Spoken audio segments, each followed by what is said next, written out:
Chapter 2335 Profitable Trading. Chapter 2335 Profitable Trading. As a gigantic crimson dragon flying ship appeared above Ghost City, it attracted everyone's attention like a dazzling sun. The flying, steel giant was impossible not to notice. The roar of the flying ship's engine reverberated like the roar of a dragon. One could even hear it from several thousand yards away. What's going on? Did someone trigger an event? No, that should be the rumored flying ship that appeared at sea not long ago. It's come to Ghost City. Which power owns that flying ship? Aren't they a little too strong? Heated discussions erupted across Ghost City when players noticed the crimson dragon flying ship. The dark players that had flown over earlier had already posted about it on the Chaos Sea's official forums, which had already caused a huge commotion. Now that the ship had appeared above Ghost City, how could the city's players ignore it? As they arrived, Sherfong didn't linger above the city for too long, piloting the flying ship toward Ghost City's airport. There were a total of 24 cities within the Chaos Sea, and they were all very far apart from each other. Normally, players had to rely on sea or air transportation to travel from one city to another. Thus, every one of the Chaos Sea cities had well-developed ports and airports. Disembarking, Sherfong stored the Crimson Dragon flying ship and entered the airport terminal. As he did, he was greeted by a large crowd of dark players and a smattering of normal players. The dark players didn't seem surprised to see normal players like Sherfong and Immortal Lights members. It wasn't unusual for players to risk the trip through the Chaos Sea for a profit. Player-owned counters filled the terminal, all selling a variety of precious items. Ghost City's airport was just as lively as the auction houses in the capital city of kingdoms. This place is bustling. Sindhart could not believe his eyes when he saw the number of players and precious items in the terminal. Is this city really controlled by the Dark Forces? From his impression of the Dark Forces, their territories should be chaotic, filled with endless slaughter. They shouldn't look anything like this prosperous city. Moreover, the items available for purchase were so valuable that even Sindhart, Immortal Lights Guild leader, was tempted. These vendors sold secret silver mounts and Tier 3 summoning scrolls that were quite rare in the Apocalypse Empire. Moreover, these items were available in abundance. He even spotted one player selling over a dozen bronze speedboats, which weren't available at all in the Apocalypse Empire. The rest of Immortal Lights members were just as excited, wanting nothing more than to claim every one of these items. Only Sherfong maintained his composure when he saw the wide variety of products for sale in the airport terminal. Chaos did reign over the Dark Forces' territories, but that chaos stopped at a city's borders. As the only safe havens for dark players to rest, the Dark Forces ensured safety within their NPC cities, allowing players to conduct their business. Due to how few cities there were in the Chaos Sea, it was only natural that these cities would prosper. In addition, dark players had very different values than their normal counterparts. Some items that were quite important to normal players had no value to dark players. Since the Chaos Sea's dark players used oceanic demonic creatures as their preferred mode of transportation at sea, land mounts and ships were worthless to them. Moreover, dark players prioritized their own strength over all else, so they weren't particularly interested in external tools. Those that relied on such tools would struggle to secure powerful legacies. Thus, players generally sold external tools for low prices in the Dark Forces domain. This was also why the various naval powers were interested in conducting business in the Chaos Sea. When Sindhart noticed the Primal Void Stones for sale and saw their prices, he had the urge to curse, even with as mild-tempered as he typically was. Primal Void Stones sold for as high as 5 to 10 gold per stone on the main continent. The inconvenience of transporting the stones was a large part of the reason that they sold for such a high price. But compared to the Primal Void Stones in Ghost City, the stones on the main continent were dirt cheap. These players were selling Primal Void Stones for 40 gold apiece. Moreover, These dark players fought to purchase any primal void stones they could, even at such a high price. They cleaned the vendors of every stone in no time. Only the counters that demanded 60 gold per primal void stone had any remaining stock. Here, primal void stones were incredibly profitable. The Freedom Alliance had tasked each power to transport 300 primal void stones for its test. As an incentive, the Freedom Alliance had also offered each power that completed the task half of their shipment. Even if they sold their primal void stones at 50 gold each, they'd make 7,500 gold from this trip alone. If they could deliver such large shipments to Ghost City each day, they'd walk away with an astounding amount of profit. Sind Heart finally understood why Sher Fong had insisted on competing for the partnership rights to the primal void vein, going so far as to expose the Crimson Dragon flying ship to the other major powers, becoming a target. If they could deliver primal void stones to Ghost City long term, they'd likely earn more profit than a guild city. Even a lousy primal void vein should generate several thousand primal void stones each day. Even if Immortal Light and Zero Wing only secured 1,000 primal void stones per day and shared half of the profits with the Freedom Alliance, they'd make over 25,000 gold a day. If they sold the stones at a higher price, they could even rake in 30,000 gold per day. Even a first-rate guild would go crazy for such massive profits. Sind Heart wasn't the only one surprised by the primal void stones' prices. The situation even shocked Sher Fong. Within the Dark Forces territories, primal void stone had only sold for 20 gold per stone during his previous life. Yet now, that price was more than double. It was no wonder why the Freedom Alliance wanted to find partners to help deliver its stock. Sher Fong quickly handed off half of his shipment to the Freedom Alliance's representatives in Ghost City, putting the other half of the primal void stones up for sale. By the time all 150 of his primal void stones had sold, he had earned a net profit of 7,650 gold. If they secured the Freedom Alliance's partnership rights, both Zero Wing and Immortal Light would secure a long-term source of coin and primal void stone income. Read latest chapters at Wuxia World. Once they completed the Freedom Alliance's test, Sher Fong and his companions left Ghost City. They wanted to sign their partnership contract with the Freedom Alliance as soon as possible, so they used return scrolls to teleport back to Blue Jade City.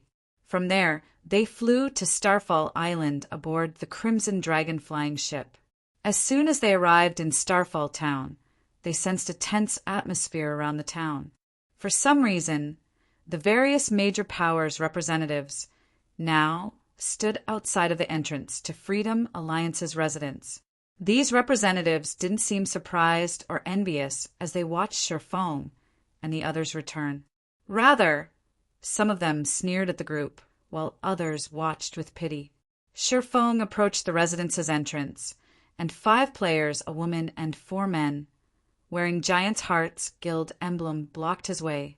The woman was the player with blue hair that Sher Fong had met during the meeting, and the 4 men behind her were all level 97 players, radiating auras that were no weaker than a great lords of the same level. Unlike Sind Heart, who only had the combat power of a peak expert, all 4 of the men were bona fide peak experts. "You're back. Come with me. Our boss wants to meet with you," the blue-haired woman coldly stated as she glanced at Sher Fong. Chapter 2336, Giant's Invitation. Chapter 2336, Giant's Invitation. When they heard the blue-haired woman's declaration, the various powers' representatives glanced at Sher Fong with varying expressions. Sure enough, Giant's Heart is making its move. I knew this would happen. With the primal void stone's potential profits, neither the First Fleet nor Giant's Heart can let this go so easily. Zero Wing doesn't know how to take a hint. Flame Robber is clearly trying to share the primal void vein with Giant's Heart, yet Zero Wing dared to interfere. All of these powers wanted the partnership rights to the primal void vein as well, but they knew that they couldn't get their hands on it with a superpower like Giant's Heart already in the way. Zero Wing's determination to win the competition was no different than pulling a tiger's whiskers. The Freedom Alliance might be a powerhouse in Sea's End, but its strength was limited to the sea. However, even super guilds were wary of Giant's Heart, both on land and at sea. Now, retribution had come for Zero Wing. Just as Sindheart was about to step forward, the 4 experts behind the blue-haired woman noticed, and the intensity of their auras skyrocketed. All 4 of the men stared Sindheart down. These 4 were bona fide peak experts with extraordinary legacies and equipment standards to rival Sindheart's.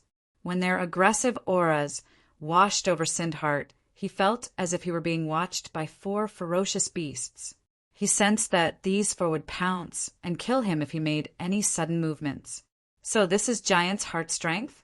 Suddenly, Sindheart didn't feel in control of his own life as he squirmed under the experts' gazes. He was one of the top 10 elementalists in the Apocalypse Empire, and he had defeated his fair share of peak experts. However, every one of the 4 experts before him felt like a major threat. Even if he had backup from Immortal Light, he was certain that he'd die here if all 4 attacked together. Moreover, he suspected that the blue-haired woman was the most frightening of the 5. Sindheart didn't know exactly how strong the blue-haired woman was, but it was clear that the 4 experts behind her respected her greatly. In God's domain, players that had risen to the standard of peak experts would even enjoy very high status within superpowers. The various superpowers would fight to recruit such players, and it was no exaggeration to say that a peak expert could join any superpower they wished. Because of this, peak experts tended to be quite prideful. Peak experts only truly respected more powerful experts. Giant's Heart is quite impressive to nurture such a young domain realm expert, such as yourself, Sherfong flattered, smiling at the indifferent, blue-haired woman. Since your guild has invited me, please lead the way. Sherfong was not surprised that Giant's Heart had sought him out. The primal void stones would be a huge source of income, even to the various superpowers. He would have actually been surprised if Giant's Heart hadn't made a fuss. Astonished, Sindheart glanced between Sherfong and the blue-haired woman. He hadn't been aware of a domain realm expert's true strength a few months ago, but as he grew stronger, that factor became clear. Defeating an expert of his caliber would be child's play for a domain realm expert. But as far as he knew, only old monsters were domain realm experts. This blue-haired woman appeared to be, at most, 23 years old. Even the term genius wasn't a sufficient description. Meanwhile, the blue-haired woman couldn't help but pay more attention to the man before her, surprised and confused by Sherfeng's statement. She had only reached the domain realm 7 days ago, and very few people in her guild knew about the accomplishment. She was very careful to hide her combat standards, ensuring that even domain realm experts would dismiss her as a void realm expert at most. She had never expected Sherfong to recognize her for what she truly was. Are we really going to go with them, Brother Yi Fong? Sindheart asked worriedly in the team chat. Just standing before, these 5 players put their lives at risk. If they entered Giant's Heart's territory, they'd be at the guild's mercy. Since we've received such a grand reception, why wouldn't we? Sherfong countered, chuckling. Sherfeng's response rendered Sindheart speechless. Sherfong wasn't wrong about this being a grand reception. A guild wouldn't even send 4 peak experts and a domain realm expert to escort the guild leaders of the Apocalypse Empire's top-ranked first-rate guilds. However, this party clearly harbored ill intentions. Let's go. Our boss doesn't have much time to waste, the blue-haired woman said, annoyed. She had wanted no part in this situation in the first place. As far as she was concerned, Giant's Heart already showed enough respect by sending 4 peak experts to escort Sherfong. But her superiors had given her a command, and she hadn't had a choice. The blue-haired woman then turned and led Sherfong and Sindheart into the Freedom Alliance's residence. The other Immortal Light members, however, were forced to wait outside. Following the young woman, Shifeng and his companion soon found themselves outside of the residence's top-floor reception room. Sindhart was dumbfounded to see 8 Giant's Heart experts guarding the doors. Although these 8 experts were only level 96, they all radiated incredibly powerful auras. Sindhart could tell that they all had stronger life ratings than the 4 peak experts that had greeted them at the residence's entrance. Only, these experts hadn't reached the Void Realm yet. Even so, their combat power should only be slightly weaker than the 4 peak experts.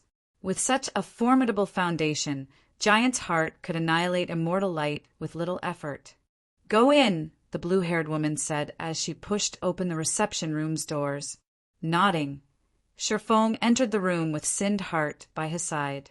From the nearby hallway, several Freedom Alliance commanders watched this unfold. "Ha ha ha. It seems Passing Monarch will be disappointed." Identical Summer, the current 5th Fleet's commander, commented, laughing. When he had seen Zero Wing's flying ship and knew it would win the partnership rights to the Primal Void Vein, he had nearly gone mad. But now that Giant's Heart had stepped in, he couldn't wait to see how Zero Wing intended to get out of this mess. At the end of the day, some things are simply impossible to obtain. If Zero Wing gives up the partnership rights, it should be able to continue working with the Freedom Alliance. 100 Leaves surmised with a sigh. Zero Wing had won the partnership rights, but the guild was still too naive. In one of the past's virtual reality games, the various superpowers would have likely let the matter slide. But in God's domain, there were just too many benefits and secrets. It would not be easy for non-superpowers to claim such a valuable resource in this game. Meanwhile, a handsome, white-haired man reclined on one of the sofas in the reception room. The moment Sindhart entered the room, he was overwhelmed by a strange, stifling sensation. "Is that man a monster?" Sindhart felt cold sweat slide down his back as he looked at the white-haired man before him. The man didn't reveal any killing intent or seemed dissatisfied, yet Sindhart was terrified. His instincts screamed at him to stay away from that man and run. "So, you're Zero Wing's Yifeng? I am Autumn, one of Giant's Heart's vice guild leaders." The White High introduced himself. He sipped from his teacup before smiling at his guests and continued, "I've heard about you before. It seems you have a lot of authority in Zero Wing and have even led some of the guild's major operations. Read latest chapters at Wuxia World." "EU, that's right," Shifeng confirmed, nodding. "That makes this simple. I have come here in hopes of purchasing Zero Wing's Crimson Dragon flying ship. Are you willing to sell it? If you agree, not only will Giant's Heart help you stabilize your claim on the Primal Void Vein's benefits, but we'll also sell you some Ocean Boundary Stones, a resource unique to the Sea God's realm," White Autumn explained. Ocean Boundary Stone is a precious item that can help players learn combat techniques more efficiently. It can even help peak experts master the incredibly complex bronze combat techniques. When the blue-haired woman heard White Autumn's offer to sell Ocean Boundary Stones, she was stunned. Ocean Boundary Stones were extremely rare in the Sea God's realm, just as rare as epic equipment. Even Giant's Heart only had a small number on hand and had refused to sell its stock to outsiders. "Your offer is quite attractive, Vice Guild Leader White, but Zero Wing has no intention of selling the Crimson Dragon flying ship." Shifeng shook his head, rejecting the offer without a second thought. Chapter 2337, Ocean Boundary Stone. Chapter 2337, Ocean Boundary Stone. Silence filled the room after Shifeng had rejected Giant's Heart's offer. Sindhart looked particularly gloomy.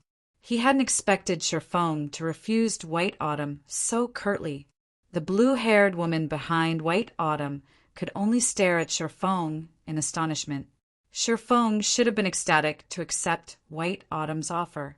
Giant's Heart was incredibly powerful, even strong enough to contend with super guilds. It ruled over all of the Sea God's realm. If Zero Wing had agreed to trade with Giant's Heart, it would have earned the superpower's favor, which countless powers dreamed of. This was especially true now that God's domain had entered such a chaotic era with the planar passages opening. A flying ship was very valuable, but the various superpowers now knew of it and had begun to set their sights on Zero Wing. Holding on to the flying ship wouldn't be easy for the guild.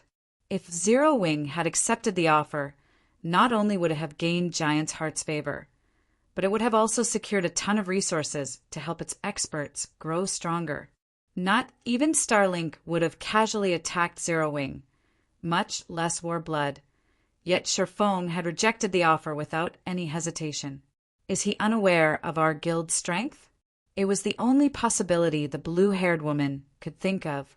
There was no other reason that Sherfong would refuse such an excellent opportunity. Zero Wing doesn't intend to sell it? How unfortunate, White Autumn said, sighing. Contrary to everyone's expectations, he didn't seem angry about Sherfeng's response. Rather, he maintained his composure as he continued. Since that is the case, may I ask to borrow the flying ship to complete a quest? I'm willing to offer 5 ocean boundary stones as remuneration. Help with a quest. After giving the matter some thought, Sherfong said, I don't see an issue with that. How long will the quest take to complete? Sherfong did find the ocean boundary stones tempting. They were the 5th best tool in God's domain to improve players' efficiency with learning combat techniques. 2 ocean boundary stones had been as valuable as a piece of level 100+ epic equipment during his previous life. But even when offered such a trade, very few powers had been willing to part with their stones. White Autumn's offer of 5 ocean boundary stones was the equivalent of 2.5 pieces of level 100+ epic equipment, which was a considerably high price to rent a flying ship.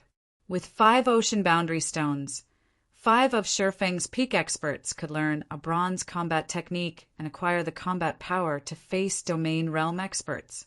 Most powers lacked bronze combat techniques, but Zero Wing wasn't one of them.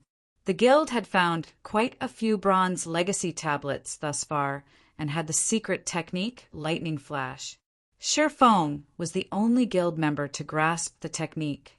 If Fire Dance or Gentle Snow could master it as well, they'd display extraordinary combat power with the help of their fragmented legendary items.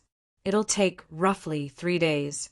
If we can complete the quest ahead of time, I'm willing to offer an additional ocean boundary stone, White Autumn said after some mental calculations. Chuckling, he continued, Even if we fail the quest, I will pay you 1 ocean boundary stone in exchange for the flying ship's rental and any damage it sustains. We have a deal, Sherfong agreed. Ocean boundary stones were an incredibly important resource to the various super guilds, not to mention Zero Wing. May I know when this quest will begin? If Zero Wing had had enough materials to produce 2 crimson dragon flying ships, Sherfong would have agreed to trade one for a large batch of ocean boundary stones, using them to nurture a large force of peak experts. We'll set off in 15 hours, White Autumn answered.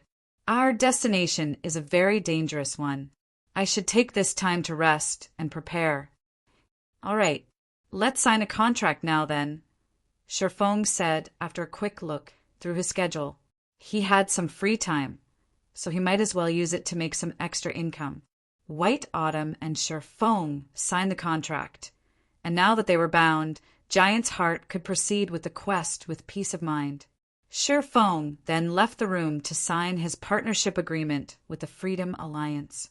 Meanwhile, the blue-haired woman, who had remained silent during the meeting, finally spoke up. Vice Guild Leader, are you really planning to challenge that quest again? The blue-haired woman asked. White Autumn kept most people in the dark, but as one of the guild's domain realm experts, she knew what was happening. The man intended to challenge one of the sea god's realm's epic main storyline quests.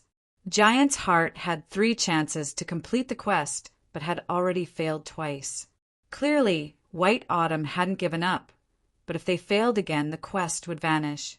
Our chances of success will be much higher with a flying ship on our side. Moreover, we're running out of time to complete the quest, White Autumn said, chuckling. If we can complete it, Giant's Heart will have all it needs to establish itself in the Fire Dragon Empire. Even if the Pride Empire sends everything it has at us, it won't have the power to remove us from the Empire. But is it really okay to take Yifeng with us? The blue-haired woman asked worriedly. Only 10 players can enter that place, and without a special legacy, not even a peak expert will last more than 10 seconds. If he dies, he'll be thrown out of the area without any opportunity for a healer to resurrect him. Things will become difficult once we're inside, but I'll have Blue Claw and the others share the burden. You've also reached the domain realm. With our current strength, we should be able to complete the quest, White Autumn insisted. I'll notify Blue Claw and the others then, the blue-haired woman said, nodding. Inwardly, she prayed that Shifeng would not hold them back. Elsewhere, the various major powers and the Freedom Alliance's commanders were shocked as Shifeng signed the contract for the primal Void Vein partnership rights. None of them had expected Zero Wing to win the competition, and Giant's Heart hadn't tried to oppose the situation. Now that Zero Wing had the partnership rights to the primal Void Vein, both Zero Wing and Immortal Light had secured another stable source of income. Since Immortal Light lacked sufficient naval power, Shifeng decided to lend the guild the Storm sailboat for now. Shifeng then made another delivery to Ghost City aboard his Crimson Dragon flying ship during his 15-hour wait. During their second visit to the city, Sindheart had emptied his pockets to purchase 7 bronze speedboats and 2 sailboats, instantly boosting Immortal Light's naval prowess. Moreover, Passing Monarch spared no effort to help Sindheart, sending one of his expert fleets to assist Immortal Light. Read latest chapters at Wuxia World. EU now. Even without the flying ship, Immortal Light could deliver primal void stones to Ghost City without fearing the Chaos Seas Dark players. The guild would also deliver Zero Wing's share to its branch guild in the Apocalypse Empire. Selling primal void stones to the Dark Forces was an excellent way to make a fortune. But to Shifeng, the primal void stones themselves were more valuable than the coins he could gain by selling them, especially when he had access to so many. The more he had, the valuable the stones would be. Current players just didn't know it yet. Time passed quickly while Shifeng made these arrangements. Before he knew it, the 15 hours were nearly up. I should head to Blue Jade City now. Taking a look at the time, Shifeng pulled a return scroll from his bag and teleported to Blue Jade City. Chapter 2338 Legacy Combat Technique Sees End. Blue Jade City. Chapter 2338 Legacy Combat Technique Sees End. Blue Jade City. After appearing in Blue Jade City's teleportation hall, Shifeng noticed the blue-haired woman from Giant's Heart. She carried a legacy crystal ball and was in the midst of learning a combat technique. A legacy combat technique. Shifeng was stunned to see the crystal ball in the woman's hands. God's Domain's combat techniques fell into various categories, each rarer than the last. Offensive techniques, defensive techniques, footwork, and physical techniques. The rarest and most unique of these were legacy combat techniques. Legacy combat techniques were a special type, unlike ordinary combat techniques.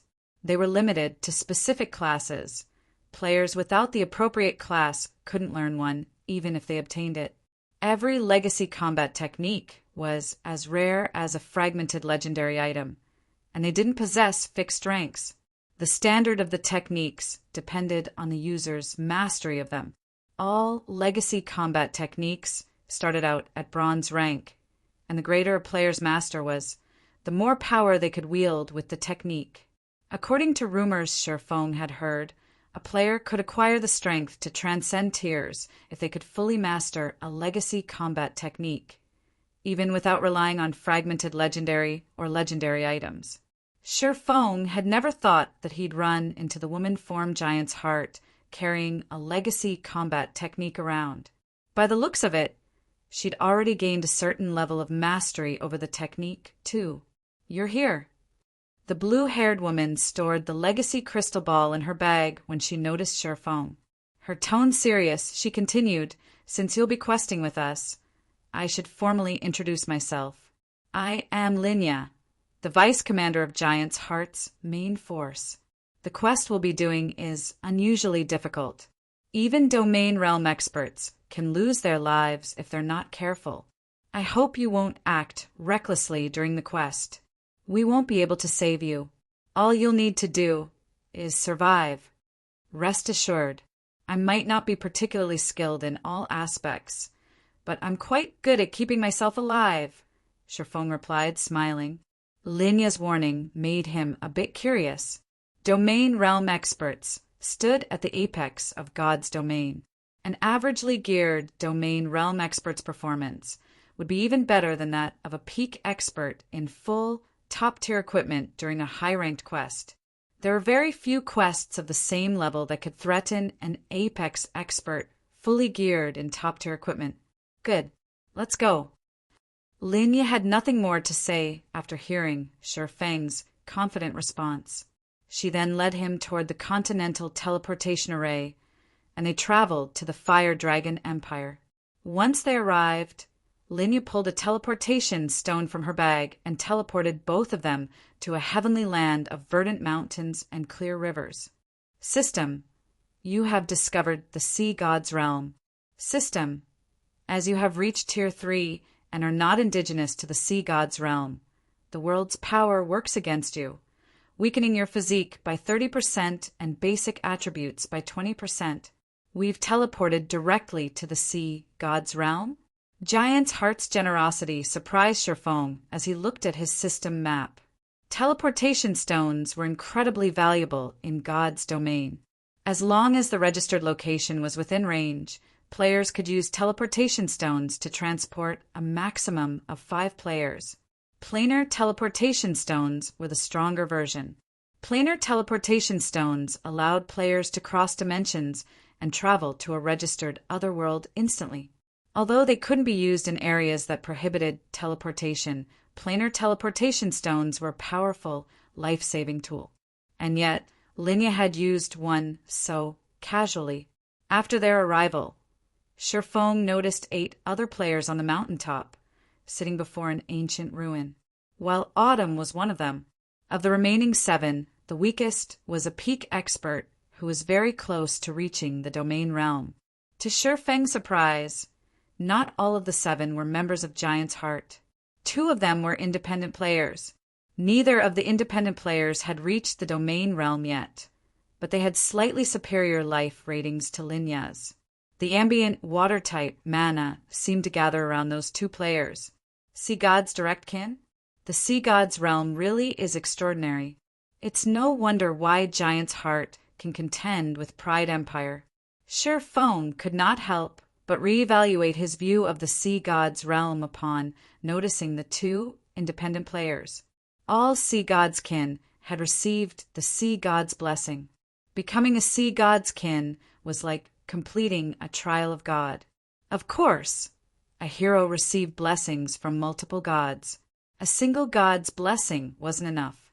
Even so, players who became Sea God's kin received a huge boost to their life ratings and could rival demon players in their demon forms. Those that were stronger than a god's kin were a god's direct kin. Direct kin were cherished by their patron gods, receiving some of the god's blood. Direct kin could continue to grow stronger and rival actual heroes. Sherfong had never expected to encounter independent players that had successfully become the Sea God's direct kin. Regardless of how powerful a Sea God's direct kin would be in the Sea God's realm, not even Aqua Rose would be a match for these independent players on the main continent sea. Everyone's finally arrived. But wait, why are we taking an outsider with us? What will you do if we fail this quest? Silent Rain, a level 97 elementalist, and one of the 2 independent players asked. Giant's Heart's members flashed the elementalist a dark look when they heard her question. But despite their annoyance at Silent Rain's rudeness, none of them moved to teach him a lesson. That bastard. Just because he became a direct kin, he dares to disrespect our Vice Guild leader? Linya grumbled to herself. She wanted nothing more than to teach Silent Rain a lesson, but the sea god's direct kin were highly favored in the sea god's realm. Even domain realm experts who were also sea god's kin were no match for the combat power Silent Rain commanded, even though he hadn't yet reached the domain realm. In fact, not even 4 such domain realm experts working together would be a match for the man. I believe you've heard of the flying ship that appeared while you were in the Fire Dragon Empire, White Autumn calmly stated. Yi Feng owns that flying ship, which is why I've specifically invited him to help us on this quest. I have specifically invited him to help us with this quest. A flying ship. Shocked, the 7 players turned toward Shifeng. The Crimson Dragon flying ship's appearance had caused a huge commotion in the Fire Dragon Empire. Practically everyone in the Empire had heard of it by now. Aside from the convenient transportation it offered, the flying ship's combat power alone left everyone speechless. Based on what players had learned of the flying ship thus far, only mythic-ranked flying monsters would have any chance against it, and they wouldn't even have the power to destroy the Crimson Dragon flying ship. A flying ship? It seems that you're quite impressive, kid, Silent Rain said to Shifeng, a hint of envy and greed flashing in his eyes. With less than a handful of flying mounts in God's domain, a flying ship was a priceless treasure. If he had one of his own, he could walk through God's domain unhindered as long as the various superpowers didn't go all out to stop him. All right, we don't have much time left. Let's hurry and go in. Otherwise, we'll have to wait another 2 days before we can enter. The other independent player, a level 97 berserker, quickly interrupted when he noticed the tension between his comrades. Read latest chapters at Wuxia World. EU, we are running out of time, Silent Rain agreed after taking a look at the time. He then smiled at Shifeng, saying, once we're in, all you need to do is follow me, kid. I'll keep you safe. That's none of your concern, Rain. We'll handle Yi Feng's protection. You just need to do your own job, a stern man in his 30s coldly stated from beside White Autumn. Blue, do you think anyone in the sea god's realm is stronger than me? Silent Rain shot back, disdainfully, glancing at the stern man named Blue Claw. As Blue Claw was about to offer a harsh reply, White Autumn interjected, Enough! We will proceed as planned. Let's hurry and get inside. Although White Autumn hadn't spoken loudly, every one of the 9 players felt his authority. Neither Silent Rain nor Blue Claw said anything more. The team quietly entered the ruin, one after another, and Shifeng followed Linya into the cave. Chapter 2339. Go ahead if you can. Chapter 2339. Go ahead if you can. The cave was dimly lit. After everyone in the team entered it, a magic barrier appeared and sealed off its mouth. Now, players would no longer be able to enter or exit the cave unless they found the mechanism to remove the barrier. Inside this dim environment, even Tier 2 experts couldn't see more than 30 yards away, a considerably disadvantageous situation to current players. A distance of 30 yards might seem very far, but level 90-plus Lord-ranked monsters could cross it in 2 seconds, at most, getting within melee range. If a group of lords suddenly charged forward, even Tier 2 experts would take damage. Our quest begins now. Everyone stay cautious. There are many diverging paths here, so stick close to each other, White Autumn commanded. Linya, you scout ahead. Blue, focus on protecting Yi Feng. The monsters here are far stronger than the monsters found outside. Yi Feng, you pay attention as well. Players that are not a sea god's kin will be heavily restricted here. You must not try to solo the monsters here at all. In response to White Autumn's warning, Shifeng simply replied with a silent nod. The suppression this ruin subjected players to was indeed powerful.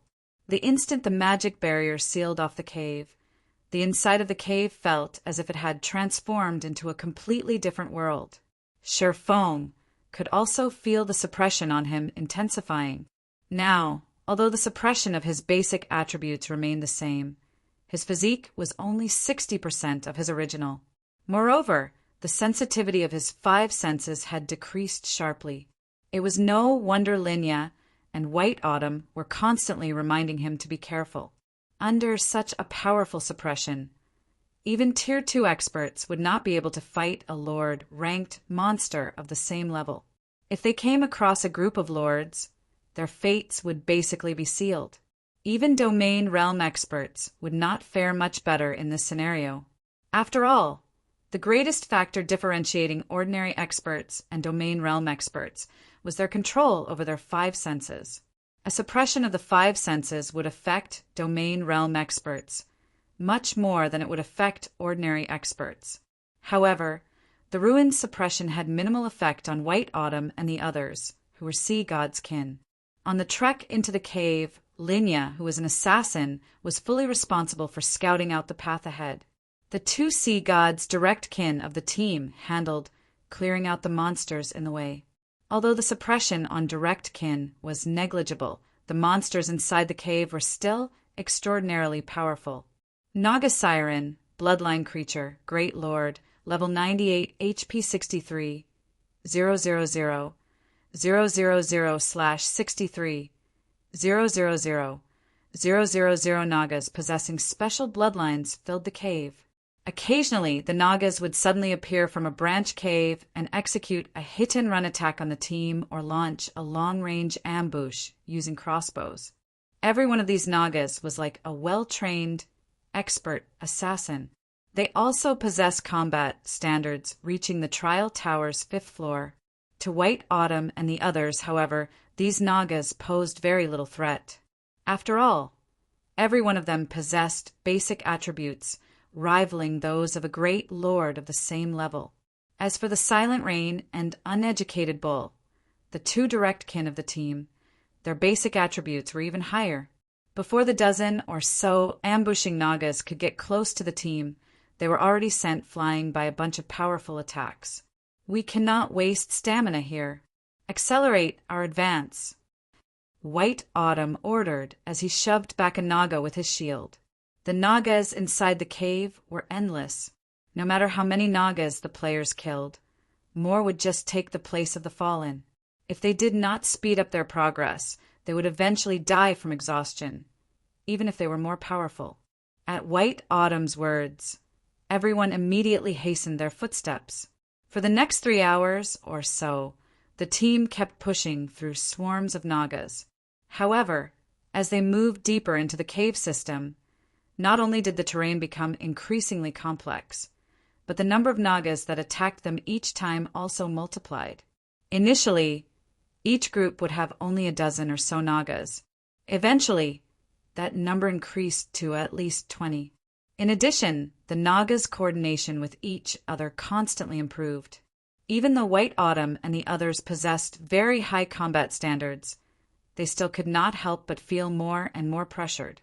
Fortunately, this was not White Autumn and the others' first time visiting this place, so they were very familiar with the cave system's paths. Eventually, after fighting for another 2 hours or so, the team arrived at an extremely expansive cavern that housed a large temple. The instant everyone entered this underground cavern, a magic barrier appeared and sealed off the tunnel behind them, preventing the Nagas from chasing them any further. How close! Sure enough, it's much tougher now that we're bringing one more person. Silent Rain said.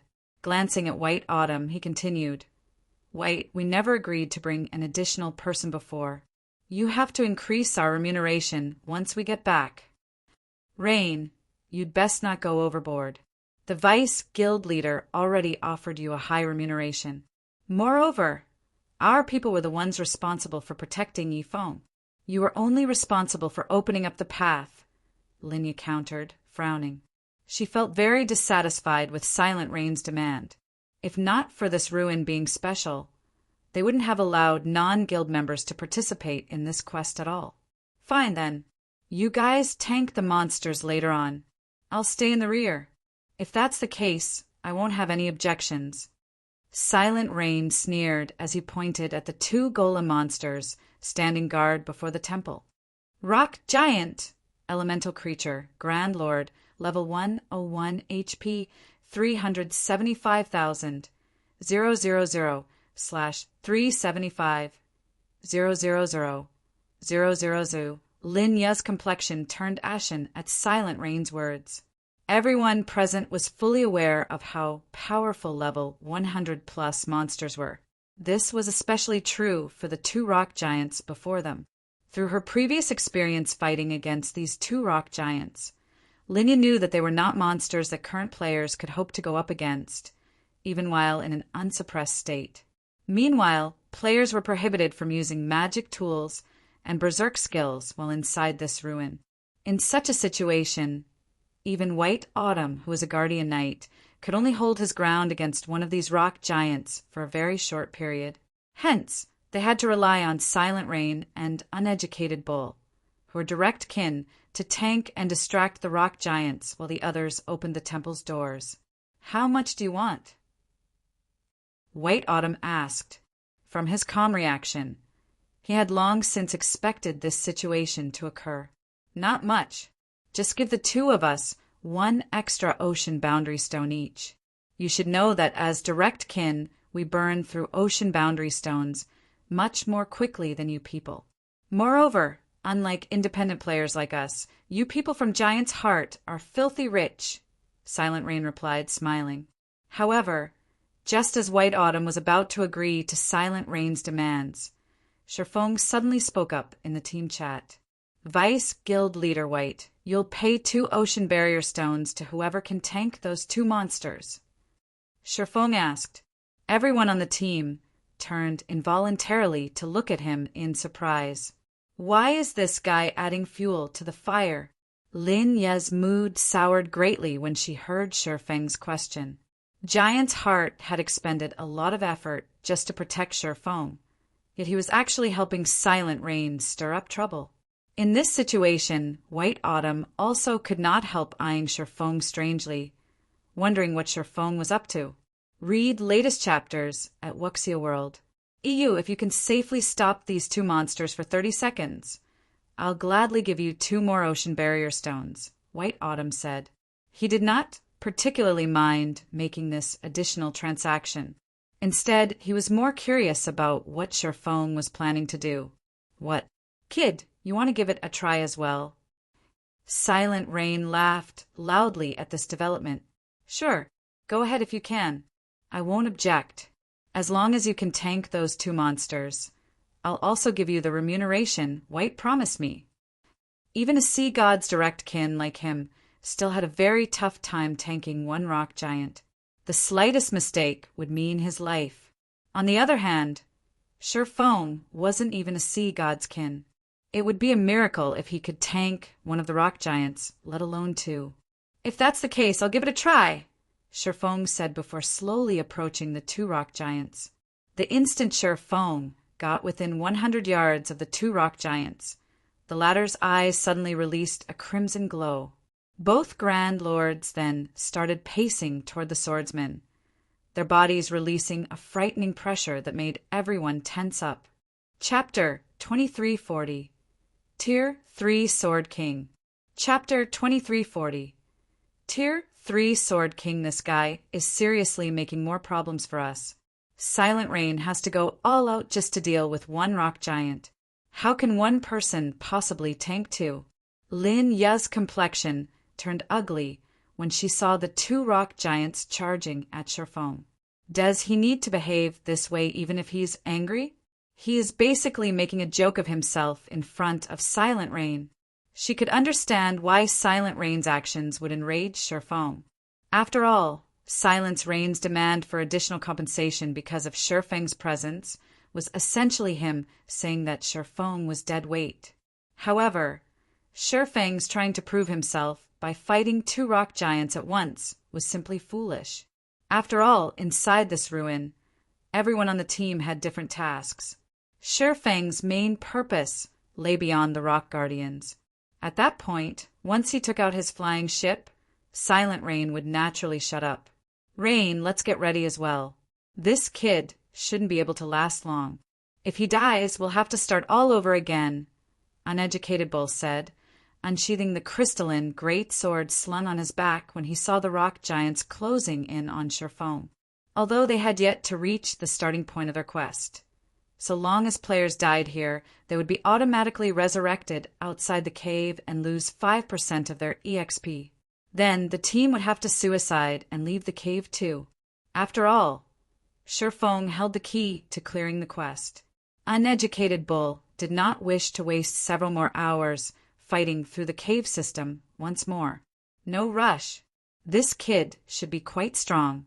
Given how confident he is, he shouldn't have any problems lasting 4 or 5 seconds.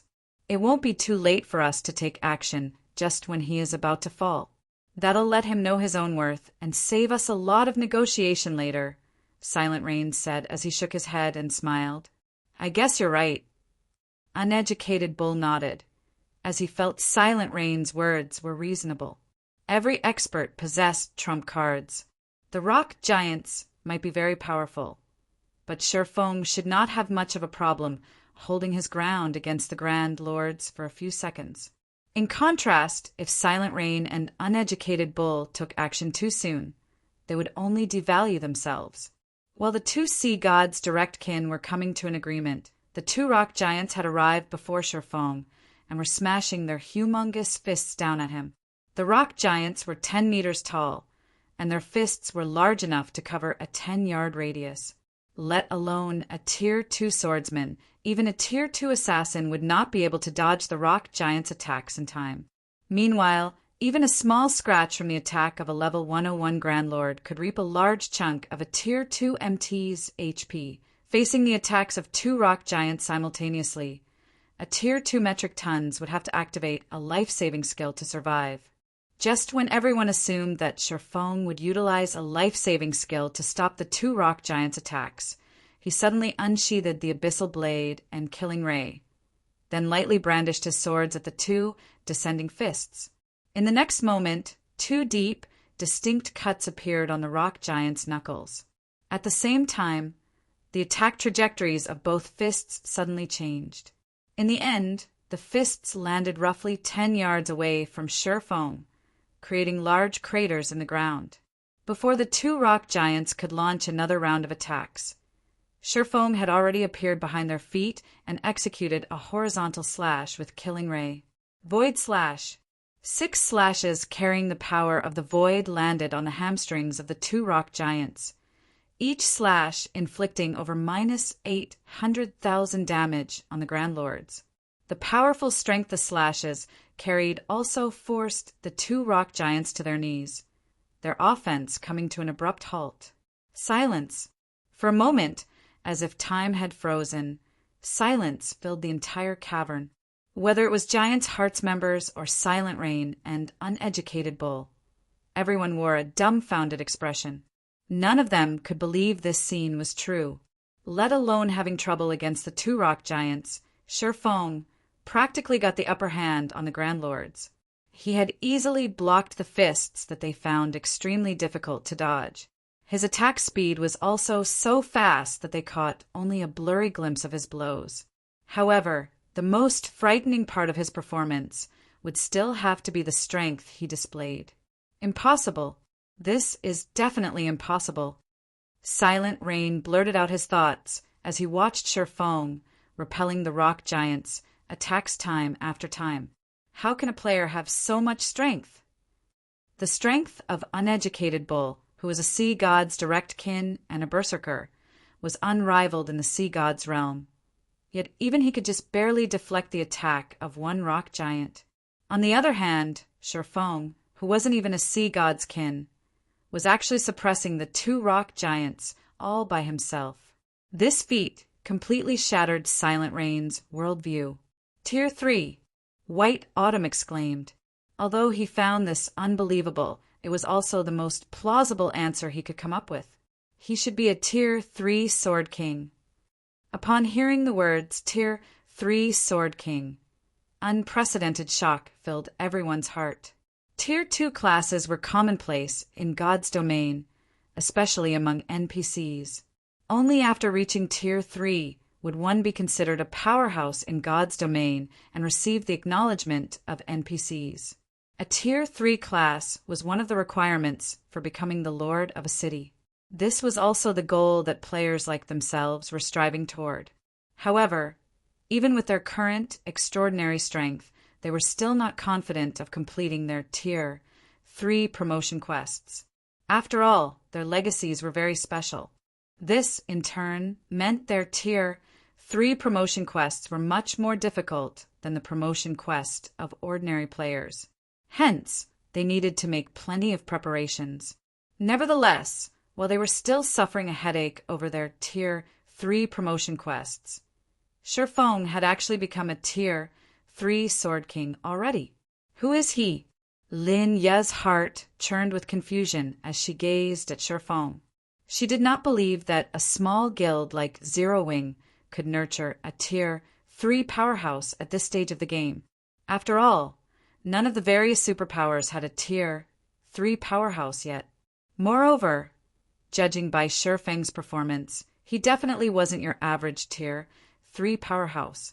When she thought back to how she had tagged along with her guilds for peak experts to invite Shifeng in order to show him how strong Giant's heart was, she could not help but find her actions laughable. "Rain, it seems you've bitten off more than you can chew this time," Uneducated Bull said in pity. "With his current combat power, even if both of us go at him together, we won't last more than 10 seconds against him."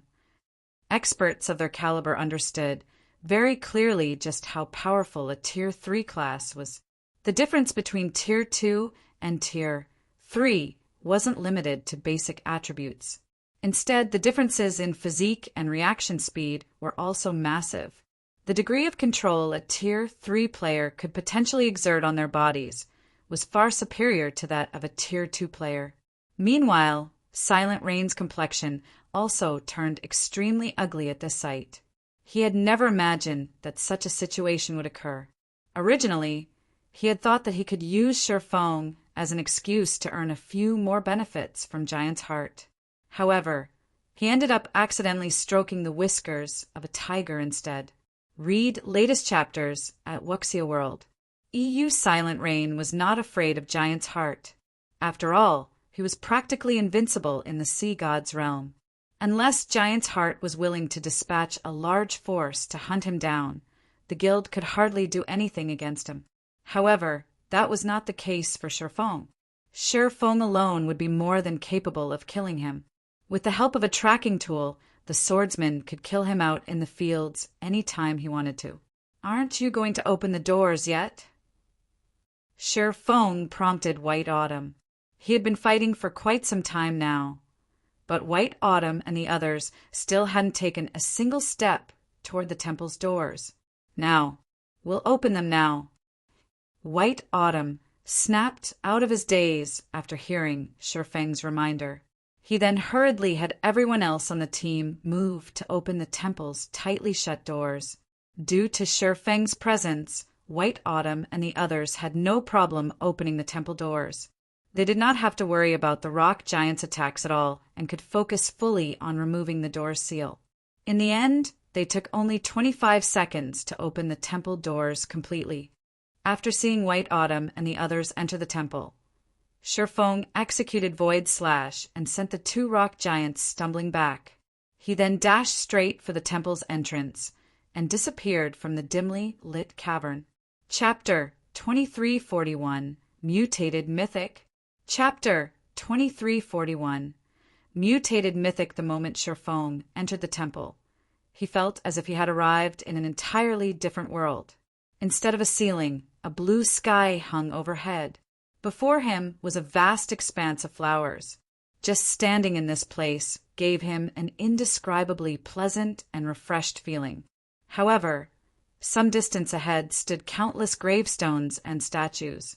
Each gravestone recorded the deeds of its owner when they were still among the living. A closer inspection of these gravestones would reveal that every grave belonged to someone who was once a powerhouse in God's domain. Many of these gravestones even belonged to heroes. Meanwhile, every one of these powerhouses had something in common: the fact that they all died on the same day. A resting place constructed by the sea god? Shifeng could sense faint divine might coming from the gravestones and statues before him. If these things weren't constructed by a god, then it would be impossible for them to pick up a god's aura. After all, An item needed to be in contact with a god for an extended period to absorb the god's aura. Just to graze would not be sufficient. During the time Shifeng was observing his surroundings, White Autumn and the others approached him. Elder Yifeng, your guild really has hidden its strength deeply. If Warblood and Starlink find out about this, they'll most likely receive a fright, White Autumn said in admiration as he looked at Shifeng. Although White Autumn had long known that Shifeng possessed extraordinary strength, he never thought that Shifeng was this strong. The fact that Shifeng advanced to a Tier 3 Sword King so soon would serve as a huge deterrence to the various superpowers. After all, nobody could guarantee that should Zero Wing get pushed into a corner, Shifeng would not invest a large amount of time specifically to make trouble and target the upper echelons and core experts of Zero Wing's enemies. Most likely, only be a few players in God's domain could say with confidence that they could survive against a Tier 3 Sword King. Moreover, Zero Wing also had a flying ship and occupied a medium fortress on Dragonheart Island. After remembering these matters, White Autumn could not help but grow interested in the guild known as Zero Wing. Now, rather than viewing Zero Wing as a pseudo-superpower, White Autumn already considered Zero Wing an existence equal to Giant's Heart. As for Linya, although she was a little in awe of Shifeng's strength, she still could not help gnashing her teeth in anger and frustration, as she felt that Shifeng had just been toying with her. Despite being a Tier 3 powerhouse, Shifeng was insistent on hiding his strength. It would have been fine if he simply kept hiding his strength, yet he chose to reveal it midway through their quest. She felt as if the swordsman had been playing her for a fool. However, as luck would have it, she was utterly helpless to do anything against him. What Linya did not know was that, if not for the extreme importance of ocean boundary stones to Zero Wing, Shifeng wouldn't have bothered interfering at all. After all, it was much easier to just relax at the rear and collect his payment of ocean boundary stones once the quest was done. However, he had received an opportunity to earn 2 ocean boundary stones with merely a little effort. With the value of 2 ocean boundary stones equivalent to 1 piece of level 100 plus epic equipment, only a fool would choose not to make such a trade. Brother Yifeng, you really concealed your strength perfectly. It is my loss this time. According to our agreement, I'll give you the 2 ocean boundary stones White Autumn promised me as well, Silent Rain said, admitting his defeat. Nobody present found Silent Rain's decision surprising. Although Silent Rain was a sea god's direct kin and could exert the combat power of a Tier 3 class in the sea god's realm, there were still massive differences between Tier 3s. Silent Rain might be able to cope against ordinary Tier 3 experts, but against a Tier 3 Sword King like Shifeng, who could suppress 2 level 101 Grand Lords all by himself, he would be nothing but a joke. Unless Silent Rain successfully advanced to Tier 3 as well, he wouldn't perform any better than other Tier 2 players when fighting Shifeng. However, completing the Tier 3 promotion quest was easier said than done. Even if Silent Rain could get promoted to Tier 3, that was something that would happen only in the distant future. Meanwhile, Shifeng did not say anything about this situation. Gaining 2 additional ocean barrier stones was undoubtedly a good thing for him.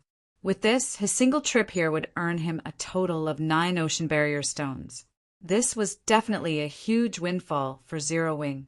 After all, compared to other powers, Zero Wing already possessed a significant advantage when it came to learning combat techniques. The extraordinary tower. The further one progressed into the realms of truth, the greater the assistance the realms of truth would provide.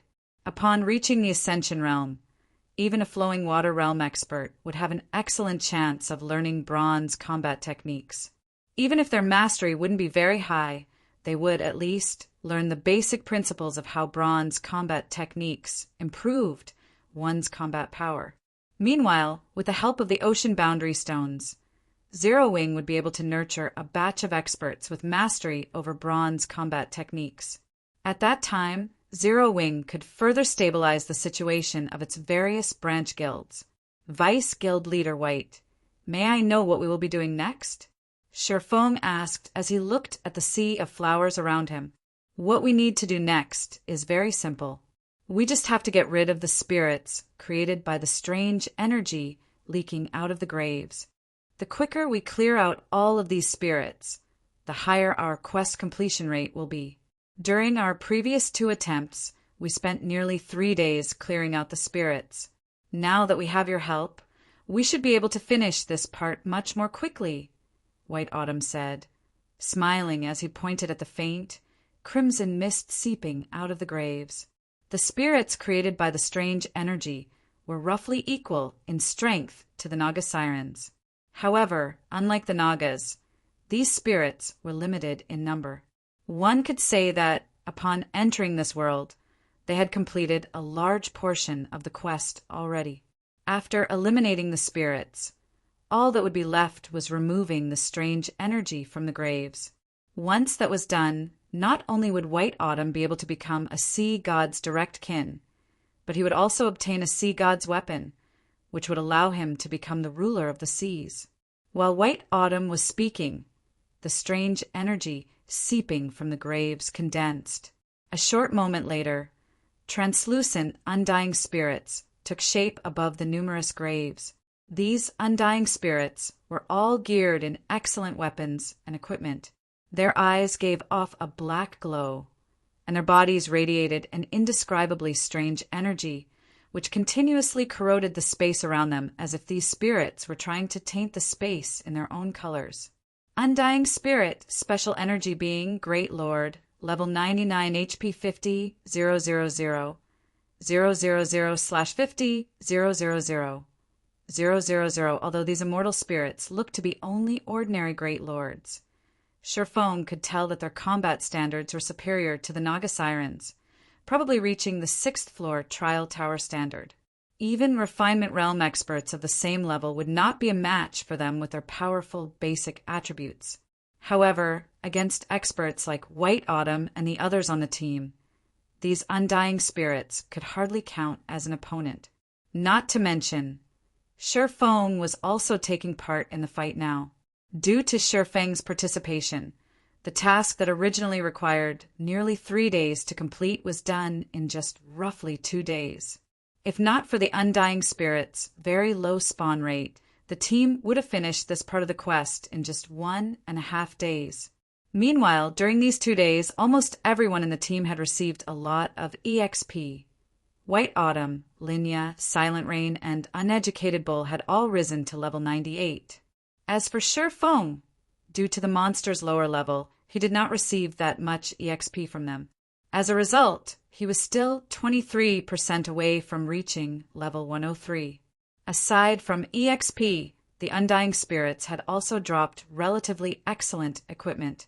Even though the drop rate wasn't particularly high, White Autumn had still ended up with over 100 pieces of level 95 secret silver equipment and several pieces of level 95 fine gold equipment. In addition, he had also obtained quite a number of precious materials. After clearing out the Undying Spirits, White Autumn had everyone sit down and rest in preparation for the final phase of the quest. Once everyone was rested, he took out an aqua blue pendant and chanted an incantation before the graveyard. Immediately, the strange energy remaining in the graveyard went berserk and started gathering rapidly at the center of the graveyard. After 10 seconds, a 6-meter-tall undying spirit appeared before everyone's eyes, wearing a crimson cape made out of the strange energy. At this moment, this undying spirit was looking at the players before it with an evil grin on its face. Upon seeing this undying spirit, whether it was White Autumn or Silent Rain and the others, the expression on their faces changed immediately. That's not right. Why is this boss different from the ones we fought before? Linya could not help her confusion as she stared at the undying spirit. Sunset King, Mutant, Mythic, level 100 HP 2, 700, 000, 000/2, 700, 000, 000. Is this Sunset King really the same as the ones we fought before? Silent Rain's complexion darkened as he felt the aura the Sunset King radiated. Its HP is more than triple of the previous ones. Although the two Sunset Kings they fought before were similarly mythic monsters, they had not been strong enough to make his scalp tingle. The intensity of the current Sunset King's aura was at least twice as strong as the previous ones. Read latest chapters at Wuxia World. Ew, damn it. Why is it a mutant? White Autumn's complexion paled when he saw the Sunset King. He was very familiar with the existence of mutants, as he had come across one in the Sea God's realm before. The mutant back, then, was only a level 60 Grand Lord. However, its strength surpassed even that of mythic monsters of the same level. It had easily slaughtered a raid team consisting of several thousand level 70-plus experts. In order to bring down that level 60-plus mutant, Giant's Heart had mobilized its war weapons and sacrificed nearly 10,000 expert players. Meanwhile, the mutant before him now was a level 100 mythic monster. White Autumn didn't dare imagine what would happen to the Sea God's realm if it managed to leave this place. Run! Everyone escape quickly! White Autumn shouted, "This isn't a monster we can handle. We need to escape this place immediately." Chapter 2342 Void Fragmentation. Chapter 2342 Void Fragmentation. None of the team members doubted White Autumn's judgment, and Linya immediately retrieved a Tier 3 group instantaneous transfer scroll, activating it. She almost moved faster than she ever had in her entire life. A level 100 mythic monster was already a handful, even for Sea God's kin like themselves. They had Shifeng's help, but that might not be enough to take one day. Needless to say, they had no hope of surviving against a mythic ranked mutant. The last time a mutant had appeared in the Sea God's realm, it had badly shaken the entire world. For that battle, Giant's Heart had unified the forces across the Sea God's realm, losing over 10,000 lives and blowing through nearly half of its resources.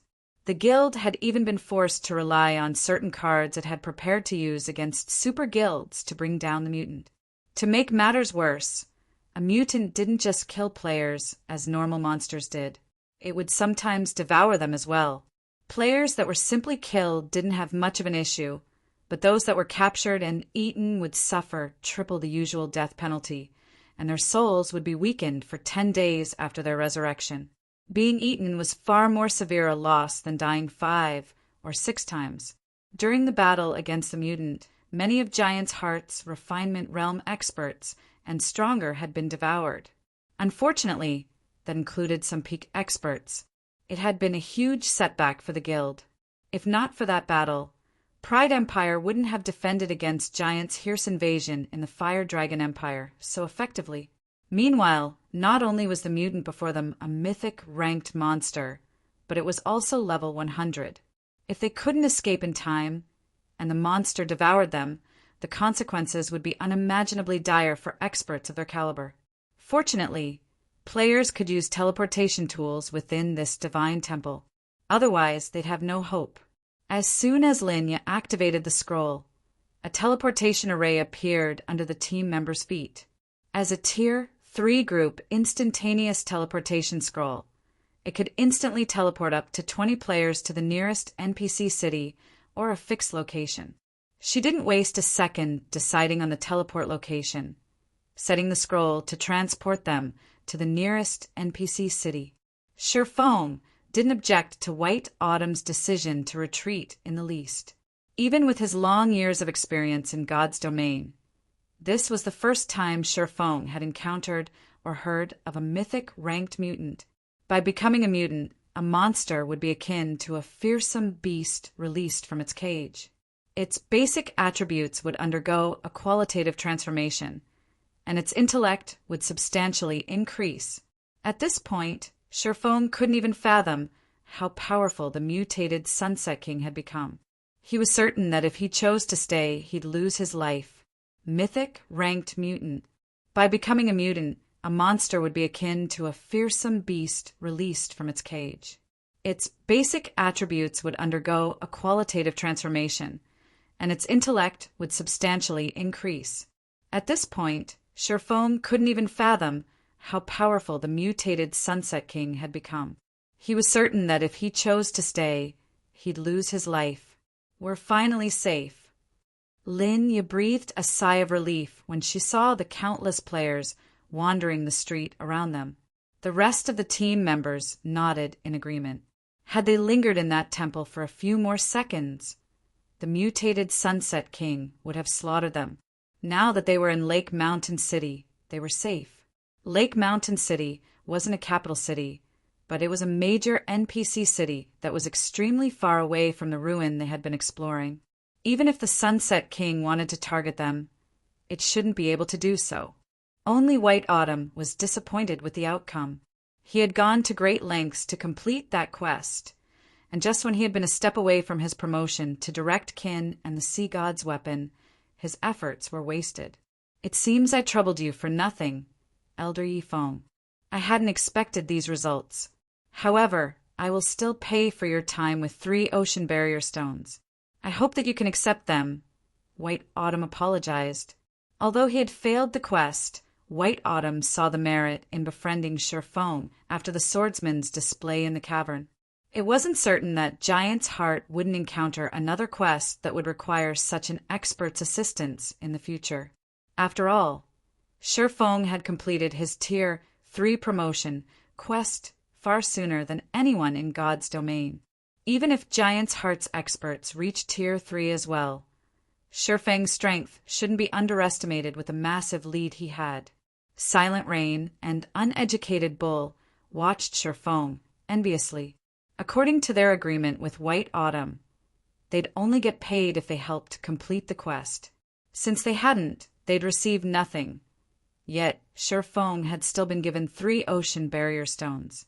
The original agreement they had with Giant's Heart had only involved a single ocean barrier stone as payment. As Sherfong was about to respond to White Autumn's offer, however, an intense shockwave blew through the street, attracting everyone's attention. Some distance away from Sherfang's group, a tear in space opened, and 2 pitch-black hands reached out, slowly prying the tear apart. "How is this possible?" Linya exclaimed as she watched the black hands emerge. Those hands belonged to none other than the Sunset King. The crimson aura radiating off the crimson hands was the same strange energy that filled the sea god's ruin they had been in. The others on the team stared at the rift as well, just as shocked. This was a monster that could track their teleportation and rip through space to hunt them down. It was the first time they had ever heard of such a creature in God's domain. Before Sherfong and the others could react, the Sunset King stepped through the enlarged spatial tear, its crimson gaze immediately locking on to the group. When it saw Sherfong and his companions, it gave them a sinister grin as if ridiculing Sherfong and the others for thinking they had any hope of escaping it. Void fragmentation. A mythic ranked mutant is actually this powerful? Sherfong was utterly astonished. Normally, not even Tier 4 NPCs could track players when they fled by teleporting. Yet this mutated Sunset King was exactly that powerful, forcing open a path that led directly to its prey. To accomplish such a feat, the Sunset King would need to have the strength to fragment space itself. Normally, only Tier 5 or Tier 6 NPCs would have such power. Contrary to Sherfong and his companions' reactions, the players around them seemed excited as they watched the Sunset King emerge.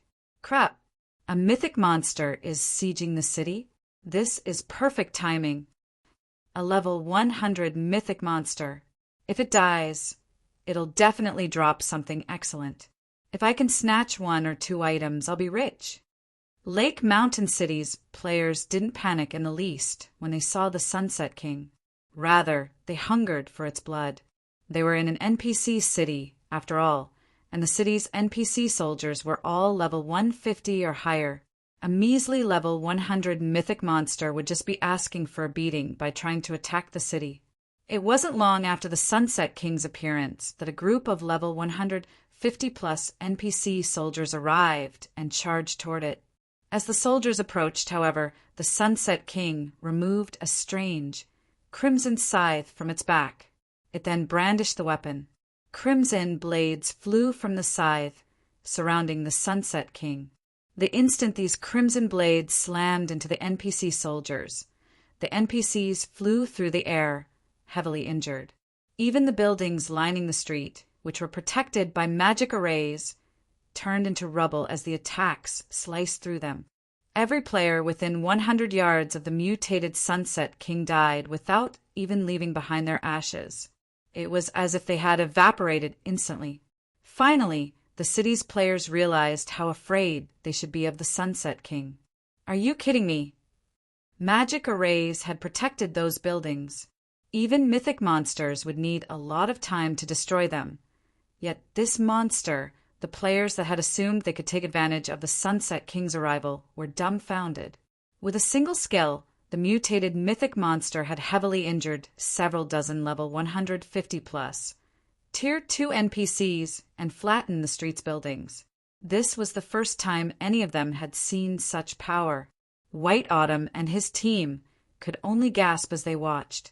How was this a mythic monster? The Sunset King was practically a natural disaster. Read latest chapters at Wuxia World. After repelling the NPC soldiers, the Sunset King returned its attention to Shifeng's group.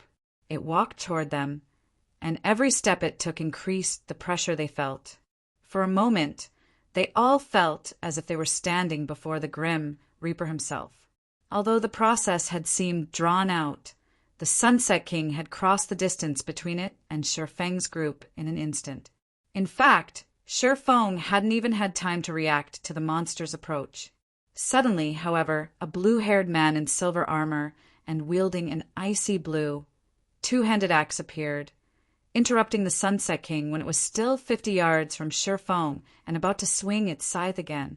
The instant this middle-aged, blue-haired man appeared, the nearby players breathed a sigh of relief. This man was none other than Lake Mountain City's magistrate, Westland, a level 180, Tier 4 Heavenly Knight. Chapter 2343, Inferior Legendary Event. Chapter 2343. Inferior Legendary Event. Even White Autumn and his guildmates released a relieved sigh when they spotted Westland. Westland was a level 180, Tier 4 Heavenly Knight. Even if the Sunset King were immune to level suppression, Westland wouldn't be thrown as easily as the level 150+ Tier 2 NPC soldiers. Furthermore, Lake Mountain City's magic array strengthened Westland in battle. However, the Sunset King remained unperturbed. It released even more intense energy from its scythe, energy so powerful that space around it began to crumble. At the same time, the power of the Sunset King's aura skyrocketed. What's going on? How has it become even stronger? Silent Rain stared at the crimson energy around the mutant's weapon in astonishment. The Sunset King had already displayed unbelievable power, yet it continued to grow stronger. It almost seemed like some seal had been removed. As the aura washed over him, Silent Rain even struggled to move. How is it growing so quickly? The situation confused Shifeng as well. As monsters completed a mutation, they would experience a qualitative leap to their strength, which would grow until it couldn't be quantified by levels. As mutants killed other creatures, they would continue to grow stronger. But Shifeng had never heard of a mutant that could power up twice in such a short time. The Sunset King swung its scythe again before White Autumn or his comrades could react. As a result, the space before them turned a deep crimson. Is this really a mythic monster? The distant spectators were utterly dumbfounded. With just a swing of its scythe, the Sunset King had saturated the space before it with crimson energy, which vaporized everything in its path, distorting space itself. As the crimson energy extended toward Westland, the Heavenly Knight raised his icy blue axe and yanked it down in a deadly arc Tier 4 skill. Heavenly Flash! Several dozen arcs of blue light flew toward the approaching crimson energy. Boom! Boom! Boom! As the attacks collided, they created a fierce shockwave that forced White Autumn and his team to stumble back. With it came a loud boom that echoed throughout the city. As the dust settled, it revealed that the Sunset King had only stumbled a few steps backward. Even after taking Westland's attack, the Sunset King maintained its calm gaze as it stared down the Tier 4 NPC. The mythic mutant hadn't sustained a single injury. Impossible. Is that really a monster? Even a level 180, Tier 4 NPC was only able to shove it back a little. The spectating players gaped in shock. They couldn't rationalize how a level 100 mythic monster had the strength to rival a level 180, Tier 4 NPC. While the nearby players were dazed, the Sunset King raised its scythe and bellowed. A bloody mist then manifested, spreading out around it. Easily tens of thousands of level 100+ undying spirits began to emerge from the mist. Even the weakest summoned undying spirit was a High Lord, while the strongest were Grand Lords. As these undying spirits appeared, Lake Mountain City's players heard the sound of a system notification. System. Lake Mountain City has triggered the inferior legendary event, Awakening of the Mutant King. Kill the Sunset King before it destroys Lake Mountain City and obtain the mutated heart. With the mutated heart, one may receive the Sea God's blessing. The notification shocked everyone, and the players who had been trying to flee froze in place. An inferior legendary event. They had never heard of such a thing happening in the Sea God's realm before.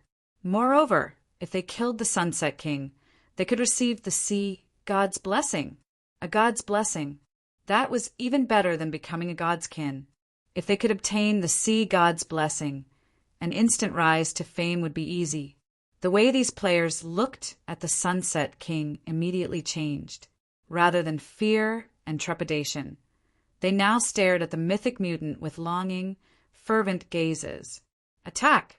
Our adventure team must obtain that mutated heart. With it, we'll become famous throughout the Sea God's realm. Gather all of our war weapons immediately. We need to kill the Sunset King before other guilds arrive. Lake Mountain City's various major powers exploded into action. These major powers hadn't paid much attention to the Sunset King at first. A mythic monster's loot wasn't all that impressive after all. Even if they killed it, they'd be lucky to claim a handful of items with how many players were in the area. Furthermore, the Sunset King was clearly quite powerful. The potential gains simply hadn't been worth the losses. However, the system announcement had changed everything. As long as they killed the Sunset King and obtained its mutated heart, they could grant one player the Sea God's blessing. With it, one would be unmatched at sea. We should gather our men as well, Vice Guild Leader, with a Tier 4 NPC and an entire city of players to help raid the Sunset King. Not even this mythic mutant will last long, Linya quickly advised. Before the planar passages had opened, no one would have dared to defy Giant's Heart in the Sea God's realm. But now, many of the other world's major powers had allied with those on the main continent. Although Giant's Heart still held a significant portion of the Sea God's realm's resources, the various major powers didn't fear the guild as they once did. Hence, it was impossible to claim all of the Sunset King's loot.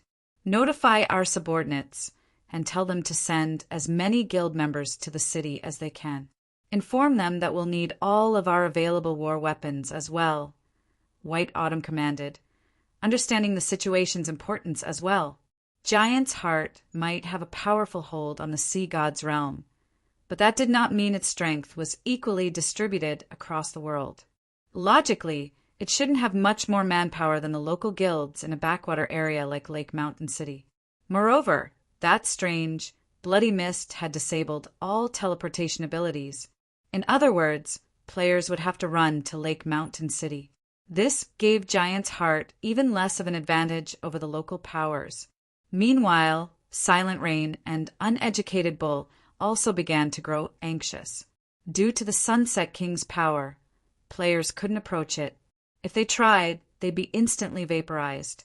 Hence, the city's players would have to rely on tools and war weapons to raid the mythic mutant, which was a major disadvantage to independent players like them. Following which, Lake Mountain City's various major powers mobilized one trump card after another, with some using summoning scrolls and others revealing formidable war weapons, such as gnome cannons. These powers started to push back the Undying Army while bombarding the Sunset King. For a while, Lake Mountain City had transformed into a chaotic war zone. However, the Sunset King was no easy opponent. Not only was its attack range massive, but its summoned undying spirits also moved like a well-organized army. They specifically targeted the gnome cannons and large ballistas, forcing the various major powers to defend their war weapons desperately. Unfortunately, against the level 100+ undying spirits, ordinary Tier 2 experts were little more than moving targets. After only 20 minutes, over 100,000 players had died in Lake Mountain City. Several hundred Tier 2 NPC soldiers had also fallen amidst the chaos. In contrast, as the bloody mist continued to expand, more undying spirits joined the battlefield. Even though more players and powers joined the fight with each passing minute, they couldn't stop the spread of the bloody mist. Fortunately, bombarded by the various major powers' war weapons and magic scrolls, the Sunset King rapidly lost HP. At this rate, Vice Guild Leader, I'm afraid that the raid will end before our reinforcements arrive. Also, there are too many spirits here now. Approaching the boss's location will be very difficult, Linya worriedly reported as she watched the mythic monster's HP decrease. Even in Lake Mountain City, Giant's Heart had a considerable amount of manpower, but it didn't have as many war weapons and tools as the local powers. If their reinforcements didn't get to the battle soon, Giant's Heart's members wouldn't be able to reach the Sunset King's loot until after the other powers. White Autumn was just as anxious about the situation, but he didn't have a solution. Without being able to teleport, mobilizing their war weapons and tools would take a very long time. Vice Guild Leader White, I have a suggestion that may help us secure the Sunset King's kill, Sherfong suddenly offered. In exchange, however, I want everything the mutant drops aside from the mutated heart. Are you interested? You have a plan? White Autumn asked. The rest of the team turned to stare at Sherfong, confused. Linya was particularly confuddled, with no idea how Sherfong intended to kill the Sunset King and claim its mutated heart. The Sunset King was surrounded by a swarm of undying spirits, and the Grand Lord ranked undying spirits could even fly. Even with a flying ship, getting close to the mythic mutant would be impossible without being attacked. They would need a large number of war weapons to protect the flying ship. A flying ship wasn't particularly useful against monsters, to begin with. Its offensive abilities were mainly a deterrence for other players. The vessel would be a sitting duck against a group of monsters. Read latest chapters at Wuxia World. EU, of course, Sherfong said, nodding confidently. Deal. If you can get me the mutated heart, I'll give you the rest. White Autumn agreed. He wasn't particularly interested in the Sunset King's other items anyway. If Sherfong was confident of killing the Sunset King, it was only good news for him. May I know what the plan is, Elder Yifeng? Do everything you can to protect my flying ship, and I'll need 8 experts to man the ship's cannons. You can leave the rest to me, Sherfong said. After hearing the plan, Linya couldn't help but roll her eyes.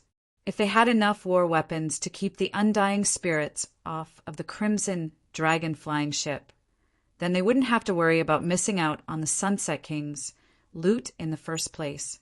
Oh, I'll also need 6 peak experts to pilot these guardian puppets and protect the flying ship, Sherfong said, chuckling. He then revealed 6 guardian puppets from his epic spatial bag. Chapter 2344, Flying Ship vs. Sunset King. Chapter 2344, Flying Ship vs. Sunset King. White Autumn and the others were stunned when they saw the 6 guardian puppets. 6 combat puppets. Did he bring Zero Wing's entire armory with him? Linya stared, astonished, at Sherfong after witnessing the 6 guardian puppets. which were as tall as buildings. Combat puppets weren't as rare as they once had been, and many superpowers had a few of their own at this stage of the game. Giant's Heart was no exception. However, due to how few the guild had, every one of them was treated as a part of the guild's foundation and mustn't be used casually. Even White Autumn, one of Giant's Heart's vice guild leaders, had to gain the guild leader's permission before he could mobilize a guardian puppet. And yet, Sherfong had pulled 6 of them from his bag as if they were common tools. The unexpected development rendered White Autumn speechless. White Autumn had already been shocked that Sherfong was allowed to carry a flying ship on him. Yet now he found out that the swordsman also had 6 combat puppets. If he hadn't taken the initiative to invite Sherfong to assist on his quest and bring the man to the sea god's realm, he would have suspected that Sherfong had actually come to declare war on the other world. Bronze ranked combat puppets possessed peak tier 3 power and under an expert player's control. They could easily surpass the combat power of tier 3 summon creatures and war weapons.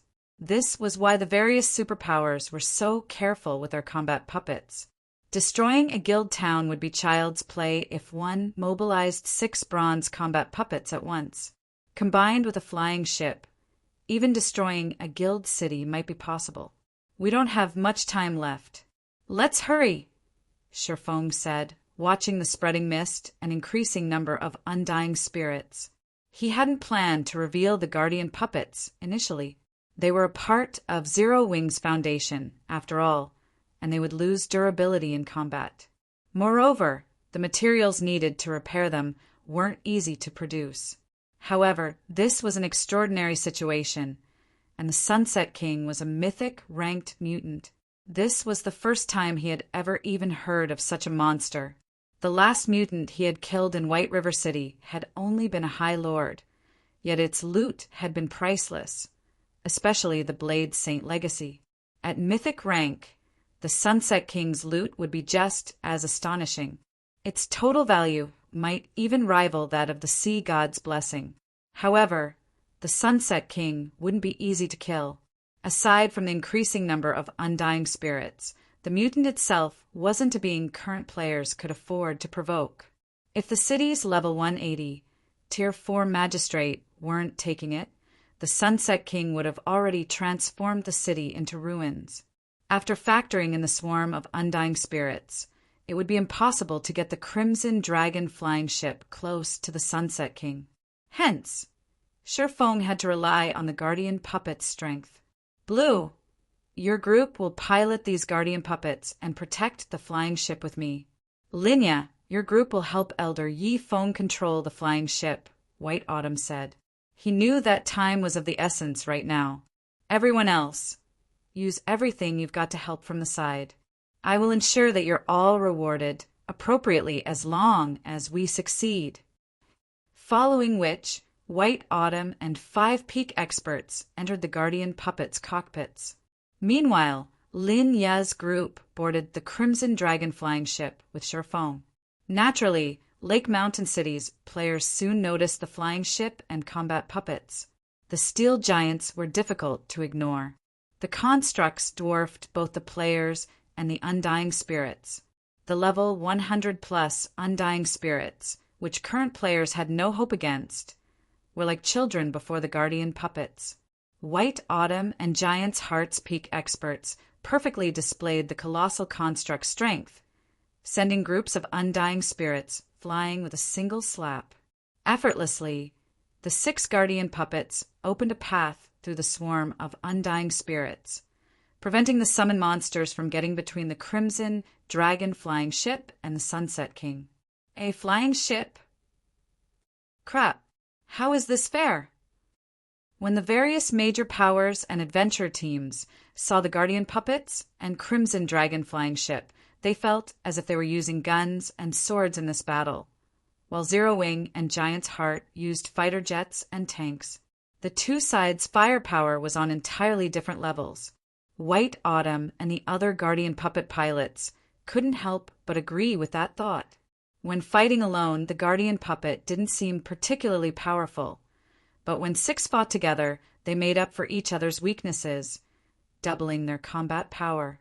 Now, they were even confident of taking down a level 100 mythic monster, much less a few level 100 Grand Lords. Before the watching players could overcome their shock from seeing the Guardian puppets, the Crimson Dragon flying ships' main cannons began to gather mana. Everyone within 2,000 yards of the flying ship felt the mana density around them sharply decrease. The instant Westland used a Tier 4 skill to push the Sunset King back, the magic elven cannon fired a beam of divine light at the mythic mutant. The Sunset King had extraordinary movement speed and reaction speed. Normally, even ballistas and gnome cannons would struggle to land a hit. However, less than 300 yards separated the Sunset King and the Crimson Dragon flying ship, and even if the mythic mutant tried, it couldn't dodge the attacks in time. Thus, the Sunset King was forced to block the attack with its scythe. Boom! The instant the beam attack smashed into the scythe, space around the impact ruptured. The Sunset King simply didn't have enough strength to resist the magic elven cannons, and as a result, the beam of divine light devoured the mythic mutant power. The Sunset King rapidly lost HP while bathed in the divine light. By the time the attack ended, the Sunset King, whom the magistrate hadn't been able to injure, was visibly hurt. Cracks spread across the mutant's body, and it had lost over 20 million HP. While the Sunset King slowly healed its injuries, it would command far less combat power. A flying ship possesses such destructive power? Linya stared at the injured Sunset King with wide eyes. Not even a Tier 4 Heavenly Knight had been able to damage the Sunset King's body. Yet the Crimson Dragon had achieved the feat with a single attack. It was simply unbelievable. What Linya didn't know was that the Crimson Dragon flying ship was powered by a bronze engine. Its overall DPS might not be a match for an actual bronze flying ship, but its main cannon had peak Tier 4 power. Not even Westland could afford to take a direct hit from the magic elven cannon. The boss is coming. Activate the magic shield and mana field. All mana pulse cannons, attack with everything you've got. Sure Foam commanded as the Sunset King turned his glare toward the Crimson Dragon flying ship. The mythic mutant made its move as soon as Sure Foam finished giving orders. The Sunset King appeared before the flying ship in the blink of an eye and swung its scythe, sending a crimson arc slicing at the vessel. Fortunately, the flying ship's magic shield and mana field snapped up before the Sunset King had attacked. As a result, the flying ship avoided taking any hull damage. However, the attack had depleted the magic shield's energy reserve by over 6 million points. After blocking the Sunset King's attack, the flying ship's mana pulse cannons activated, one after another, firing a black and white beam that struck the mythic mutant. Each one of the beams shaved off a sizable chunk of the Sunset King's HP, and the spectating players were stunned by the horrific, spectacular explosions that ensued. After witnessing the Crimson Dragon flying ship's performance, everyone gained a newfound appreciation for flying ships. None of them had ever thought that a flying ship could go toe-to-toe with a monster as powerful as the Sunset King. With Westland pinning down the mutant and the Crimson Dragon flying ship's firepower devouring its HP, the Sunset King was rendered powerless. It could only watch as it continued to lose HP. Moreover, due to the 6 Guardian puppets, the tens of thousands of Undying couldn't even reach the flying ship. 60%, 30%, 10%.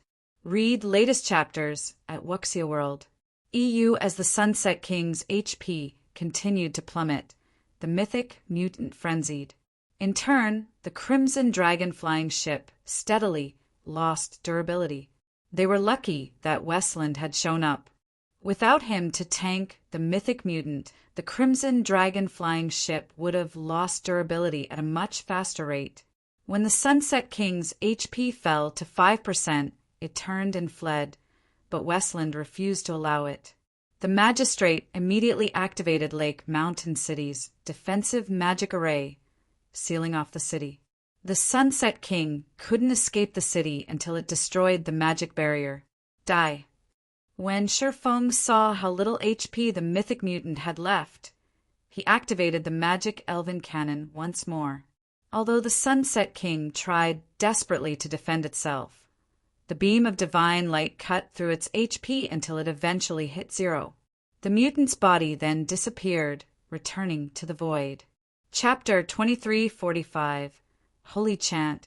Chapter 2345. Holy Chant. As the Sunset King's body vanished into the void, a bright glow enveloped Shifeng and his companions. He reached level 103 and was more than halfway to the next level. Linya and the others manning the flying ship's mana pulse cannons instantly leveled from 98 to 100. The Sunset King had awarded many times more EXP than ordinary level 100 mythic monsters. It left Linya and the others dazed for a moment. Meanwhile, the bloody mist that had saturated Lake Mountain City began to gather toward the disappearing Sunset King. After 3 seconds, a resplendent, crimson gem formed within the mist, attracting everyone's attention instantly. The mutated heart. Even without inspecting the gem, everyone knew it was the mutated heart. After all, the crystal contained tremendous energy, even more than 7 luminaries' crystals. While it hovered in the air, the crimson gem radiated such powerful waves of energy that space around it distorted as if it couldn't endure the energy. The energy within the crimson gem had no place on this plane of existence. Suddenly, a ray of holy light descended from the sky, and every player in the city heard a divine chant. As if the heavens were celebrating the Sunset King's death, over 100 globes of light fell from the sky, landing around the mutated heart. Their brilliant light illuminated all of Lake Mountain City. Every one of these treasures radiated incredible auras, and so close together, their auras amplified each other.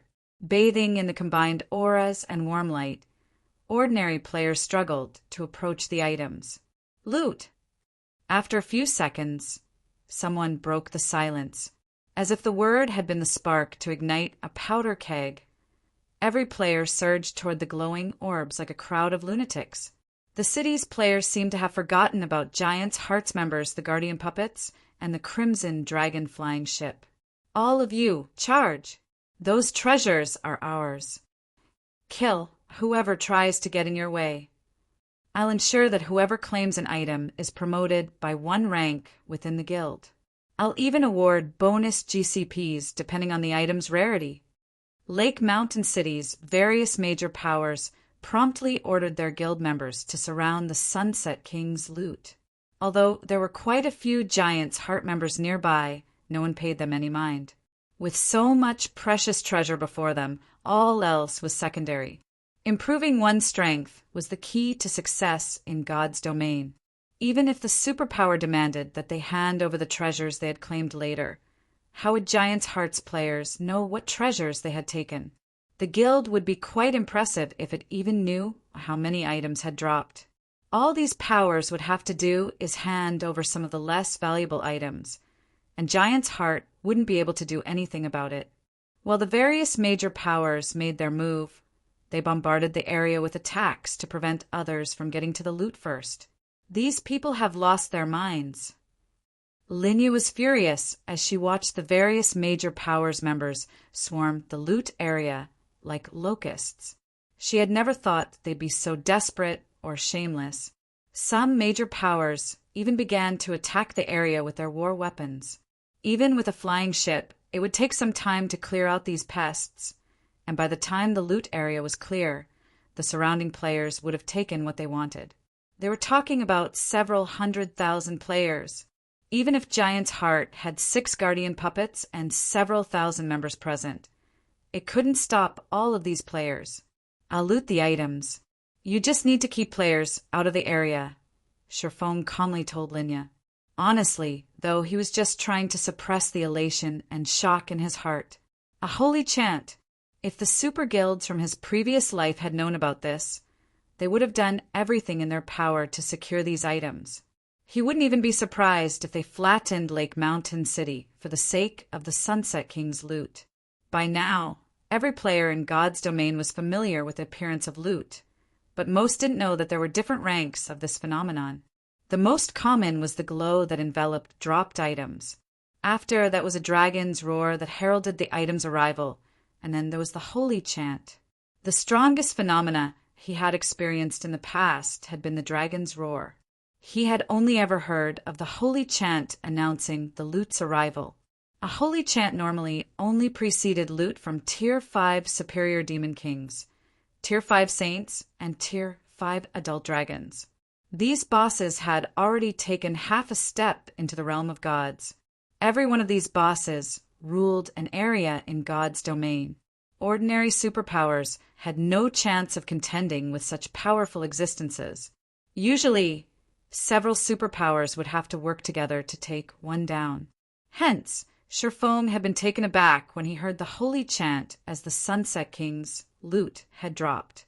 He had expected a mythic mutant's loot to be extraordinary, but he hadn't thought it would be this incredible. If the various superpowers of his previous life had known about this, they would have nurtured every mutant they could find to mythic rank before slaughtering them. When Lin Ye watched Sherfong vault from the pilot seat, she was at a loss. Hundreds of cannons and ballistas continued to bombard the loot area. Not even a guardian puppet would last long against so many war weapons. How exactly did that swordsman intend to get to the items in such a situation? Even if Sherfong had invulnerability skills, the dropped items were scattered across a vast area. He wouldn't be able to accomplish anything significant with how short invulnerability skills' durations were. On the off chance that he miscalculated his timing or spent too much time gathering the loot, he'd lose his life and the items he'd collected. However, before she could try to dissuade the man, Sherfong had already jumped from the Crimson Dragon flying ship directly into the loot area. Crazy bastard! The sight stupefied Lin Ye. Everyone else had noticed Sherfong jump from the flying ship as well. Is that guy stupid? He's trying to collect the loot in such a situation? He should have an invulnerability skill. Damn it! Why don't I have one as well? I could have gone down there and stolen a dozen items myself. The crowd watched Sherfong in envy and admiration. With a dozen of the 100 or so items on the ground, one could make a killing. So many major powers were trying to get to those items right now, and each would be fortunate enough to obtain 5 or 6 items at most. However, Sherfong hadn't activated an invulnerability skill when he hit the ground as everyone had expected. Rather, he replaced the Abyssal Blade with the Twilight Blade and summoned 8 doppelgangers, each with 85% of Sherfeng's basic attributes. What is he trying to do? White Autumn, who commanded Giant's Heart's member some distance away, was confused as he watched the swordsman. Read latest chapters at Wuxia World. Some doppelgangers could use their players' skills and spells, but none of the doppelgangers in God's domain could pick up items. Only the player's main body could do so. So, what was the point in summoning a bunch of doppelgangers in this situation? When they saw what happened next, however, everyone's eyes nearly fell from their sockets. As soon as the 8 doppelgangers appeared, they charged toward the hundreds of approaching cannonballs and ballista arrows. The 8 clones easily blocked the incoming projectiles, which were powerful enough to damage Grand Lord ranked monsters. Meanwhile, Sherfong strolled through the area as if it were his backyard, casually collecting the scattered loot. 1 item, 3 items, 9 items. Chapter 2346, Oppressing All Sides. Chapter 2346, Oppressing All Sides as Sherfong started collecting one dropped item after another. Silence fell over the entire city. How is something like this even possible? Crap, is he even human? Everyone felt their worldview crumble as they watched. At this stage of the game, practically everyone had a healthy fear of war weapons. They could kill players in one hit, after all. War weapons could also cause significant damage to high-rank monsters. Without invulnerability skills, players had no way to stand up against war weapons. Relying on his own strength, Shifeng successfully blocked every incoming cannonball and ballista arrow. Even his doppelgangers effortlessly deflected the hundreds of war weapon attacks. He was simply inhuman. The various major powers members watched as Shifeng steadily collected the loot with bloodshot eyes. Every one of the Sunset King's items radiated an incredibly powerful aura. In God's domain, such auras were proof of an item's rarity and value. Even from so far away, they could see the epic glow effect shining among the Sunset King's loot, and a few items radiated a strange light and a faint trace of divine might. Kill him. Those items are mine. Use Tier 4 magic scrolls. I refuse to believe he can stop those. The various major powers' upper echelons nearly spat blood as they watched Shifeng storing the Sunset King's loot in his bag. Had Shifeng used an invulnerability skill to stop their attacks, they would have accepted their fate, but he blocked their attacks with his doppelgangers. With doppelganger skills' average duration, Shifeng would have more than enough time to collect all of the loot before his doppelgangers disappeared. If that happened, none of them would get anything from this inferior legendary event. A few of the major powers experts immediately retrieved the Tier 4 magic scrolls they had been saving and activated them against the swordsman. Tier 4 spell, Heavenly Thunder. Tier 4 spell, Dark Domain of Arrows. Tier 4 Hurricane Howl. Have these people gone insane? They're actually using Tier 4 magic scrolls against him. Lin felt her scalp tingle as she watched the 3 Tier 4 spells approach Shifeng. At this stage of the game, Tier 4 magic scrolls were considered a part of a guild's foundation. Every one was worth as much as an ordinary epic item. Tier 4 spells could do even more damage than gnome cannons and large ballistas, and not just because they commanded greater raw power. Players had full control of these spells. They could manipulate the spell's trajectories and implement combat techniques as they cast them. Blocking a single Tier 4 spell was impossible for current players, much less 3. Suddenly, a massive lightning bolt struck down on Shifeng with enough speed to break the sound barrier. At the same time, 12 dark arrows appeared around the swordsman, each with enough power to rival a mythic monster's attacks. Lastly, a gigantic tornado blotted out the sky as it rolled down toward Shifeng. These 3 spells sealed off any path of escape for Shifeng, and watching them move toward the swordsman was like watching Armageddon begin. The watching players felt their hearts skip a beat. The 3 Tier 4 spells' devastating power was stifling. How vicious! That guy's dead for sure now. Not even a mythic monster could take those spells without suffering severe injuries. The general populace hadn't expected Lake Mountain City's various major powers to be so vicious and decisive. Not even superpowers would casually waste Tier 4 magic scrolls on a single player. Death awaits any who oppose us. Let's see how you intend to block these attacks. The various major powers eagerly watched the Tier 4 spells assault Shifeng, waiting for the moment the swordsman died and dropped all of the items he had claimed thus far.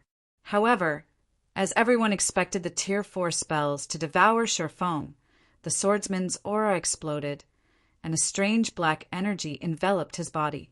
Power of darkness. Scram! Shifeng bellowed as he brandished Killing Ray. Secret technique, lightning flash. Sword lights immediately appeared around him, cutting down the incoming streams of mana. The lightning bolt and dark arrows scattered, and he sliced the descending tornado cleanly in two, dissipating the violent wind. Silence. As if time had frozen, silence filled Lake Mountain City. The city's independent players, the various major powers members, even Giant's Hearts members stared, dumbfounded. Those 3 Tier 4 spells would have even injured a mythic monster. Yet Shifeng had countered all 3 with a single swing of his sword. How is this possible? The upper echelons from the 3 major powers that had used the Tier 4 magic scrolls were frozen in shock. They had originally saved the Tier 4 magic scrolls as trump cards to use against mythic monsters, yet Shifeng had stopped all three effortlessly. He hadn't even lost a single HP, much less been injured. So strong! Is this the true power of a Tier 3 class? Lin Yi felt overwhelmed as she watched Shifeng. She had seen the strength of a Tier 3 class when Shifeng had fought the two rock giants outside the temple. But she hadn't realized that a Tier 3 class was powerful enough to nullify Tier 4 spells. With such strength, none of God's domain superpowers could touch Shifeng. He was on an entirely different level compared to Tier 2 players. Before a Tier 3 player, a Tier 2 player was no more than an infant learning how to walk. Thank goodness. I'm so glad I didn't pick a fight with him. I'd be doomed. Silent Rain inwardly celebrated after seeing Shifeng emerged from the Tier 4 spell bombardment unscathed. Silent Rain had considered plotting a way to steal the Crimson Dragon flying ship, but after this performance, he knew that not even a superpower's main army could take that swordsman down. Warblood and Starlin are truly unlucky to have provoked such an individual. White Autumn couldn't help but pity the two organizations. Warblood and Starlink would have already found Zero Wing to be an incredibly challenging opponent with its guardian puppets and Crimson Dragon flying ship. But with a player like Yifeng to protect the guild as well, Zero Wing was essentially a natural disaster for the two organizations. After countering the three Tier 4 spells, Shifeng glanced at the approaching players. These players, who still intended to fight for the Sunset King's loot, halted their steps immediately. Even the various major powers leading the charge stopped, quietly watching Shifeng. None of them dared to take even half a step closer, afraid of attracting the swordsman's attention. They'd be gambling their lives if they tried to snatch the items from such a monstrous being. Even if they got their hands on one of the dropped items, they wouldn't be able to escape with it. They'd just become a target for Shifeng to practice his swordsmanship. Seeing these players abandon their contest for the Sunset King's loot, Shifeng turned around and resumed his work. Everyone merely watched as he quietly gathered the remaining items. Read latest chapters at Wuxia World. EU, who is that guy? Isn't he a little too strong? He actually deterred an entire city of players by himself. I know, right? Not even the Sea God's Realm's #1 player, Scarlet Hand, would be a match for him. The players in the vicinity began to admire Shifeng. They were also incredibly curious about his identity. As for the Sunset King's loot, none of them dared object to the situation anymore. Once Shifeng had collected the dropped items, he quickly approached White Autumn, handing over the mutated heart. If possible, he wanted to leave Lake Mountain City as soon as he could. He planned to return to White River City immediately. Only there would he be safe enough to appraise the Sunset King's loot. In return for the mutated heart, White Autumn gave Shifeng a whopping 10 ocean barrier stones. Shifeng then retrieved a return scroll and activated it, transforming into a streak of light and leaving the Sea God's Realm. Chapter 2347. Extraordinary Loot. Chapter 2347. Extraordinary Loot. White River City's business district was full of advanced carriages and a variety of mounts. Meanwhile, the candlelight trading firm loomed over the street like a giant. A long line of players stood before the shop's entrance. Aside from those looking to purchase Candlelight's products, many were lifestyle players seeking to improve themselves. They were there to take the Candlelight's recruitment test, hoping they'd be accepted into this sacred land for lifestyle players to become a respectable master lifestyle player eventually. A sea of players filled the shop itself, crowding around every counter in the firm and fighting desperately to purchase items. First-time visitors to the Candlelight trading firm were stunned by the scene. Isn't this just a shop? Why are so many people here? A level 96 female druid with a strong life aura muttered, surprised by the players around her. What is this shop selling? That's not what we're here to find out. Our main goal is to investigate the various kingdoms' alchemical standards. The sooner we finish our investigation, the sooner we can employ our moon god's realm's advantages. A male guardian knight, who radiated a similar aura, said, I guess you're right. The main continent's alchemy standards are far inferior to our world's. Once we verify the potions these people are selling, we can establish ourselves across the continent through our alchemy techniques, the female druid agreed, nodding. She then ignored the commotion on the first floor and headed up the stairs to the second.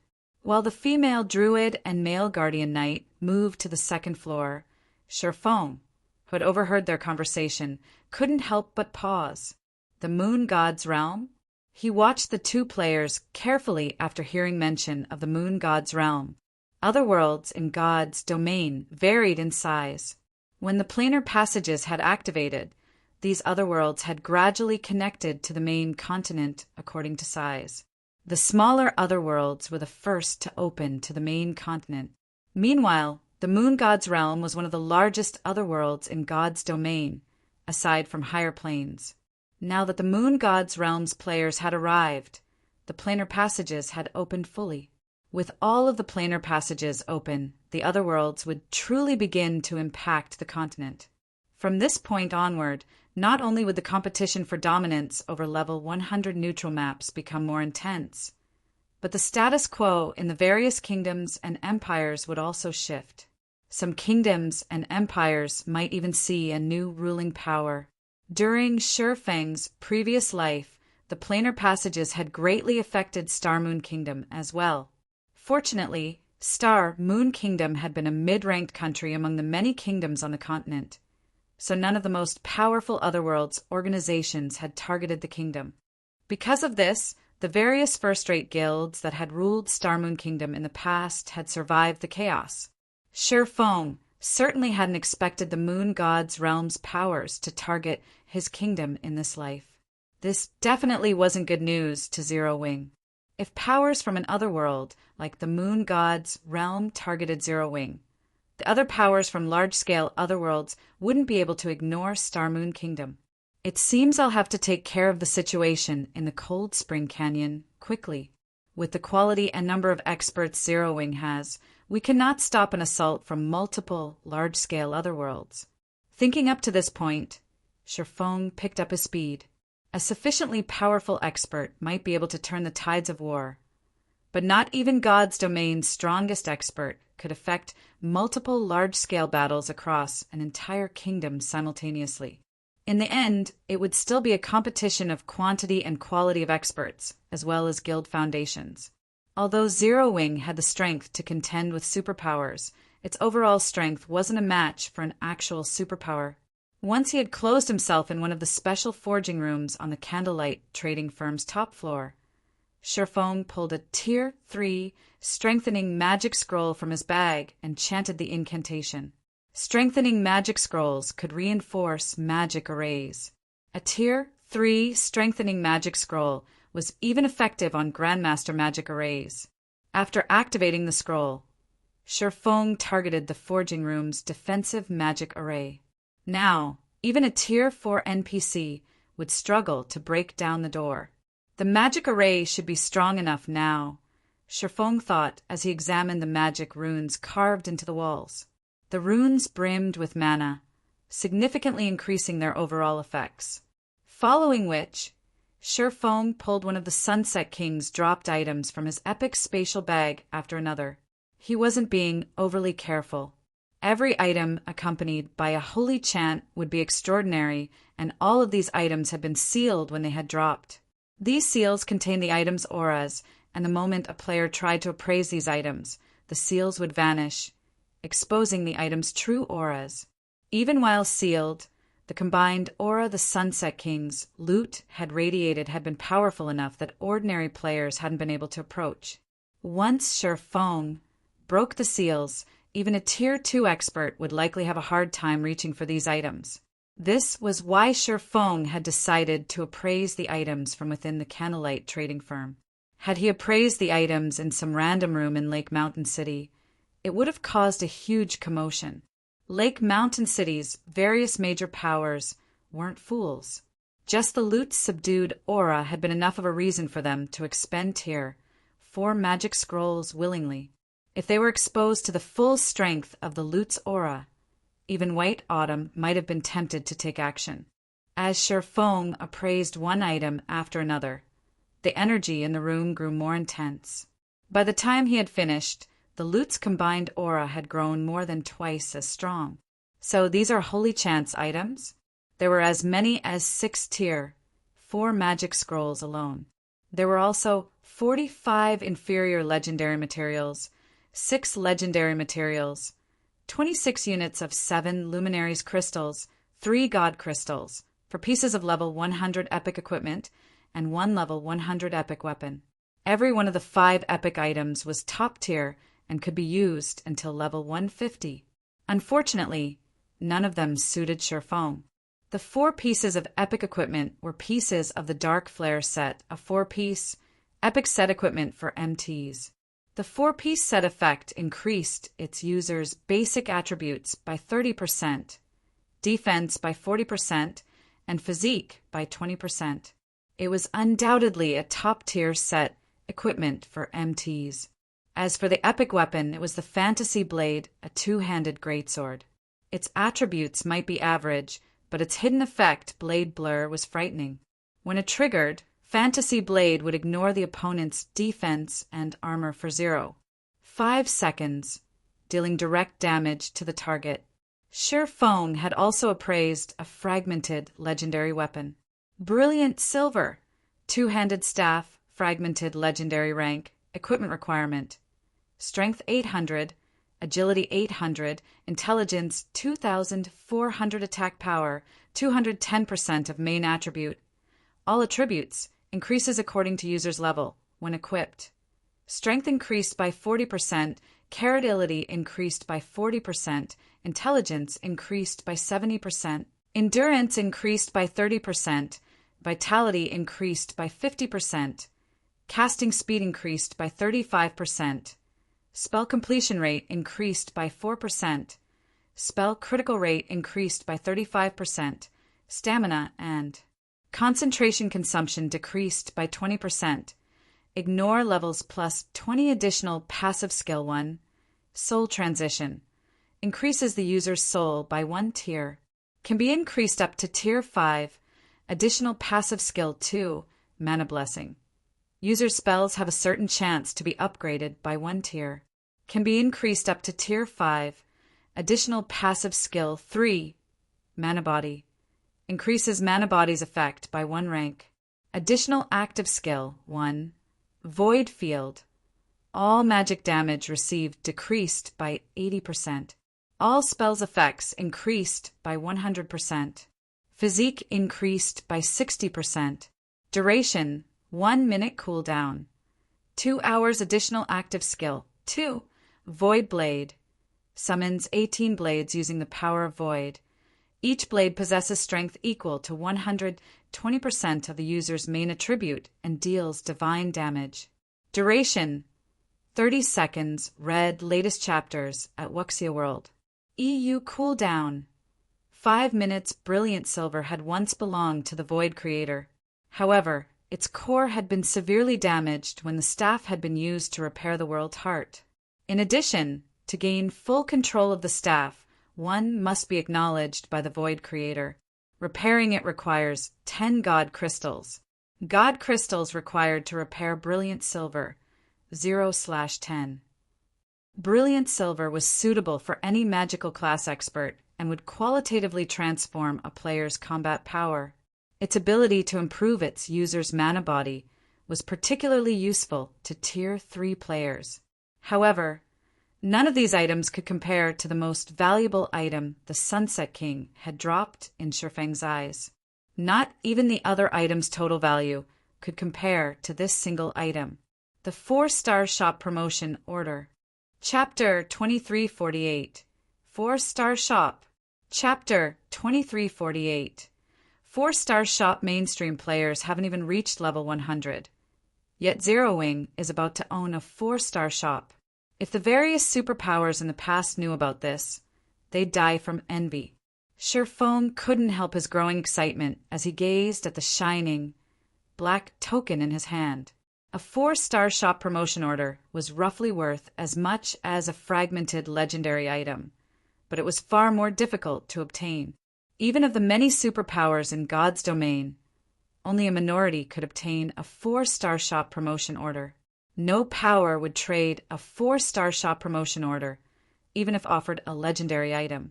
Similar to the qualitative transformation players undergone when they rose from Tier 2 to Tier 3, shops would transform when they were upgraded from 3-star to 4-star status. Shops in God's domain were considered basic rank from 1 to 3-star status, but once they reached 4-star status, they'd become an advanced shop. Not only would all of the shop's existing functions improve, but it would also gain new major functions. The first was the research workshop. The research workshop would be tremendously helpful to lifestyle players as they worked to rise through the ranks. Not even the Philosopher's Hand or Moon God's secret journal could compete. The research workshop could examine data on existing items and identify their deficiencies. Players could then modify and improve these items, thereby creating a new item. It was easy to imagine how helpful this would be to lifestyle players. The research workshops were a large part of the reason the various superpowers had been able to nurture master, even grandmaster, lifestyle players during Sherfang's previous life. Without these workshops, the various superpowers would have, at most, been able to nurture master lifestyle players, even if they relied on all sorts of rare materials. None of them would have had enough super rare materials to nurture a grandmaster. Now that Zero Wing had access to a research workshop, the guild could have a large batch of master lifestyle players in no time with how many talented lifestyle players it already had. God's domain's designs for high-ranked weapons and equipment were incredibly rare already, but after level 100, rare would be an understatement. Trying to obtain a high-quality design would be like trying to win the lottery. Hence, the various major powers would have to rely on lifestyle players for such items. Of course, creating a high-ranked level 100-plus weapon or equipment piece was easier said than done. Because of this, the cost for high-ranked level 100-plus weapons and equipment would skyrocket as mainstream players reached level 100. Not even ordinary expert players would be able to afford such items. In fact, some ordinary experts would be stuck using level 100 equipment even after they reached level 110. Meanwhile, this scarcity would only begin to subside as 4-star shops began to emerge. The various major powers experts would still need some time to reach level 100, not to mention the time they'd need to obtain high-quality level-appropriate weapons and equipment. Zero Wing's experts were no exception. If Zero Wing could secure a source of weapons and equipment early on, these items would be immensely helpful to the guild's experts as they gained more combat power and cleared their Tier 3 promotion quests. The second ability the shop would gain with its 4-star status would help a power dominate the market. The shared warehouse. At 4-star status, a shop would gain a shared warehouse and the ability to create similar warehouses in 5 3-star shops. These shared warehouses would be connected. The function might not seem glamorous, but countless powers dreamed of having such an ability. With a shared warehouse, a power could transfer items across long distances at no cost, including non-bag space items. Transporting non-bag space items had always been a huge problem in God's domain, and the shared warehouse was one of the few methods that could solve this problem. Because of this, the various powers of Sherfang's previous life had fought to promote their shops to 4-star status, with some even trading legendary items for the promotion order. There was a catch, of course. Once items had been placed in the shared warehouse, they'd be frozen for 24 hours, locked in the warehouse. Moreover, there was an extremely limited amount of space for non-bag space items. At the 4-star status, the shared warehouse could only hold up to 200 non-bag space items at a time. Even so, the function would save a lot of money and transportation time. Most importantly, this method of relocating items was safe. Had Shadow possessed a 4-star shop during Shifeng's previous life, the guild wouldn't have taken so many risks to move highly valuable non-bag space items, getting robbed by powerful NPCs. Unfortunately, 4-star shop promotion orders were painfully rare in God's domain. Only a small number of superpowers could enjoy the luxury of owning a 4-star shop. Due to these two functions, not even powers with 103-star shops could compete with those that had a 4-star and a few 3-star shops for dominance over the market. Thinking up to this point, Shifeng collected the Sunset King's loot in his bag and stored the 7 Luminaries crystals and God crystals in his private warehouse. He then made his way to the city hall to upgrade the Candlelight trading firm to a 4-star shop. He also notified Melancholic Smile and had her mass recruit players for Candlelight's internal membership, pausing normal recruitment for now. Previously, Candlelight hadn't met the conditions for expansion. The trading firm only had a limited number of special workshops and meditation rooms, after all. Moreover, competition between the various trading firms hadn't been particularly intense, as designs for high-quality weapons and equipment below level 100 were relatively easy to obtain. However, that was about to change. Any design or recipe a player found in a level 100-plus neutral map would be incredibly valuable. Now that Candlelight was about to have a 4-star shop, Shifeng couldn't allow the trading firm to operate as liberally as it had been. Moreover, otherworld players were flooding to the main continent, and they would have a massive impact on the status quo, especially those from other worlds like the Moon God's Realm, who focused on lifestyle development. Other worlds like these would have a huge impact on the main continent's economy. To compete against these other worlds, Candlelight would need to nurture its lifestyle players to a higher standard. However, Candlelight had many secrets it had to protect. Thus, it would need more internal members, not normal members. Guild leader, our recruitment requirements are already quite demanding. If we start recruiting with these standards, I'm afraid that other powers will use the opportunity to poach some of our members, Melancholic Smile cautioned after listening to Shifeng's new requirements. Few of God's domain's lifestyle players enjoyed being bound by strict contracts. Hence, the various major powers typically offered relaxed conditions. If Candlelight increased its requirements, they'd be lucky not to lose normal members, much less recruit new internal members. Furthermore, Starlink was still trying to steal Candlelight's members. If they increased the trading firm's strict conditions, Candlelight would suffer for it. Relax. That is only true if they can steal our members, Shifeng said, chuckling. He then held up the 4-star shop promotion order to the display and continued. What do you think this is? Is that a 4-star shop promotion order? Melancholic Smile's eyes went wide with shock when she saw the black token. Guild leader, is that real?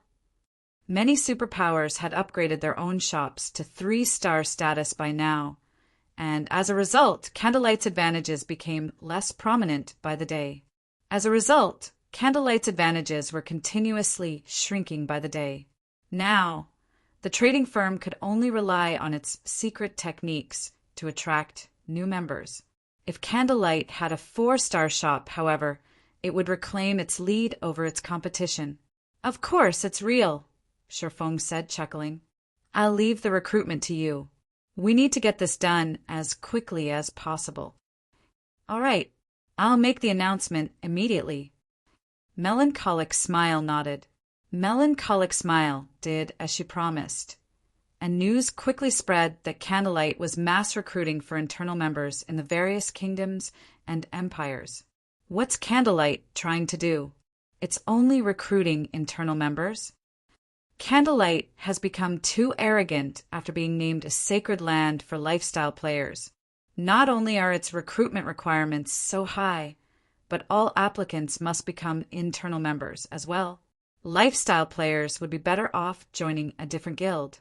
They'd have more freedom than in Candlelight. Candlelight's latest recruitment announcement enraged many lifestyle players, and quite a few of them who had intended to apply promptly abandoned the idea. Meanwhile, Two players radiating powerful life auras lounged in one of White River City's advanced restaurants.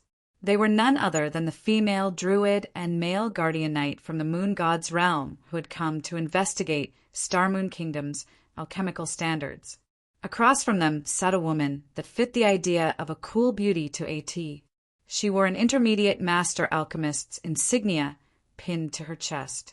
I didn't expect to find you here, Silent, but you won't have a future if you choose to continue developing in this kingdom. Zero Wing can't help you. Why don't you just join Dark Pursuit? With your standards, you're guaranteed to earn a high position in the guild, and you'll have access to plenty of resources, including resources Candlelight can't ever hope to offer. The female druid suggested, trying to persuade Silent Wonder. Memory is right. The main continent's alchemical resources are too scarce. Not even the superpowers here can compare to Dark Pursuit's alchemical resources, much less Zero Wing. Yen Xiaoqian has already received a lot of support and resources from Dark Pursuit. Do you really want to lose the family competition to her?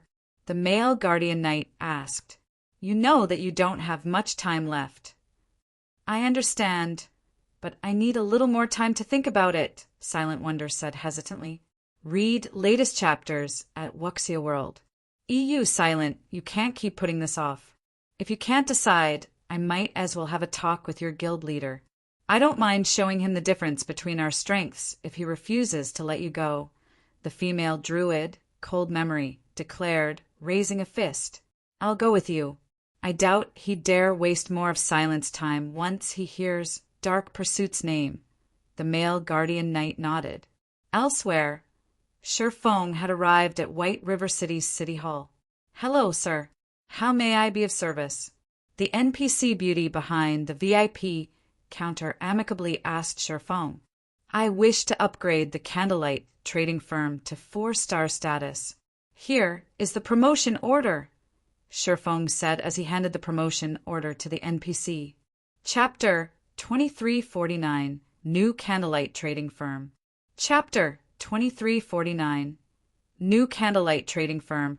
When the NPC administrator saw the 4-star shop promotion order, she gave Shifeng an odd look. Sir, do you really wish to promote your shop to 4-star status? She asked for confirmation. Is there a problem? Shifeng asked strangely. As far as Shifeng could remember, the City Hall managed shop promotions within its city.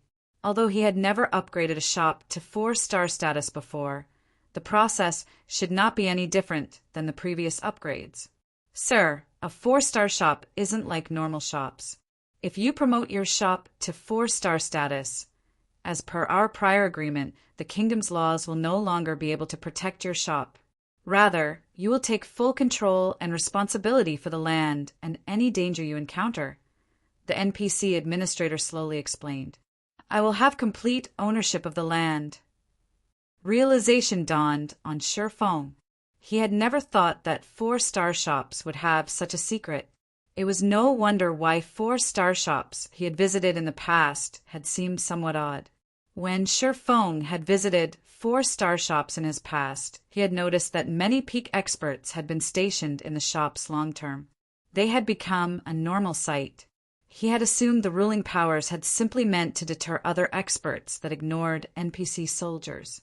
However, it seemed there had been a much greater reason. With the country's protection, players could do whatever they wanted in these shops, and NPC soldiers wouldn't even bat an eye. If they stole from the shop, they wouldn't have to worry about the NPC soldiers capturing and jailing them for a month, and the various large guild shops usually sold incredibly precious treasures. If players could steal these items without repercussions, they'd certainly try. If a power weren't strong enough to protect their products and 4-star shop, the shop they had gone to such great lengths to nurture would be crippled. Sir, do you still wish to promote your shop? The NPC administrator asked again. Yes, Shifeng decided. There was a lot of risk to upgrading a shop to 4-star status, but the risks were insignificant compared to the benefits. Now, all he had to do was to figure out how to improve the shop's security. The cost of rebuilding and expanding your territory will be calculated independently. Here are the reconstruction and expansion options. You may choose whichever you wish. If you are not satisfied with the results, you may reconstruct and expand again, the NPC administrator said, smiling as she handed Sherfong a list. How vicious! Sherfong was flabbergasted when he saw the stated prices. Reconstruction meant adding new floors to the shop. In this regard, he had 3 choices: 12 floors, 15 floors, and 21 floors. They would cost 20,000 gold, 40,000 gold, and 100,000 gold, respectively. The expansion cost was even more ruthless. Gaining 40% more land would cost 50,000 gold, while each additional 10% would cost 30,000 gold to a maximum of a 100% expansion. This was even more expensive than constructing a city. First-rate guilds would be considered quite wealthy if they had 50,000 gold in liquid funds. Yet that was only a fraction of the cost for reconstructing and expanding the shop. Although Zero Wing had recently earned a lot of money, with around 170,000 gold in liquid funds, it couldn't afford to splurge on a 4-star shop. The guild still needed to pay the recruitment costs for 5,000 NPC knights, after all.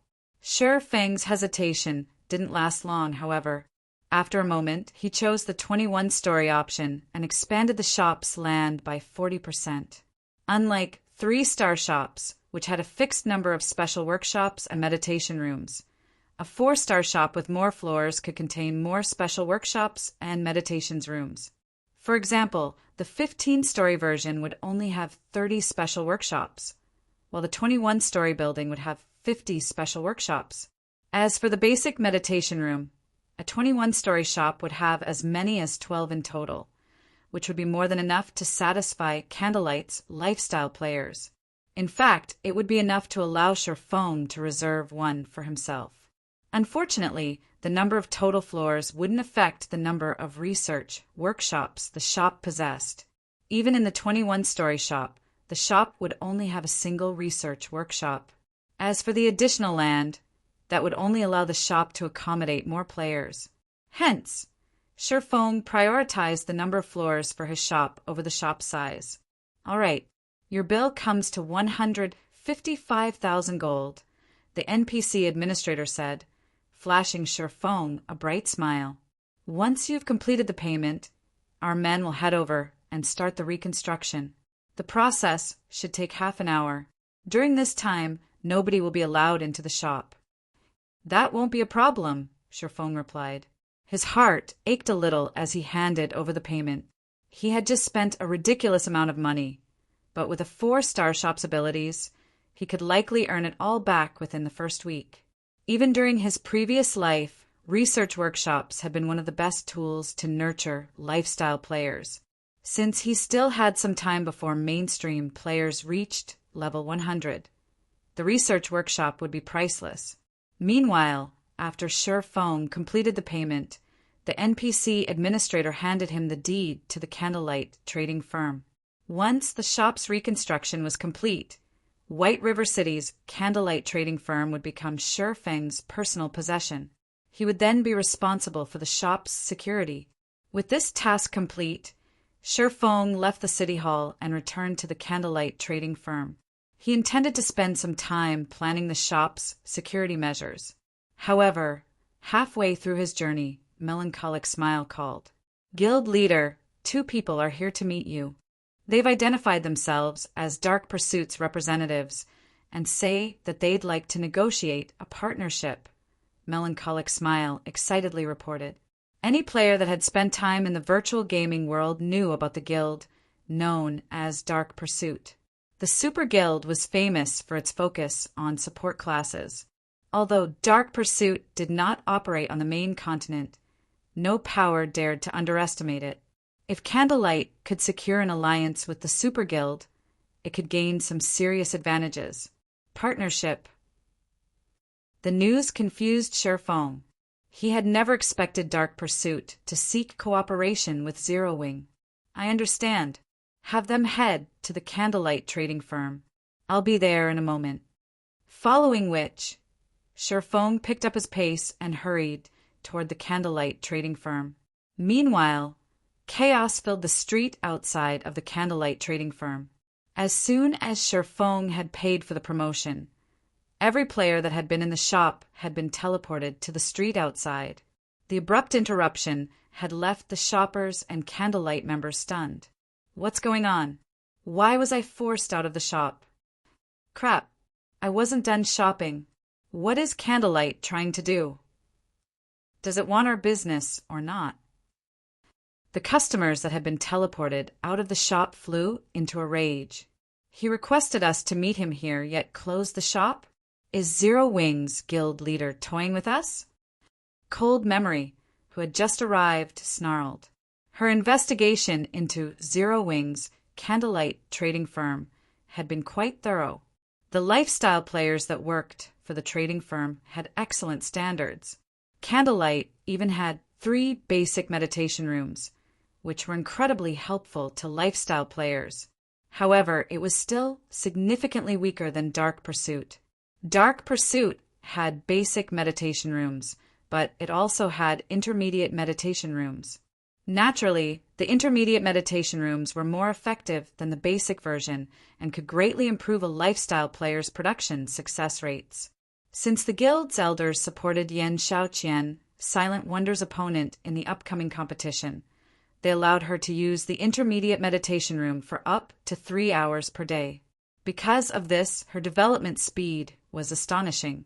Read latest chapters at Wuxia World. EU.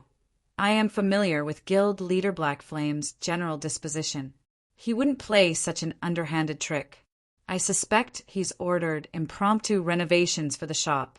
Let's just wait for a bit, Silent Wonder said. Renovations? Is it necessary to cause such a scene just for a simple renovation? Cold Memory muttered disdainfully. The various powers did renovate their shops from time to time to attract more customers. But no matter how many renovations they did, they'd at most change the interior design. Not long after Cold Memory's comment, the magic barrier enveloping the candlelight trading firm dissipated. As it did, it revealed a 100-meter tall building. The nearby player-owned shops, which were only 4 or 5 stories tall, and the NPC shops, which were about a dozen stories tall, looked like children next to the upgraded candlelight trading firm. Chapter 2350, Crazy Masters. Chapter 2350. Crazy Masters, the candlelight trading firm's new appearance stupefied every player on the street. It underscores massive. What did Zero Wing do? They were overcome with shock as they gazed up at the humongous candlelight trading firm. The surrounding player-owned shops might look extravagant, but they were nothing compared to Candlelight's 100-meter tall shop. The merchant players were particularly stunned, staring with wide eyes and dropped jaws at the new Candlelight trading firm shop.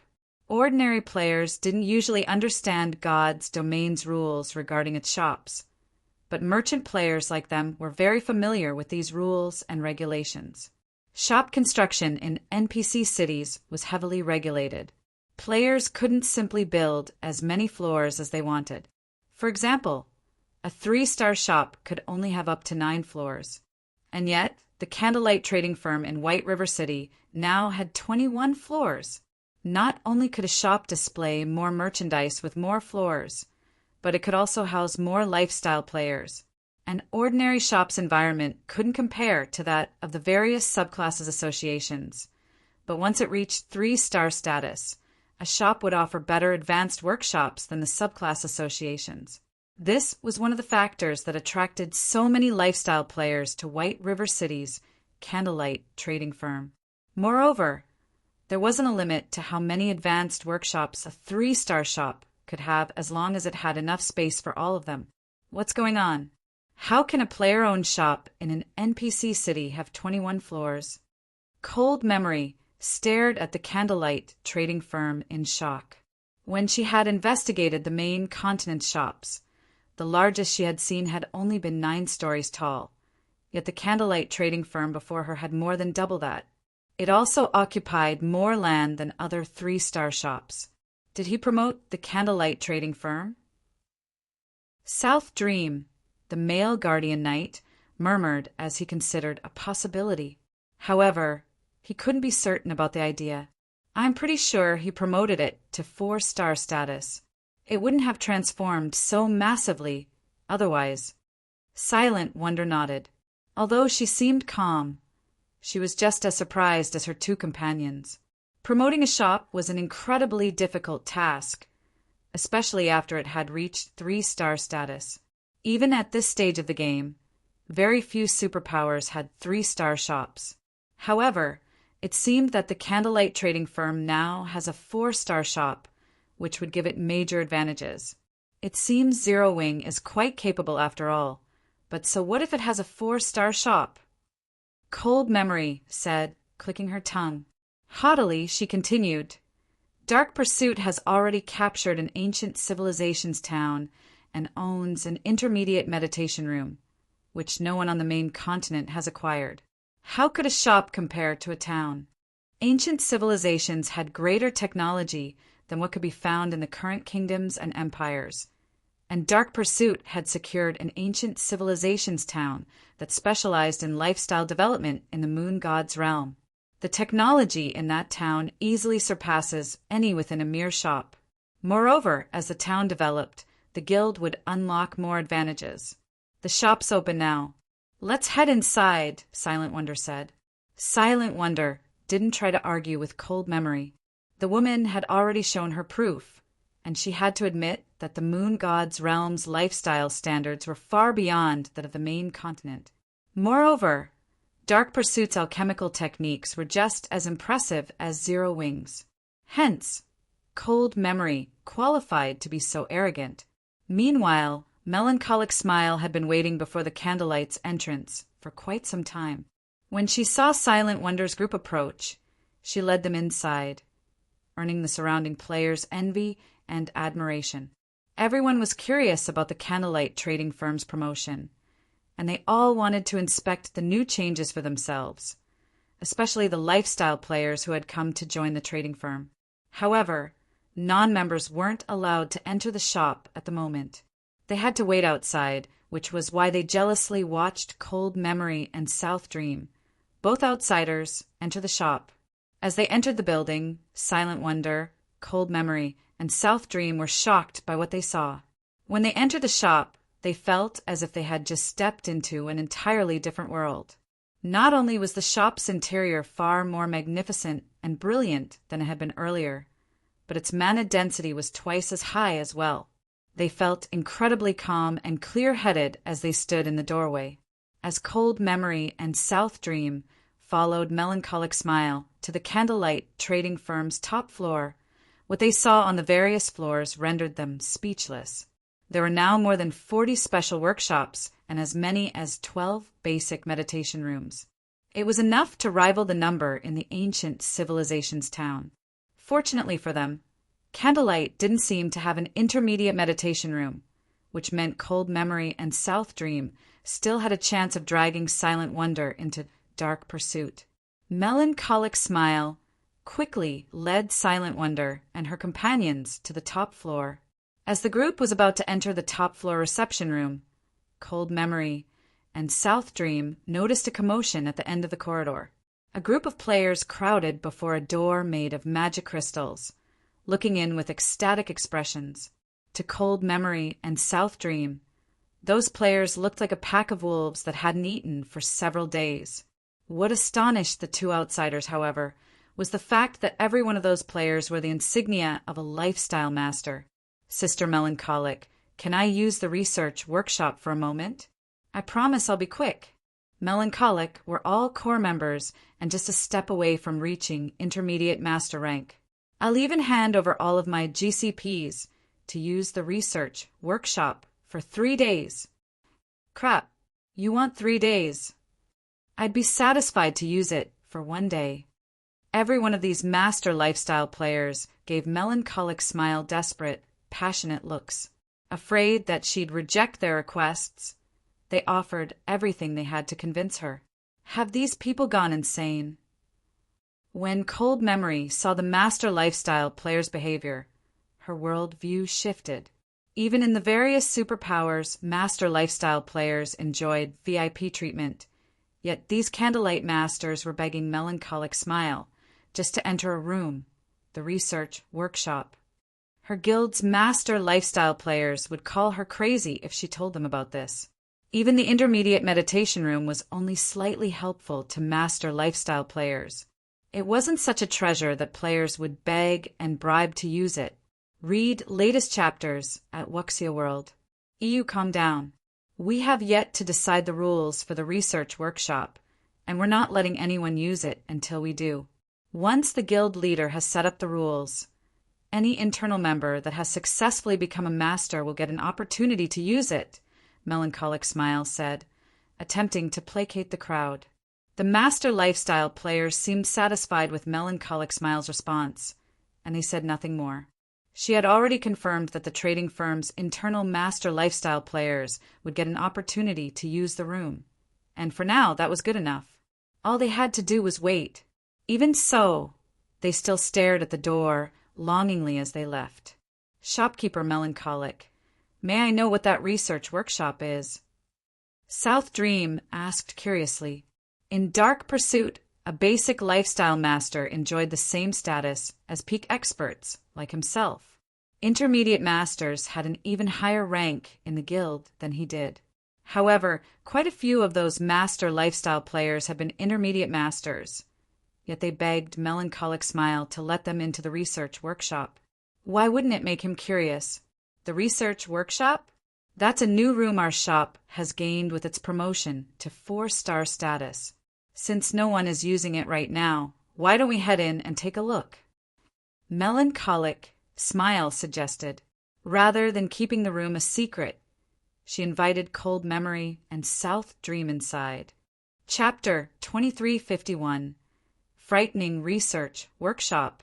Chapter 2351.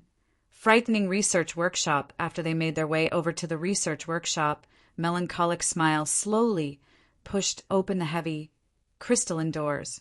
As the doors parted, incomparably dense mana flooded out. Even Silent Wonder, who was used to working in high mana density environments, felt refreshed as the workshop's mana hit her. She felt as if she had just woken from a sweet dream. Cold Memory and South Dream, on the other hand, stared at the research workshop in astonishment, unable to process what was happening even as their minds became clear and sharp. How can this room have such high mana density? Cold Memory gave the workshop an incredulous look. There was a special magic array that could gather an immense amount of mana in the ancient civilization town Dark Pursuit had captured. Hence, the mana density within the town was unusually high. Naturally, the town's intermediate meditation room had the highest mana density in the town, but compared to this research workshop, the intermediate meditation room's mana density was a joke. Cold Memory couldn't fathom how a mere shop had such incredible mana density. However, what she saw as she entered the research workshop shocked her even more. The majority of the research workshop had been constructed with magic crystals, and some parts of the workshop were even made with mana stones. The room was like a magic crystal cave. In the research workshop, our members can study new designs and recipes. Not only is the mana density here extremely high, but the room also has a special instrument that can analyze all sorts of items, giving players the information they need to strengthen and modify their work to create new and better designs and recipes, Melancholic Smile introduced. Assist players in creating new designs and recipes. Impossible. Cold Memory and South Dream instinctively denied Melancholic Smile's claim. Almost every player in the Moon God's realm understood how difficult it was to reach the next lifestyle promotion. Once lifestyle players reached the advanced rank, their greatest hurdle was the creation of new designs and recipes. If it were possible to increase players' chances of creating new designs, a power could nurture master lifestyle players far faster than its competition. For advanced lifestyle players, accumulating enough proficiency points for their promotion to master rank was easy, but the same couldn't be said for creating new designs and recipes. The task required a lot of materials and experimentation. The amount of gold and resources an advanced lifestyle player would need was astronomical. Because of the cost, the various major powers were very careful when selecting advanced lifestyle players to nurture. Dark Pursuit's intermediate meditation room only helped clear players' minds so they could focus when producing items. It couldn't help them create new items. I see that the two of you are advanced alchemists. Why don't you give it a try? You can see for yourselves whether or not I'm telling the truth, Melancholic Smile said. She wasn't surprised that her two guests refused to believe her. When she had first learned about the research workshop's function, even she found it hard to believe. To lifestyle players, gaining access to the research workshop's ability was akin to combat players getting their hands on a tool with godly abilities. It was expected that Cold MEM and South Dream would be skeptical about the research workshop. We'll have to trouble you then, Shopkeeper Melancholic. With Melancholic Smile's blessing, Cold Memory saw no reason to hold back. Her declaration was simply impossible. Zero Wing was merely lying to people in an attempt to look good before Dark Pursuit. Following which, Melancholic Smile spent 1,000 magic crystals to activate the research workshop's instrument. As soon as she did, the mana density in the room rose. What a powerful mana! It's no wonder why she made such a foolish claim. Even if she were lying about the workshop's ability, such an environment would be immensely helpful when creating new items. South Dream was flabbergasted as he felt the room's mana density change. Unlike her companion, however, Cold Memory wasn't yet convinced. She retrieved a bottle of Breath of Life, an advanced potion, from her bag and placed it on the workshop's scanner. She then waited for the research workshop to analyze the potion. Her lack of reaction rendered South Dream speechless. He thought she was taking this a little too seriously. The Breath of Life was a super rare advanced potion in God's domain. When consumed, it reduced the amount of EXP players would lose after their next death. The potion was just slightly less difficult to brew than a master potion. As a potion that was close to master rank, modifying the Breath of Life potion further was incredibly challenging. Even master alchemists struggled. To accomplish the feat, how much help could the research workshop's apparatus possibly provide? However, before South Dream could try to dissuade Cold Memory, the research workshop's apparatus completed its analysis. Immediately, the holographic screen displayed a mass of information. How is this possible? South Dream's eyes nearly fell out of their sockets when he saw the lines of data. After conducting its analysis, the apparatus had revealed 11 aspects that required modification and 6 aspects that could be strengthened. The situation even shocked Silent Wonder, not to mention her visitors. She had researched the Breath of Life potion as well, but with her current alchemical standards and knowledge, she had only found 3 aspects that needed modification and 1 that could be strengthened. She wasn't far from becoming an advanced master alchemist, and Zero Wing had provided her with plenty of alchemical information. These were the only reasons that she had been able to improve the Breath of Life potion to such an extent. Any other master alchemists would likely struggle to modify the potion successfully without extensive research into the recipe. As for Cold Memory, she was utterly dumbfounded when she saw the data on the research workshop's holographic screen. She had dedicated a lot of time to researching the Breath of Life potion, searching for the key that would allow her to become a master alchemist. But after all her research and experiments, she had been stuck in a dead end. So that's the case. I made a mistake there. It's no wonder why I never succeeded. Cold Memory couldn't help her elation as she read the information. She had found a clue to one of the modification aspects the research workshop pointed out, but she hadn't been able to follow that clue to the end, even after countless experiments. Eventually, she had given up on the clue, tired of wasting her time.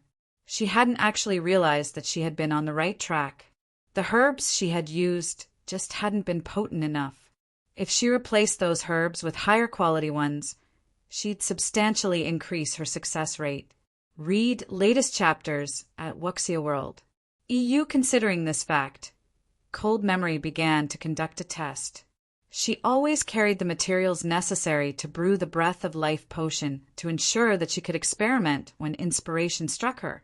Fortunately, the research workshop had just the facilities she needed and incredibly dense mana. It was the perfect place to brew a potion.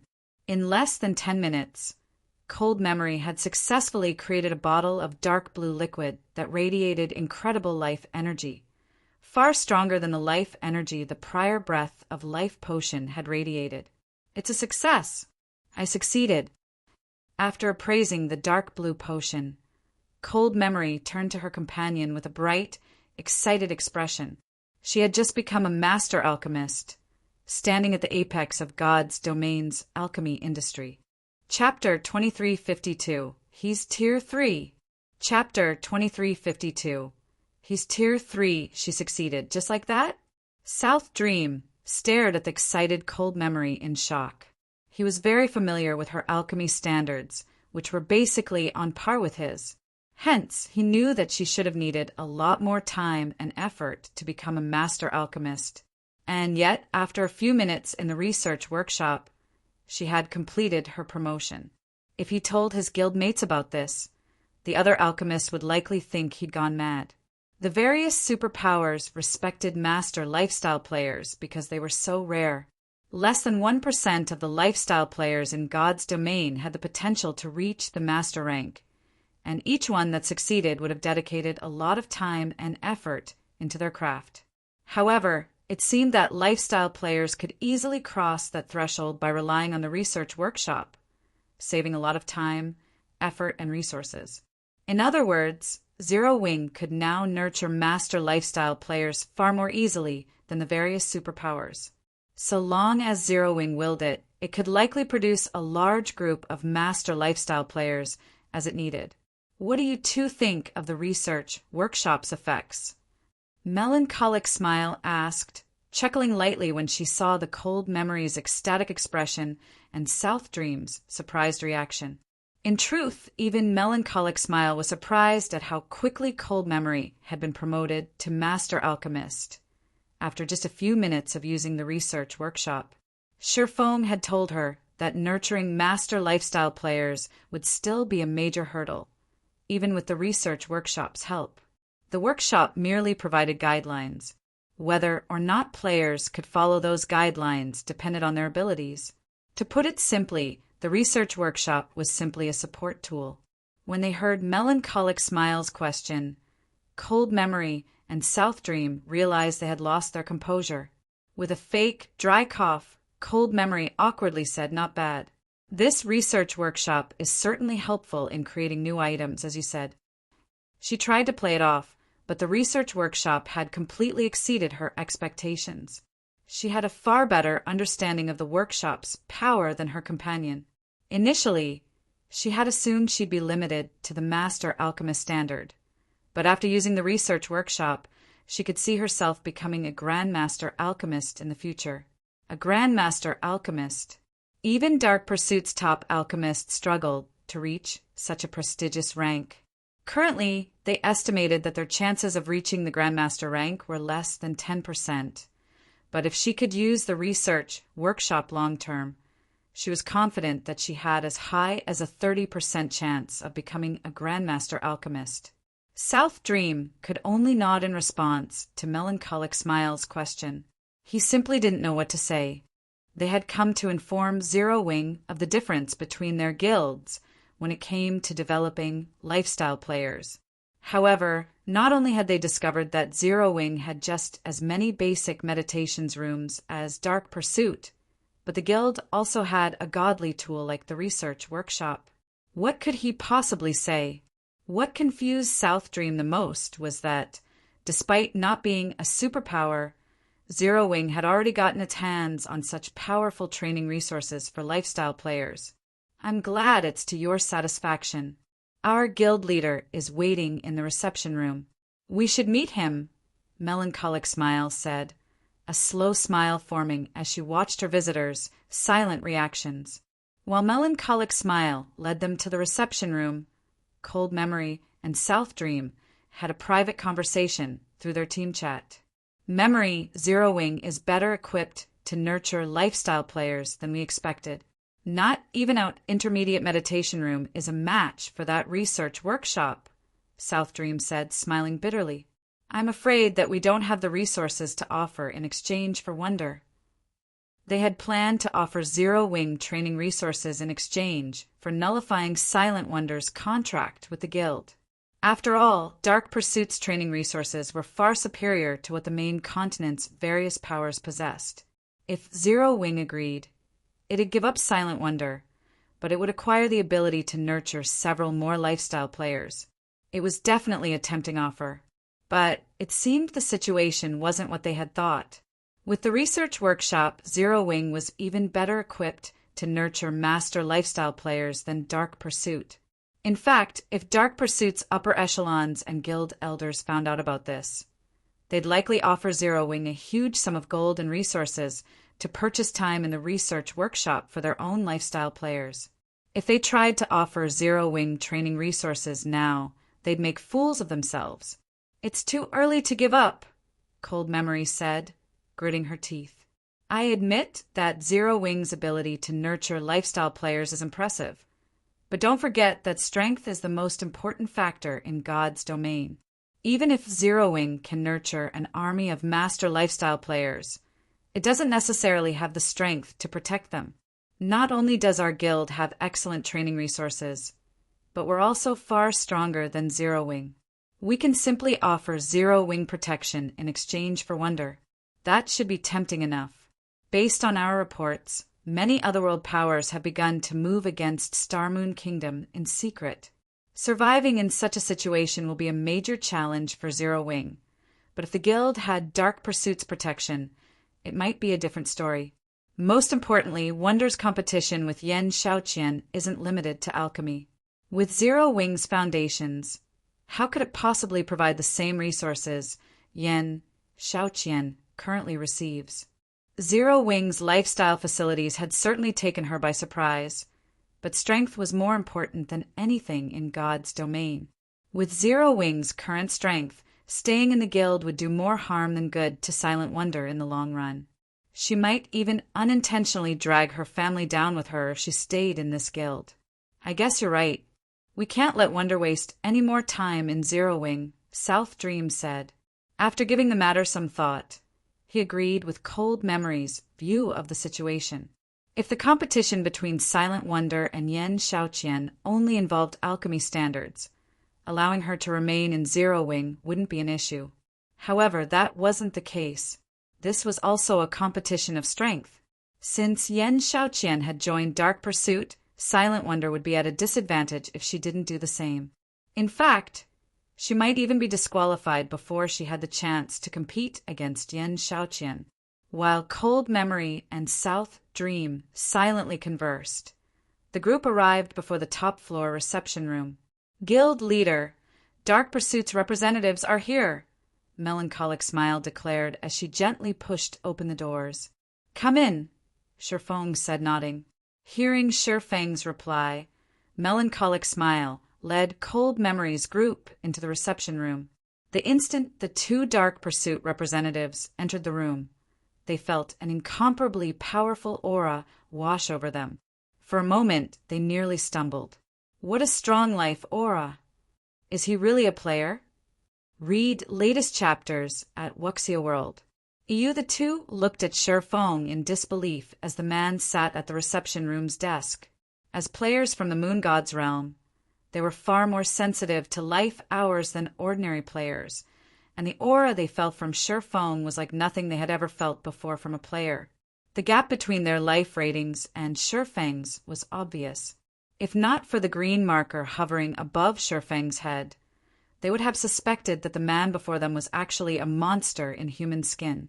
Not even players with a god's blessing radiate such an intense life aura. Has he already reached Tier 3? South Dream wondered in their team chat. Tier 3? How is this possible? Cold Memory could not help but stare at the swordsman, utterly astonished. Chapter 2353. Bit off more than they could chew. Chapter 2353. Bit off more than they could chew. What is this guild? As Cold Memory stared at Sherfong, she felt as if she were hallucinating. Before she had actually met the man, she had considered what she might say to persuade him. She refused to believe that he wouldn't be interested in the conditions she had to offer. However, as she met Sherfong face to face, her words caught in her throat. The fact that they hadn't known about Zero Wing's research workshop wasn't a major issue. The Candlelight trading firm had just been promoted to 4-star status, after all. It was expected that there would be some deviation to their investigation results. However, they had also just found out that Zero Wing's guild leader was already a Tier 3 player. A Tier 3 player. None of Dark Pursuit's players had even reached level 100 yet, much less complete their Tier 3 promotion quests. At this stage of the game, they knew how massive the gap was between tiers. A Tier 3 player could give the current superpowers massive headaches. Killing Tier 2 players would be child's play for a Tier 3 player. Moreover, due to how soon Sherfong had reached Tier 3, he could benefit his guild far more than before.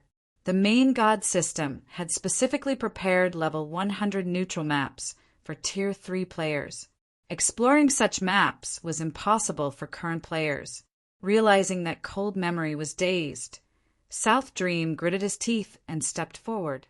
Greetings, Guild Leader Black Flame. I am South Dream, a main force vice commander from Dark Pursuit's 4th branch. South Dream nervously introduced himself. My companion is Cold Memory. She is one of the main force vice commanders from the 4th branch as well. We are here to represent our guild in negotiations concerning a partnership. South Dream had been confident that he could negotiate with Zero Wing's guild leader as an equal before he had met him, but now his confidence was gone. Even the 4th branch's vice guild leader would have to treat a Tier 3 powerhouse with respect at this stage of the game. If they provoked such a player, and that powerhouse decided to disregard the consequences of causing trouble, their guild would suffer for it. Dark Pursuit's 4th branch. Nodding, Sherfong asked calmly, "How do you wish to collaborate with Zero Wing?" Super guilds were massive organizations. Thus, they divided their territories among their branch guilds. When another power wished to ally with a super guild, they'd do so through a branch guild. Powers rarely allied with a super guild as a whole. Dark Pursuit had 5 main branches, and as far as Sherfong knew, the 4th branch controlled a considerable amount of the guild's alchemical resources, including many of the Moon God's realm's specialty materials for potions. During his previous life, the 4th branch had played a huge role in Dark Pursuit's success with occupying the market in many of the main continent's kingdoms and empires. Truthfully, we are here to request that Zero Wing allow Silent Wonder to join Dark Pursuit, Cold Memory said, gritting her teeth. I know the proposal is a little offensive, but you might not realize her true identity and the responsibility she holds, Guild Leader Black Flame. If she remains in Zero Wing, she will only bring ruin upon herself. She can only resolve the issue she faces by joining our guild. Of course, our 4th branch will do everything within our authority to supply Zero Wing with various resources in exchange. With these resources, Zero Wing will be able to develop further. I hope that you will do what's best for Silent Wonder's future. The Foundation's Zero Wing had displayed thus far had greatly surprised Cold Memory. She was especially shocked by Sherfeng's status as a Tier 3 player. However, after all was said and done, Sherfong was only one player. Meanwhile, a single individual couldn't free Silent Wonder from her predicament. She'd only be able to resolve her problem by joining a super guild like Dark Pursuit. Memory. Silent Wonder snapped, annoyed and hinting that Cold Memory should stop speaking. It was her business, after all, and she owed Zero Wing a massive debt of gratitude. During her membership, The guild had offered unusually loose restrictions and gave her everything she needed to improve her alchemy standards quickly. Now that Zero Wing needed her strength, she couldn't just abandon the guild for her own interests. Although if she didn't leave, her presence would put Zero Wing in considerable danger. Lately, she had been frustrated and hesitant due to this dilemma. Wonder, you know that you don't have much time left. Yan Zioyin isn't the only one with the full support of a superpower. Do you think you defeat your competition without any help? Cold Memory asked. Silent Wonder fell silent. She didn't have anything she could say to that. If it were a simple competition of alchemy techniques, she was confident of emerging victorious. But it was a different story when the competition involved combat power and foundations. Wonder's identity? What do you mean? Shifeng asked, confused. He thought he was relatively familiar with Silent Wonder's story. She had been one of the 10 great Grandmaster alchemists during his previous life and a lone ranger the various superpowers had desperately tried to recruit. However, he hadn't heard anything regarding a powerful background or special identity outside of her Grandmaster rank. You've heard of the Azure Chamber of Commerce, correct? Cold Memory asked. Shifeng nodded. Very few people in the virtual gaming world hadn't heard of the Azure Chamber of Commerce. Although it couldn't compare to the Secret Chamber of Commerce, it was one of the top 10 chambers in the virtual gaming world. It had far more resources and wealth than any ordinary superpower. However, even during Shifeng's previous life, the Azure Chamber of Commerce's focus had been on the Western continent. It had rarely bothered with anything on the Eastern continent. Read latest chapters at Wuxia World. EU Wonder is the heiress to one of the 2 families that control the Azure Chamber of Commerce. To earn the right to rule Azure, the family's heirs periodically compete. Only, none of the heirs are allowed to use Azure strength. There are only a few days left before the next competition, and Yan Shaoqian, one of Wonder's competitors, has joined Dark Pursuit and receives the guild's full support. Cold Memory truthfully explained. Smiling, she continued, Now, Guild Leader Black Flame, do you still think it's best that Wonder remains in Zero Wing? The Azure Chamber of Commerce's overall strength rivaled super guilds. Hence, the 2 main shareholders of Azure fought desperately to secure the right to rule the organization. If Silent Wonder lost, Yan Shaoqing and the others, her competitors, would definitely try to squash Zero Wing to prevent Silent Wonder from becoming a problem in the future. Similarly, Silent Wonder's family would hold Zero Wing responsible. The guild would be the cause of their loss in such a vital competition, after all. Silent Wonder's family wouldn't stop until they vented their anger out on Zero Wing. As for winning the competition with Zero Wing's support, that was impossible. Yan Shaoqing had the full support of a super guild. The best solution was for Silent Wonder to join Dark Pursuit as well. This way, she could compete with Yan Shaoqing on equal terms, and Dark Pursuit wouldn't try to interfere with Silent Wonder's development. If other powers attempted to interfere, Dark Pursuit would ensure that they bit off more than they could chew. Chapter 2354, Mental Strengthening. Chapter 2354, Mental Strengthening. What Memory says is true, Guild Leader Black Flame, South Dream added, afraid that Shifeng would misunderstand their intentions. God's Domain is becoming more popular across the globe.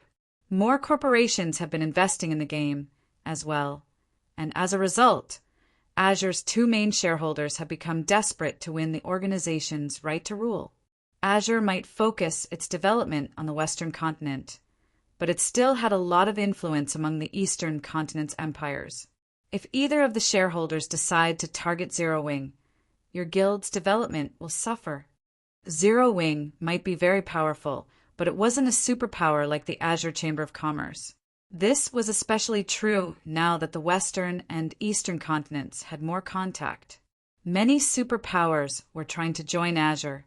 If Azure asked those superpowers to move against Zero Wing as a condition for joining, many of them would be more than willing to fulfill that request. At that time, Zero Wing's position would become very precarious. If Zero Wing did not wish to suffer, it had to allow Silent Wonder to leave.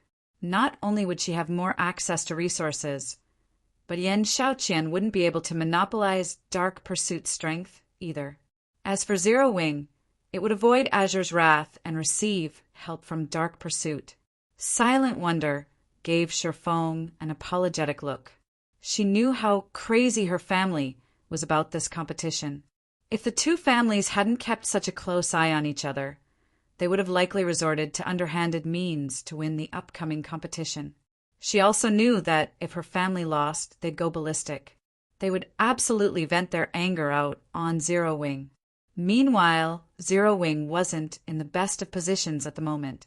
If more superpowers tried to interfere, the guild's days would be numbered. Thank you for informing me of the situation. If there is nothing else you'd wish to discuss, I'll consider our meeting over now. I still have other matters I need to attend to, Shifeng calmly replied. What are you trying to say, Guild Leader Black Flame? Cold Memory stared at the swordsman, confused. For a moment, she even wondered if Shifeng knew anything about the Azure Chamber of Commerce or Dark Pursuit. If he made the wrong decision now, Zero Wing would encounter enough trouble to ensure the guild's destruction. I'm already aware of Wonder's situation. If another guild can support her, so can Zero Wing, Shifeng said, chuckling as he replied to Cold Memory.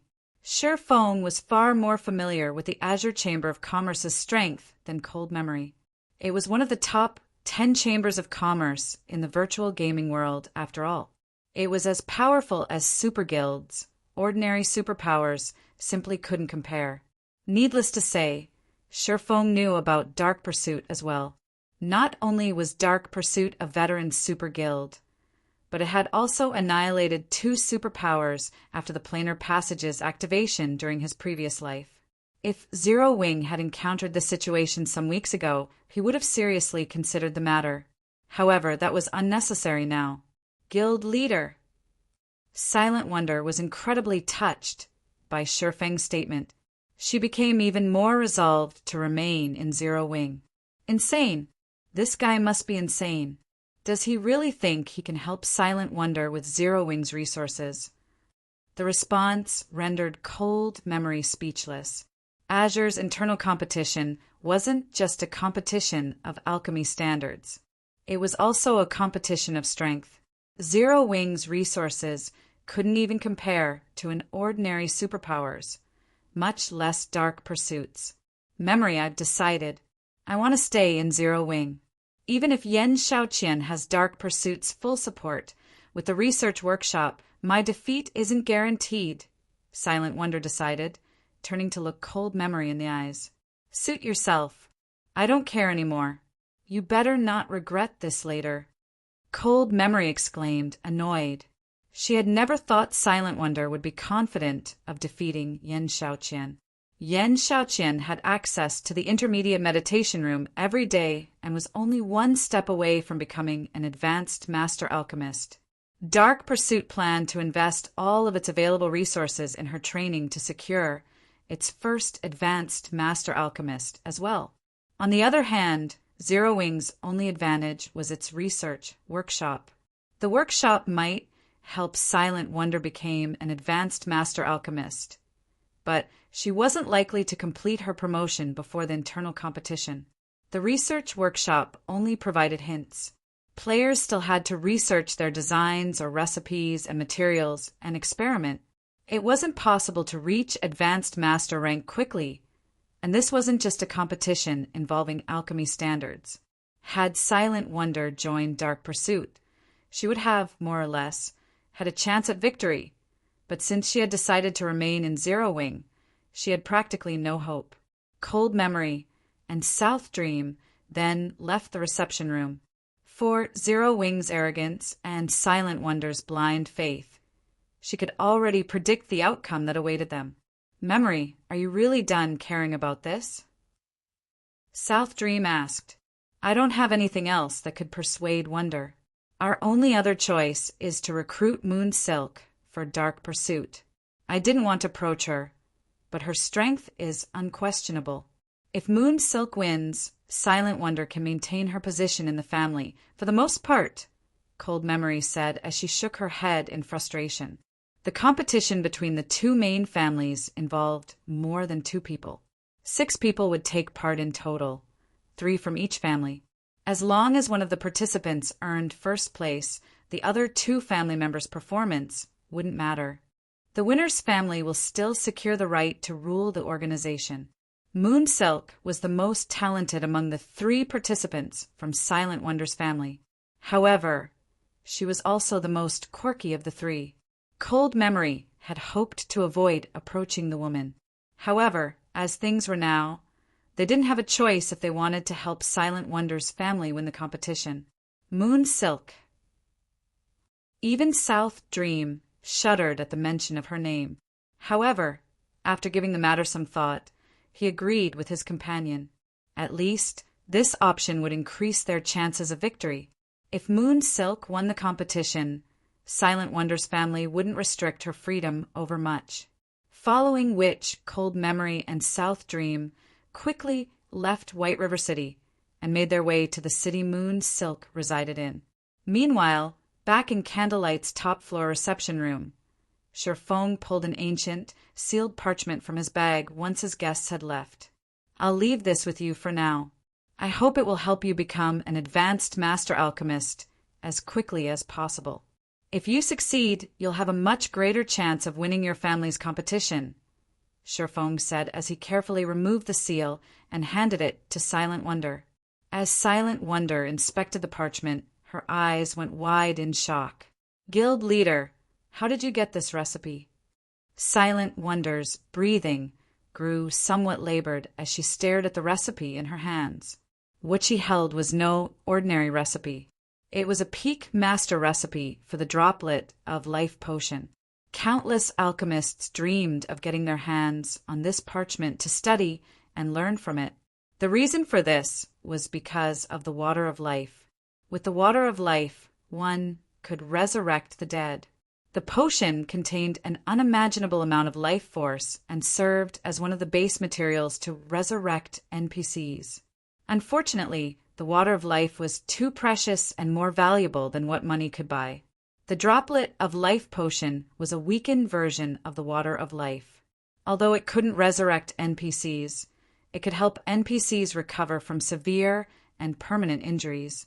It was easy to imagine how valuable this recipe was. Most importantly, no one had even found an advanced master recipe yet, much less a peak master recipe. Alchemists that wanted to rise through the ranks needed to create new recipes. But to create a recipe suitable for their rank, they needed a lot of reference material. Without that, they wouldn't know where to start, which was why master recipes were so valuable in God's domain. However, at Silent Wonder's standard, basic master recipes were no longer useful.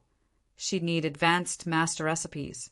Unfortunately, she had never managed to locate an alchemical master recipe, and as a result, she had been forced to explore and experiment by herself. The droplet of life recipe would definitely help her reach the advanced master alchemist rank. Rather than answer Silent Wonder's question, Sherfong asked, "Now that you have this recipe, how confident are you in completing your promotion?" The droplet of life recipe was incomparably precious and one of the most important recipes the Sunset King had dropped. It was only inferior to Grandmaster recipes. Sherfong had planned to offer it as a benefit for the guild's core members, allowing Candlelight's master alchemists time to study it.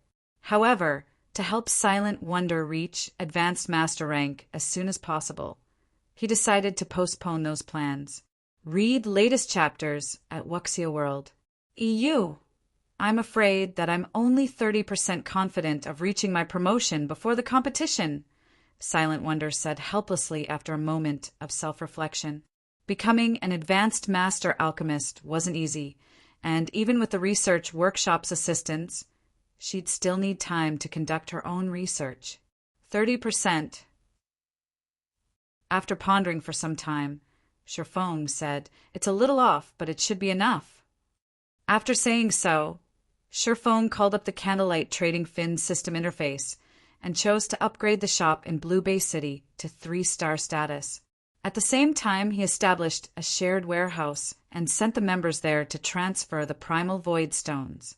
The various major powers would likely assume the best use of the primal void stones was selling them to the dark forces for gold and resources. But they weren't aware of the stone's other function: mental strengthening. Chapter 2355, Advanced Mana Set Equipment. 30% is enough. Chapter 2355, Advanced Mana Set Equipment. 30% is enough. Silent Wonder was confused by Shi Feng's statement. Based on his tone, he seemed very confident in her success in becoming an advanced master alchemist. Not only did she need enough proficiency points for her promotion, but she also had to create a new advanced master recipe. Unfortunately, creating an advanced master recipe was multiple times more difficult than creating a basic master recipe. It wasn't simply a problem of mixing materials.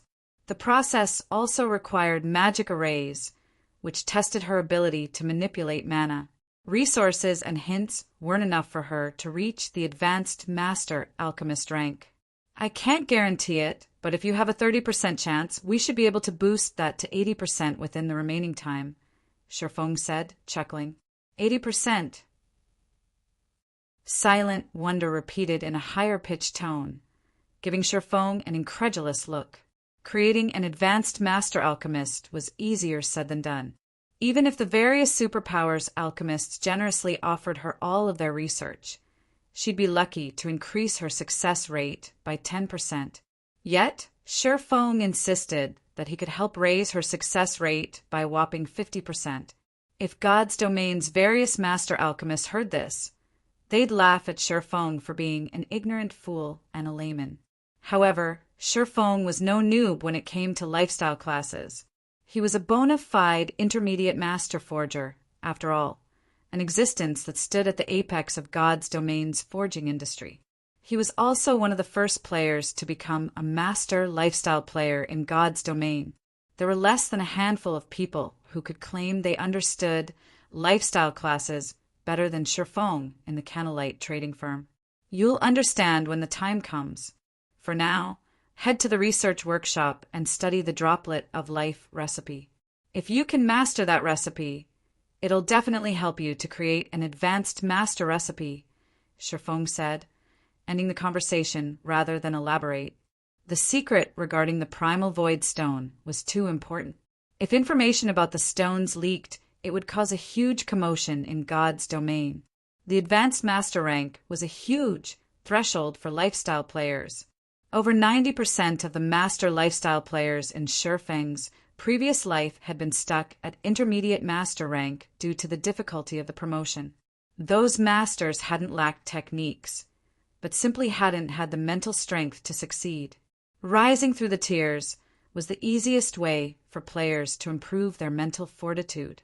The higher a player's tier was, the stronger their mental strength would be, which was also why most of the top-tier lifestyle players of Shi Feng's previous life had been high-tiered players as well. Silent Wonder was only a level 97, Tier 2 player. She'd still need quite some time to reach level 100, not to mention complete her Tier 3 promotion quest.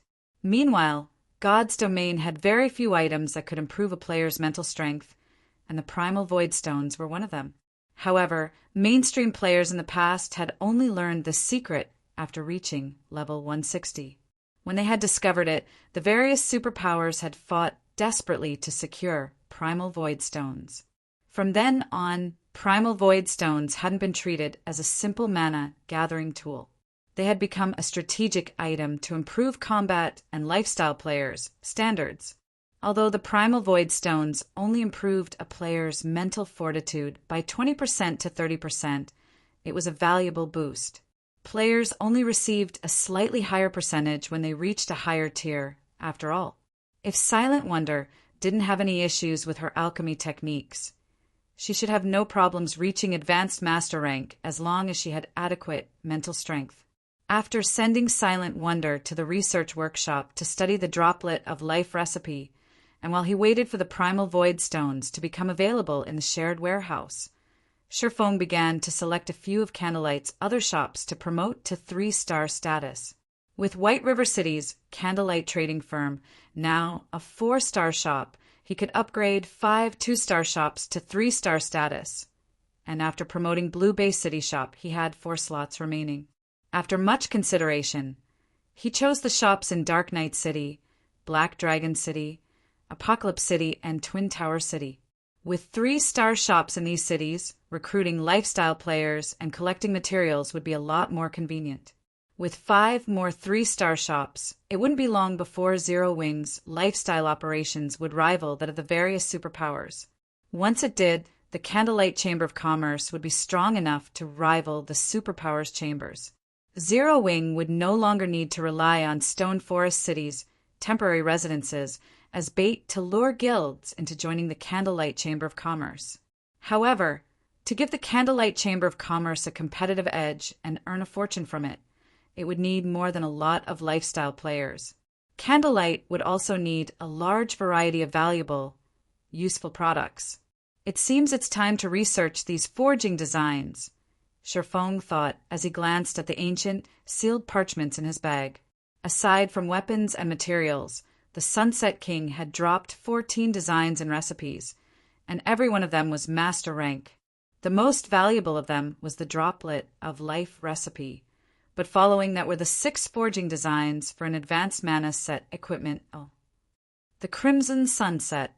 The Crimson Sunset set was only a Tier 2 advanced mana set equipment and couldn't compare to level 100 plus Dark Gold set equipment, but it was still far stronger than what current players had access to. As an advanced mana set equipment, players could also rely on the equipment up to level 120.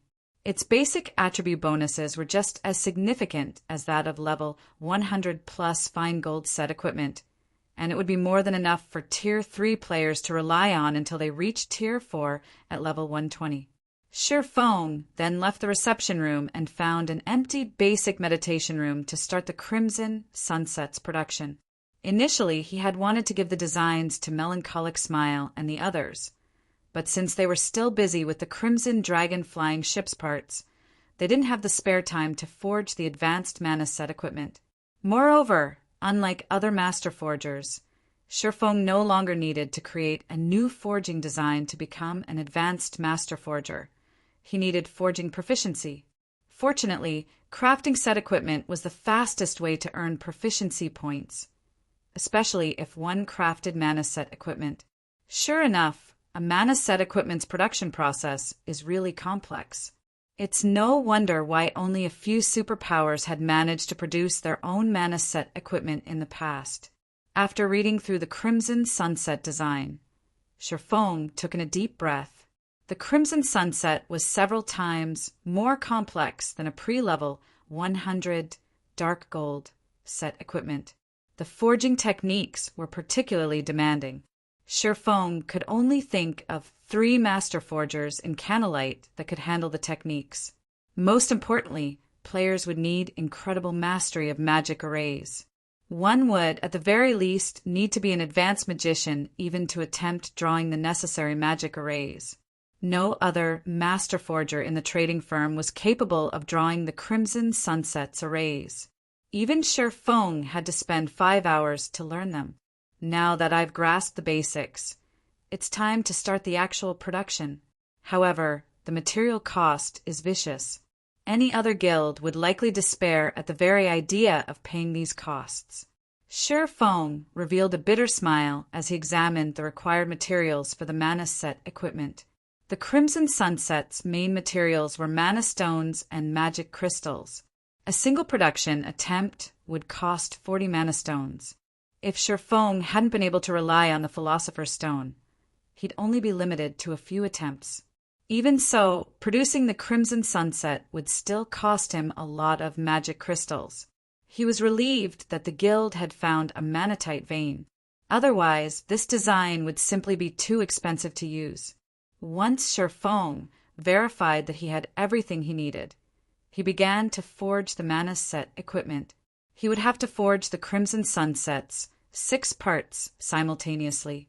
It was so demanding on a player's mental strength that even if a weaker player learned the process, they wouldn't be able to use it. Fortunately, Shifeng's mental fortitude was already relatively high, and after his promotion to Tier 3, it had become even stronger. During his first attempt, his magic array's quality hadn't been high enough, and the process had failed before he had finished half of it. On his second attempt, due to physical imperfections, the system deemed his product a total failure. The results of his third attempt were nothing but scrap metal as well. In the end, Shifeng had failed 6 times in a row, losing enough materials to make his heart ache. Read latest chapters at Wuxia World. EU, please let me succeed this time. Shifeng prayed as he gritted his teeth. Nervously, Shifeng appraised the crimson sunset before him. If this attempt failed as well, he'd have to give up on the set. As Shifeng clicked the appraise button, the 6 pieces of crimson equipment on the stone table lit with a dazzling, colorful glow. At the same time, the room's mana flooded to the equipment pieces. System: Crimson Sunset has been successfully forged. Forging proficiency increased by 180 points. Obtained 1,200,000 EXP. System: Black Steel Insignia's effect triggered. Crimson Sunset's attributes increased. Chapter 2356, Primal Void Stone Room. Chapter 2356, Primal Void Stone Room. The crimson sunset radiated such a colorful glow that it illuminated the entire meditation room. Its aura was just as intense as that of Great Lord ranked monsters. The strengthening effect improved it so drastically, Shifeng read the Crimson Sunset's statistics in shock. He was already overjoyed that he had successfully produced the advanced mana set equipment. He hadn't actually expected to trigger the Black Steel Insignia's effect as well. Now, the Crimson Sunset's basic attributes could practically rival a Tier 3 mana set equipment. Mana equipment wasn't like ordinary equipment. It traded durability, which would continue to deplete with each use, in exchange for greater performance. Because of this, players could exhibit extraordinary strength with mana equipment. If a level 100 Tier 2 expert wore Tier 2 advanced mana set equipment, they could solo a level 100 High Lord.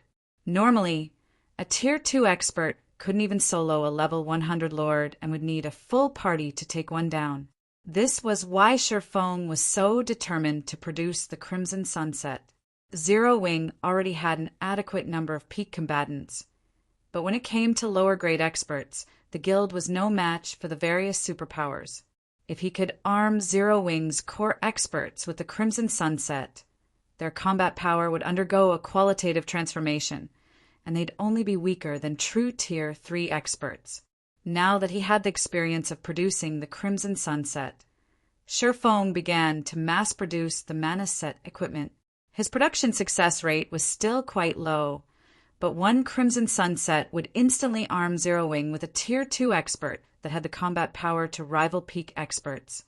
Not even the various superpowers were capable of accomplishing this feat. Furthermore, the Crimson Sunset would be immensely helpful to players when they challenged their Tier 3 promotion quests.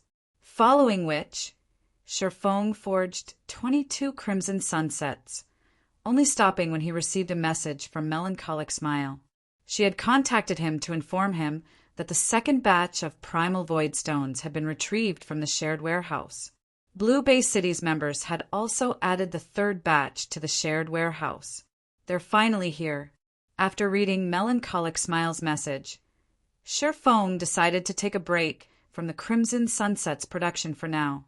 It took 24 hours to transfer items through the shared warehouse.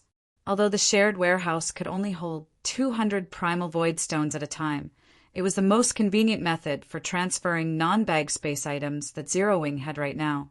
If he had to rely on the Crimson Dragon flying ship, it would take more than 24 hours to receive a shipment from Blue Bay City. With 2 transfer cycles, White River City's Candlelight trading firm had 400 Primal Void Stones in stock. Although 400 Primal Void Stones were far from enough to construct a building, they'd be more than enough to build a small room. A small room might not be useful for combat players, but it would be for lifestyle players. They didn't need a lot of workspace, after all. Shifeng then contacted Melancholic Smile and had her deliver the primal void stones to one of the small reception rooms on the top floor, and he began to modify the room. Shops in NPC cities had fixed layouts for their workshops, and players weren't allowed to modify them, but the reception rooms and offices were a different story. Since these rooms didn't have a specific function, players could modify them as they wished. To protect the primal void stone's secret, Shifeng saw to the modifications himself. Fortunately, one didn't need to be an architect to complete the task. Finally, after more than a dozen hours of work, Shifeng had replaced the walls, ceiling, and floor with primal void stones, spending 376 stones in total. If Sind Heart saw the room, he'd have a heart attack. If they had sold those stones, they would have earned nearly 20,000 gold. Even the various superpowers would find a 20,000 gold modification to a small reception room to be a stroke of madness. And yet, Shifeng wasn't satisfied. He also set up a mana-gathering magic array within the room, increasing the room's mana density even further. Combined with the primal void stone's mana-gathering properties, the mana in the small reception room was only slightly less dense than in the research workshop. These primal void stones are amazing. This is only a small room, yet it can improve a player's mental strength by 20%. If I construct an entire building, I can likely increase that boost to 30%. Shifeng thought as he sensed the improvement to his mental fortitude.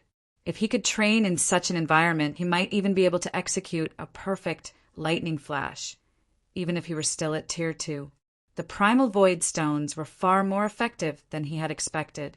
Tools that could improve a player's mental strength by 10% in God's domain already sold for astronomical amounts of money. One might not even be able to exchange a fragmented legendary item for such a tool. However, a primal void stone room could improve a player's mental strength by 20%. Shifeng finally realized why the various superpowers in the past had reserved their primal void stone houses for their own use, refusing to rent them to outsiders. Once he was satisfied, Shifeng contacted Silent Wonder and requested her presence. Silent Wonder had a huge headache from trying to create her new potion, having reached a bottleneck. She wanted nothing more than to spend the 48-hour day in the research workshop, but upon receiving Shifeng's order, she had no choice but to set aside her research and begrudgingly visit the small reception room in question. "Guild leader, this room," after a moment in the small reception room. She was stunned by the sensation of it. Silent Wonder hadn't felt anything in particular when she had first entered the room. She had merely felt a refreshing coolness spread throughout her body, but after 5 seconds, she noticed that her mind was far clearer than before. In addition, her physical control and mana had increased substantially. "It's not bad, right?" Shifeng asked, chuckling at Silent Wonder's shocked expression. "The research workshop can only provide a rough guideline. You'll have to figure out the details on your own. Meanwhile, this room will help improve your control. You can spend time here to learn the techniques and concepts you've struggled with. With this environment, your chances of creating a new recipe should rise to 70% or 80%, right? The room is simply magical. Forget 80%. I'm sure I can create a new recipe if I work in here for the next 4 or 5 days." Silent Wonder excitedly and confidently exclaimed. While in this room, she could finally understand some of the aspects of the droplet of life recipe that had confused her. Moreover, the advanced magic arrays she had struggled with no longer seemed difficult. She was 90% sure that she could draw the necessary arrays to produce the droplet of life now. Good then. I'll have Melancholic send some alchemy tools up in a moment. If you come across anything you can't figure out in the research workshop, you can come here to figure it out, Shifeng said, not surprised in the least by Silent Wonder's declaration. A room of primal void stones would even be useful to Grandmaster lifestyle players. not to mention master lifestyle players. With Silent Wonder's talents, it'd be a joke if she couldn't become an advanced master alchemist with the help of this room. Once she had everything she needed, Sherfong stopped bothering Silent Wonder and returned to his own basic meditation room to continue his work with the Crimson Sunset Mana set equipment. Read latest chapters at Wuxia World. EU with access to the Primal Void Stone rooms, Silent Wonder completed her promotion to Advanced Master rank in 4 days, becoming the first Advanced Master lifestyle player in the Candlelight trading firm. Meanwhile, Sherfong worked arduously for 5 straight days, leveling up from 103 to 104. His leveling speed was absurdly fast for someone of his level. He had also produced 86 Crimson Sunsets, although he had blown through all of Zero Wing's stockpiled magic crystals. While he'd been busy, Fire Dance, Gentle Snow, Violet Cloud, and Aqua Rose had returned from the Tower of Four Gods, all 4 now at level 100. Sherfong instructed the 4 women to learn a bronze combat technique using the Ocean Barrier Stones before he sent them off to challenge their Tier 3 promotion quests. Guild leader, Azure's people have arrived. They say they're here to take me to the competition venue. Silent Wonder suddenly contacted Sherfong to inform him. They're here. Sherfong set his tools down. Nodding, he continued, I'll go with you. Chapter 2357_equipment upgraded. Chapter 2357_equipment upgraded. You're coming too, guild leader? Silent Wonder asked, a hint of excitement in her voice. Sherfong was Zero Wing's guild leader. He had many things he needed to do every day. She had thought the guild would, at most, send a guild elder or vice guild leader as a show of support for the Azure Chamber of Commerce's competition. She had never thought Sherfong would want to make the trip himself. MHM. Azure has the ability to travel between God's domain's main continents. This is a good opportunity to investigate the situation on the western continent, Sherfong said, nodding. The planar passage's activation provided the major powers an opportunity to obtain more resources. But compared to what one could gain from another main continent, the other worlds offered scrap. This was especially true regarding the main continent's merchandise. Reselling such items could offer significant profits. This was also why so many superpowers were so desperate to join the Azure Chamber of Commerce. Azure was one of the few powers in God's domain with the ability to travel between the main continents. Although Zero Wing had no chance of joining Azure right now, it wouldn't hurt to use this competition to get a glimpse of the Western continent. Finding a way to travel between the Eastern and Western continents might be an issue for others, but it was a simple matter for Sherfong. Zero Wing severely lacked funds for many of the guild's needs, especially the development of Zero Wing's territory in the Cold Spring Canyon. As soon as the guild began to develop the area, it would become a bottomless pit that endlessly devoured coins and resources. If Zero Wing relied on Candlelight's current income, it would take a very long time to develop the territory properly. The best solution Sherfong could come up with was to resell Zero Wing's merchandise on the western continent. Not only would this generate income far more quickly, but it would also generate enough to drive any superpower mad with envy. I'll take care of the necessary preparations then. Naturally, Silent Wonder was overjoyed that Sherfong wanted to attend the competition with her, and she immediately left to prepare what she'd need for the competition. All right, come see me later and collect some equipment, Sherfong said. Since Silent Wonder had become an advanced master alchemist, she could produce items with far more speed than before, and as a result, her leveling speed had substantially increased. In fact, she had already reached level 99. However, her equipment was still average at best. She wasn't even wearing full level 95 equipment.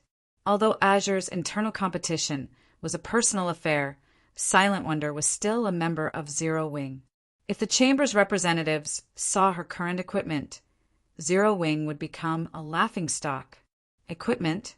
When Silent Wonder took a look at her own equipment, she was a little ashamed.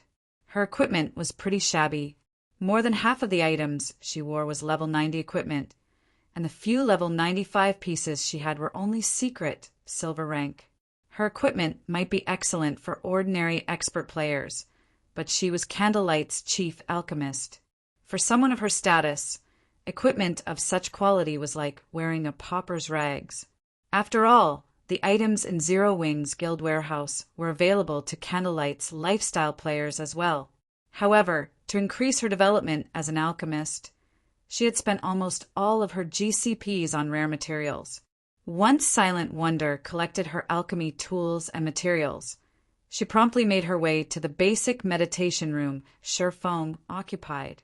As she entered the room, Shifeng gestured to the strengthened crimson sunset on the stone table and said, "Here, give this a try."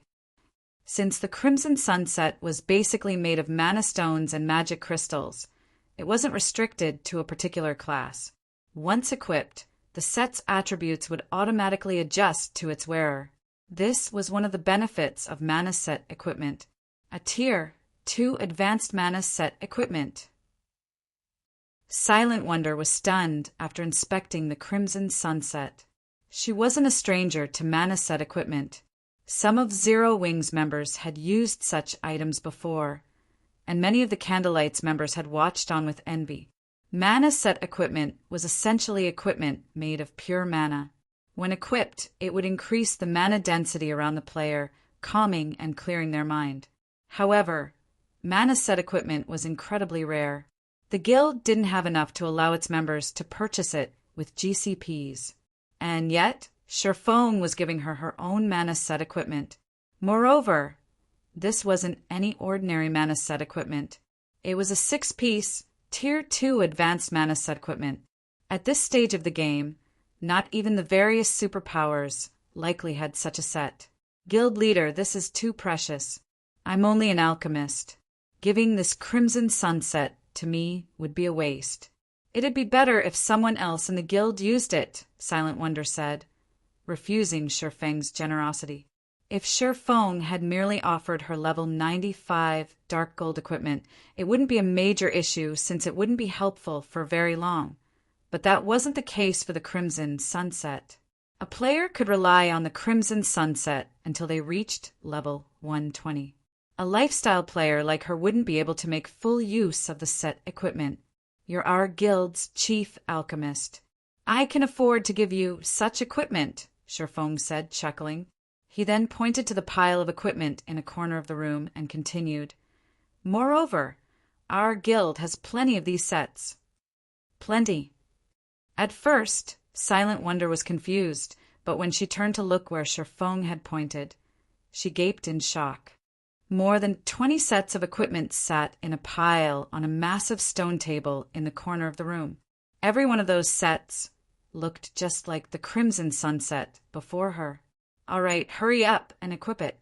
If we waste any more time, Azure's people will likely grow impatient," Shifeng reminded her when he saw her in a daze. Suddenly, Silent Wonder realized that she didn't understand her guild as well as she had thought.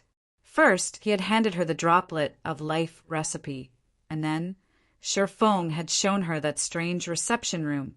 Now, she learned that the guild had a pile of Tier 2 advanced mana set equipment. However, Silent Wonder didn't give the matter much thought. Since Shifeng insisted, she stopped hesitating and equipped the Crimson Sunset he offered.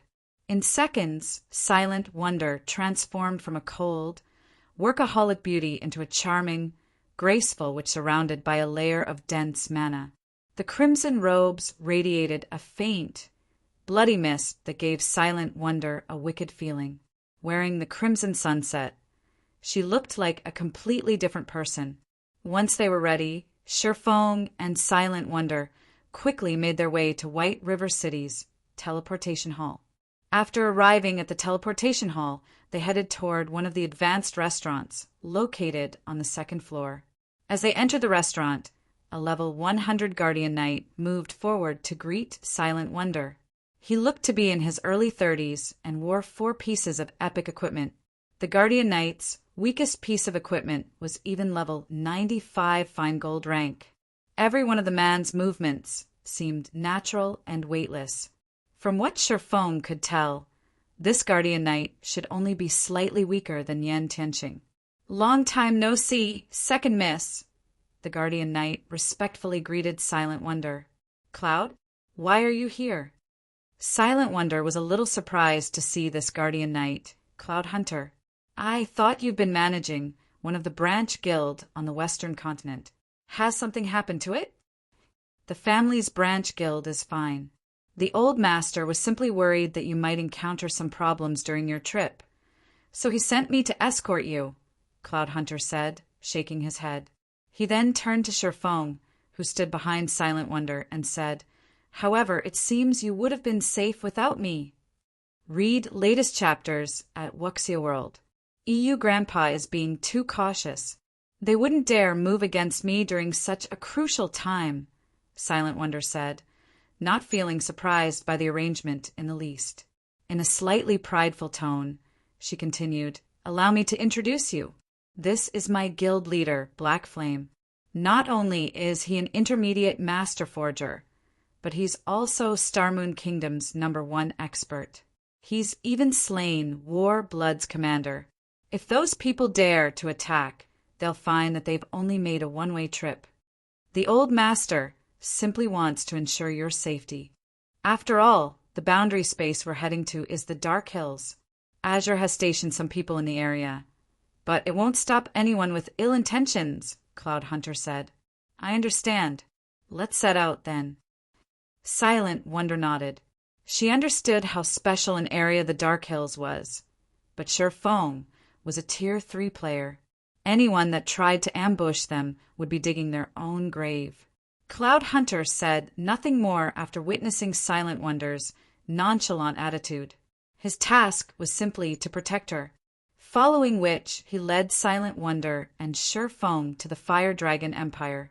Chapter 2358, Boundary Space Fire Dragon Empire, Fire Dragon City. Chapter 2358, Boundary Space Fire Dragon Empire, Fire Dragon City. 20 flashes illuminated in the city's teleportation hall. As these flashes faded, players and standardized equipment emerged from the array. The moment these players appeared, they attracted envious, awed looks from many of the building's other occupants. Even the lowest level player in the group was level 99 and wore standardized level 95 dark gold set equipment. Standardized dark gold set equipment couldn't compare to ordinary set equipment of the same level and rank, but its basic attributes were on par with level 95 dark gold equipment. At this stage of the game, most ordinary experts were stuck at level 95 and would be lucky if they had a full set of level 95 secret silver equipment. Not even large guilds' core experts dared to dream of wearing level 95 dark gold equipment. The man leading the group was a level 100 player, and not only did he wear 5 pieces of epic equipment, but he also carried a crimson axe that radiated a chilling aura with an indiscernible rank. The weakest of this man's equipment was level 95 dark gold rank. Even among such high-leveled and excellently geared players, he was conspicuous. While the crowd wondered who these players were, 2 level 99 players with dense life auras approached the group. These 2 were none other than Cold Memory and South Dream, whom Shifeng had met earlier. "Al, you actually made a trip here? If your grandfather finds out, he'll definitely scold you," South Dream said, pinching the bridge of his nose as he gazed at the level 100 berserker youth named Burning Owl. Burning Owl was one of South Dream's childhood friends. He was also one of the Azure Chamber of Commerce's vice guild leaders. Apart from the fact that he had his family's support, Burning Owl had earned the position through his superior abilities and talents. Of course, this is an important day that decides our family's position. How could I miss it? Burning Owl said, chuckling. "How did it go with my second sister?" "We tried, but Wonder intends to stay with Zero Wing. We have no choice but to ask Silk Moon to join Dark Pursuit," Cold Memory said, frustrated. "However, Zero Wing's guild leader has promised to arm Wonder with the guild's full support." "Zero Wing?" Support my second sister? Burning Owl could not help but frown.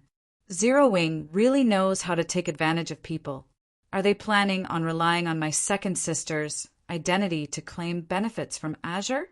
Second sister is too gullible. The Azure Chamber of Commerce's influence stretched across both of God's domain's main continents.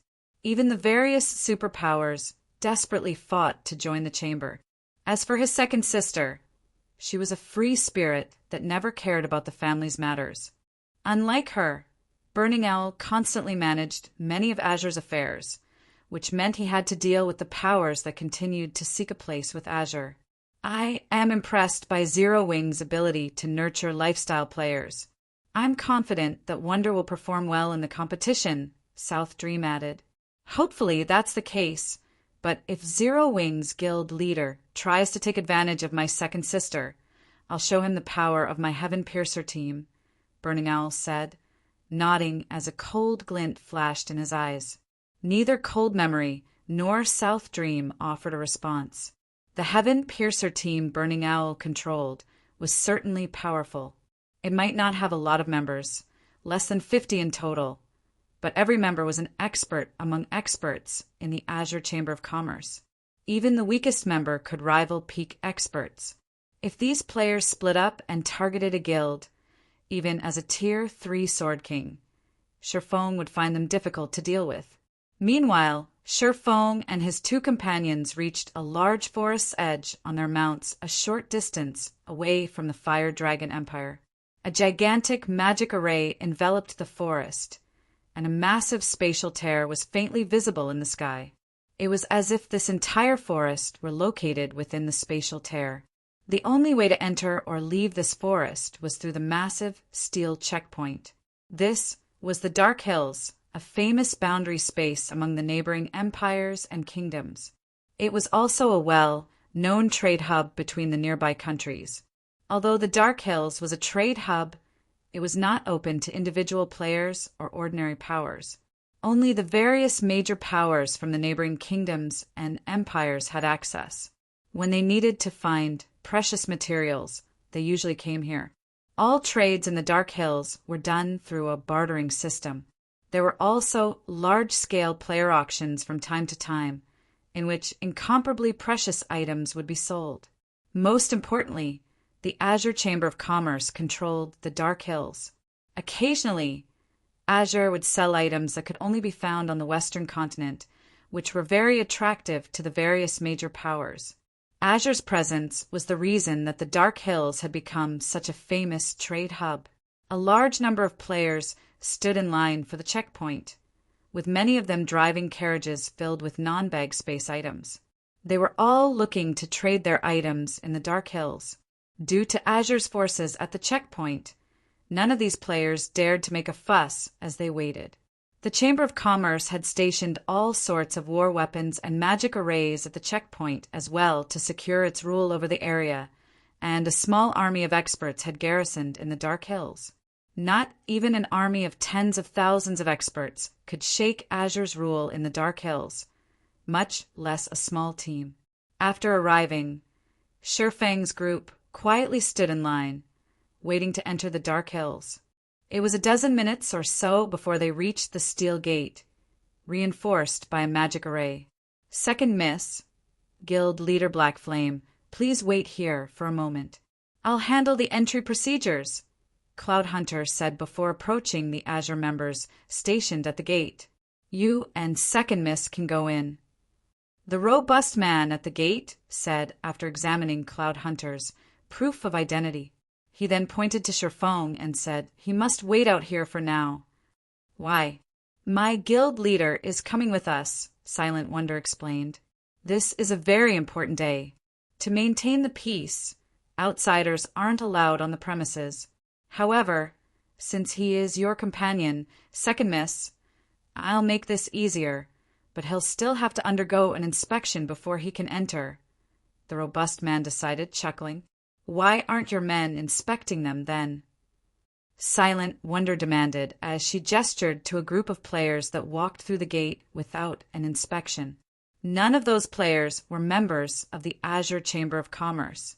They are from the Fire Dragon Empire's various superpowers and Azure's esteemed guests. They are different, the robust man replied. You better not go overboard, brute. Zero Wings guild leader is our second Mrs. esteemed guest, Cloud Hunter coldly informed the robust man, Prideful Brute. Although Prideful Brute was one of Azure's peak experts, he wasn't a member of Silent Wonder's family. Even a fool could tell that he was trying to cause trouble to humiliate Silent Wonder. Didn't I say that he can go in as long as he allows us to inspect him? Prideful Brute said, grinning at Cloud Hunter. What, you want to start a fight here? With Prideful Brute's question, the 40 heavy crossbows on the wall turned to aim at Cloud Hunter, and 2 of Prideful Brute's companions stepped forward. Both players were Azure experts as well, and they wore the same battle array set equipment as Prideful Brute. When they activated their battle array, they'd be just as powerful as Cloud Hunter overall. That was the reason that Prideful Brute dared to act so arrogantly before Cloud Hunter. Prideful Brute's attitude even infuriated Silent Wonder. She wanted nothing more than to teach the man a lesson. Feng was Zero Wings guild leader. If he had to be inspected before he'd be allowed into the Dark Hills, it would be embarrassing for her guild. Don't do it, Second Mississippi. If you take action, you'll play right into his hands, Cloud Hunter quickly advised his charge when he sensed Silent Wonder's rage. He has full control over this area. He has the authorization to suppress you if you attack, even if you are one of the Chamber's vice guild leaders. Read latest chapters at Wuxia World. EU The Dark Hills wasn't an ordinary location. It was an important source of income for the Azure Chamber of Commerce. Hence, the Chamber's security of this area was of the utmost importance. As the checkpoint's manager, Prideful Brute had the authorization to attack anyone who wasn't Azure's guild leader or a Grand Elder if they caused trouble. If Silent Wonder caused a scene and died as a result, her maternal grandfather wouldn't be able to object. It seems you're not that dumb after all. This is one of Azure's most important territories. Do you really think your family has full say in Azure? Prideful Brute said, sneering Silent Wonder. However, as soon as he finished speaking, a sword light startled everyone. The attack was so fast that by the time players had reacted, it had already sliced through Prideful Brute's throat. As the sword light faded, Prideful Brute lost all of his HP and collapsed powerlessly to the ground. Everyone that had seen the attack spun toward its origin. The attacker was none other than Silent Wonder's guest Feng. Chapter 2359. Unfortunate Death. Prideful Brute died. Chapter 2359. Unfortunate Death. Prideful Brute died. How dare he? Everyone stared at Feng in shock. The players from the various superpowers were especially stunned. Azure was a large-scale chamber of commerce with close to 100 years of history in the virtual gaming world. It was no weaker than a super guild. Azure was even capable of operating on both the western and eastern continents in God's domain, which was why the various superpowers sought to become a member. The Dark Hills was one of Azure's important territories, and as such, the chamber had stationed 4,000 experts at the checkpoint.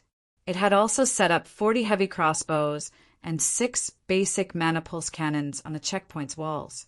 All sorts of magic arrays protected the checkpoint as well. Even domain realm experts would have to behave themselves here.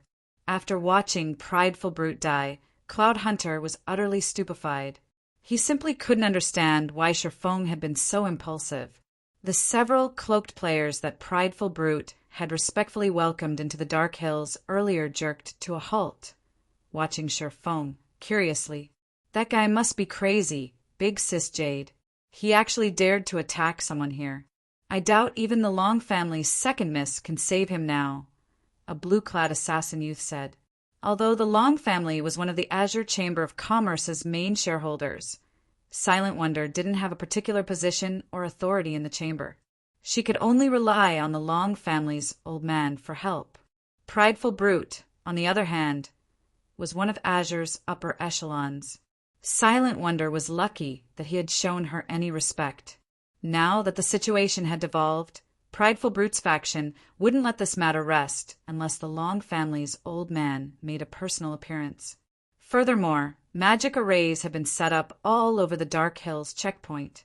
Not only was all teleportation prohibited, but if Azure activated a magic barrier, Sherfong wouldn't have any hope of escaping physically. He wouldn't get away with a single death, either. He's courageous, but it's a pity that his actions will only result in his death. He simply doesn't understand how strong superpowers are, the female berserker named Jade Bamboo said, a hint of admiration flashing in her eyes as she gazed at Sherfong. However, she quickly turned away from him to look at the refined, middle-aged man above the checkpoint's gate. This middle-aged man was Hermit, one of the Azure Chamber of Commerce's old monsters and the Dark Hills protector. He ranked among the top of the Fire Dragon Empire's players. A domain realm expert wouldn't even have a chance to escape with their life from someone like Hermit, much less defeat the man. She suspected only the 2 Vice Alliance Masters or the Alliance Master from her Adventure Alliance would have any hope of surviving a fight against Hermit. While Jade Bamboo watched, Hermit jumped down from the wall, landing before Sherfang's group. As he did, he earned horrified looks from the various superpowers experts. They looked as if they had seen a ghost. Even Cloud Hunter watched the older man seriously. Elder Hermit, please don't misunderstand. This isn't what it looks like. Cloud Hunter hurriedly explained. If he had only had to face the checkpoint's war weapons and various experts, he would have been confident of helping Sherfong escape. But now that Hermit was involved, the situation had changed. Hermit wasn't allied with either of the 2 families, but he was Azure's secret enforcer. He had assassinated countless peak and apex experts that had wished to harm the Azure Chamber of Commerce. In contrast to the visiting players, the several peak experts that guarded the checkpoint couldn't help but grin when Hermit appeared. Those people have crap luck. I hadn't thought that Elder Hermit would get involved.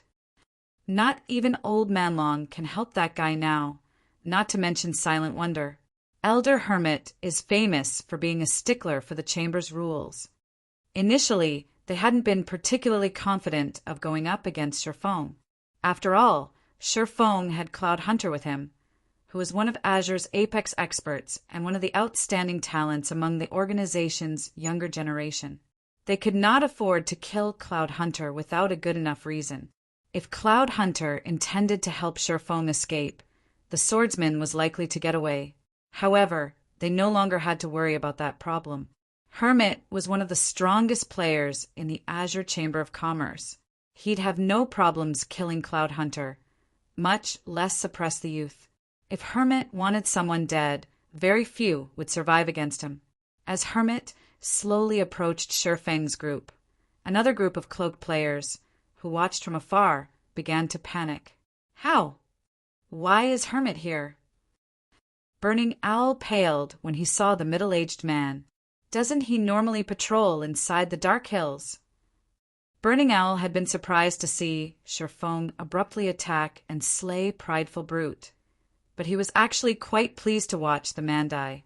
As a result, his opinion of Sherfong significantly improved. As such, he had intended to lend a helping hand, but now that Hermit had arrived, this problem had become far worse. Even Burning Owl was afraid of the older man, and Hermit was one of the guild's grand elders. Hermit wouldn't back down out of respect, even if he were one of Azure's vice guild leaders. While Burning Owl considered ignoring the repercussions to save Sherfong, Hermit appeared before the swordsman in question and extended a hand. Greetings, guild leader Black Flame. I am Hermit, the Dark Hills protector, Hermit said, smiling at Sherfong. I've been hearing of you for some time now, but I hadn't expected to meet you here today, guild leader Black Flame. Both Azure's members and the various superpowers experts gaped in shock when they heard Hermit's greeting.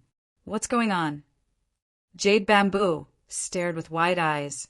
Everyone in the Fire Dragon Empire had heard of Hermit, especially the various superpowers experts. They all treated Hermit like the Grim Reaper.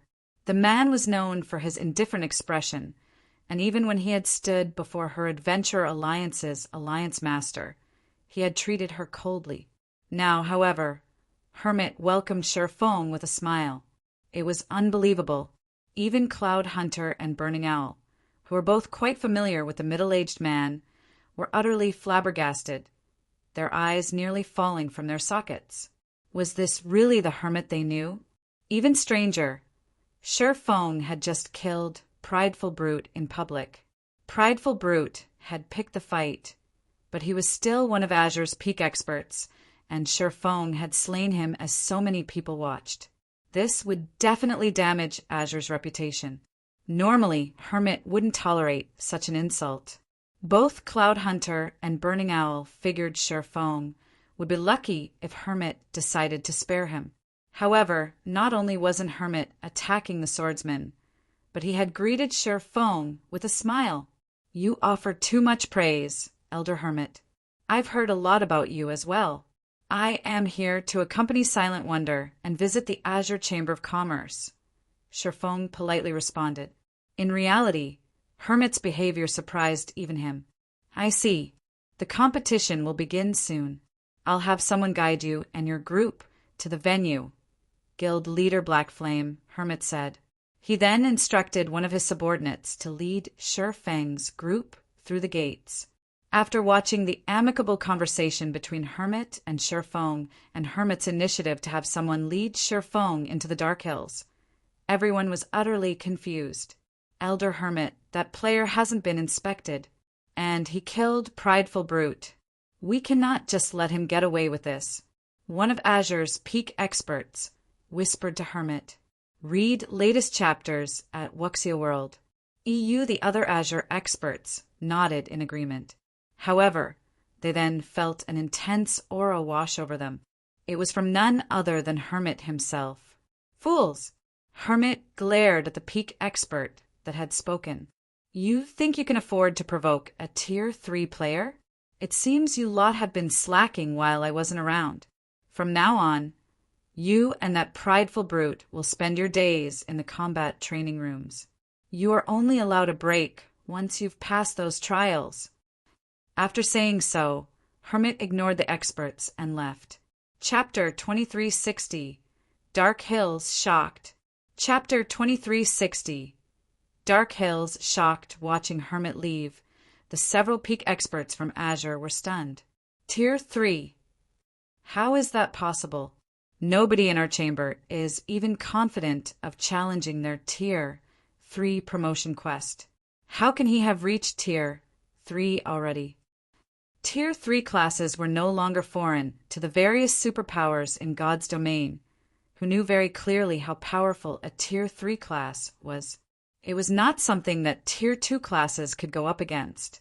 Meanwhile, now that level 100 players had already appeared, the various superpowers had started researching the Tier 3 promotion quest. However, their findings indicated that the Tier 3 promotion quest was absurdly difficult.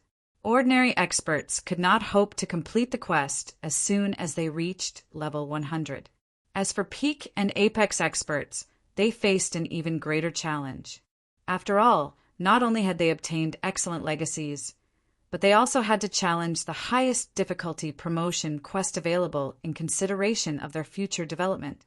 If they settled for a mediocre result, they would only be harming themselves in the long run. However, even the ordinary Tier 3 promotion quest already exceeded the expectations of the various superpowers, because players had to travel to level 100 neutral maps to conduct their Tier 3 promotion quest. Level 100 neutral maps were not places that just any player could visit.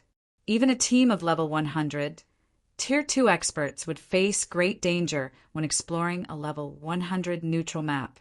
Anyone capable of completing their Tier 3 promotion quest at this stage of the game undoubtedly had extraordinary strength. Needless to say, after completing their Tier 3 promotion quest, they would only have further improved their extraordinary strength. Brute died for nothing this time. That's right, He really dug his grave this time. Let alone Brute. Even if Black Flame killed one of the chamber's elders, the chamber would most likely still ignore the matter. If what Hermit said was indeed true, then Prideful Brute's attempt to use Sherfong to make trouble for Silent Wonder was simply suicidal. After all, the Azure Chamber of Commerce didn't have a single Tier 3 player right now. If a Tier 3 player wanted to do something against Azure's members out in the fields, particularly in level 100 Neutral Chamber, would be absolutely powerless to do anything about it. To avoid such an outcome, the Chamber naturally wouldn't retaliate against Sherfong, just because he responded aggressively to Prideful Brute's provocation. As for the spectating crowd, when they saw Hermit berating Azure's peak experts, their jaws dropped even more than before. They simply could not wrap their minds around what had just happened. Who is that Black Flame? Black Flame had killed Azure's Prideful Brute, yet not only did Hermit not react in rage, but he even berated his own people. Jade Bamboo's eyes roiled with confusion as she gazed at Azure's peak experts. Although Hermit had spoken to those peak experts through a team chat, which prevented her from hearing what he said, she could still see his behavior and sense the aura he exuded, particularly his sudden burst of killing intent. The dense killing intent was something that made even an apex expert like herself shudder in fear. Moreover, she could tell that Hermit's killing intent wasn't directed at the departing Sherfong, but at the several peak experts before him. From this, one could tell that the behavior of Prideful Brute and the other experts of Azure had enraged Hermit. At the same time, it was also obvious that Hermit was afraid of Sherfong. Hermit was one of the top 10 experts of the Fire Dragon Empire, yet he actually appeared fearful of another player right now. This was simply unbelievable. It's over just like that. At this moment, Burning Owl, who stood a short distance away from the checkpoint, could not help his stupefaction when he saw Hermit walking away. He could not understand what had just happened. However, Cold Memory and South Dream, beside him, were not the least bit surprised by Hermit's response to Sherfeng's aggression. The fact that Sherfeng was now a Tier 3 player was still a secret. After the two of them found out about this, they had immediately reported the matter to their Vice Guild leader. Meanwhile, their Vice Guild leader had promptly issued a gag order on this secret. Although the two of them hadn't told anybody else, with Azure's discerning intelligence department, Hermit must have obtained word of it. Otherwise, he definitely wouldn't have let this matter rest so easily. After Sherfeng and his companions entered the Dark Hills, they immediately felt a pleasant sensation enveloping their spirits. The Dark Hills was located within a sealed space. Not only was the mana density here considerably higher than that of the outside world, but there were also multiple teleportation gates to the cities of neutral races, which allowed human players to travel freely to those cities. Likewise, neutral players could teleport to the Dark Hills from their respective cities. Hence, the Dark Hills Demonstone Town became an excellent trade hub. The one downside was the ridiculously high cost of the teleportation gates. Each use cost 300 magic crystals, a price utterly beyond ordinary experts. Only major powers could tolerate it.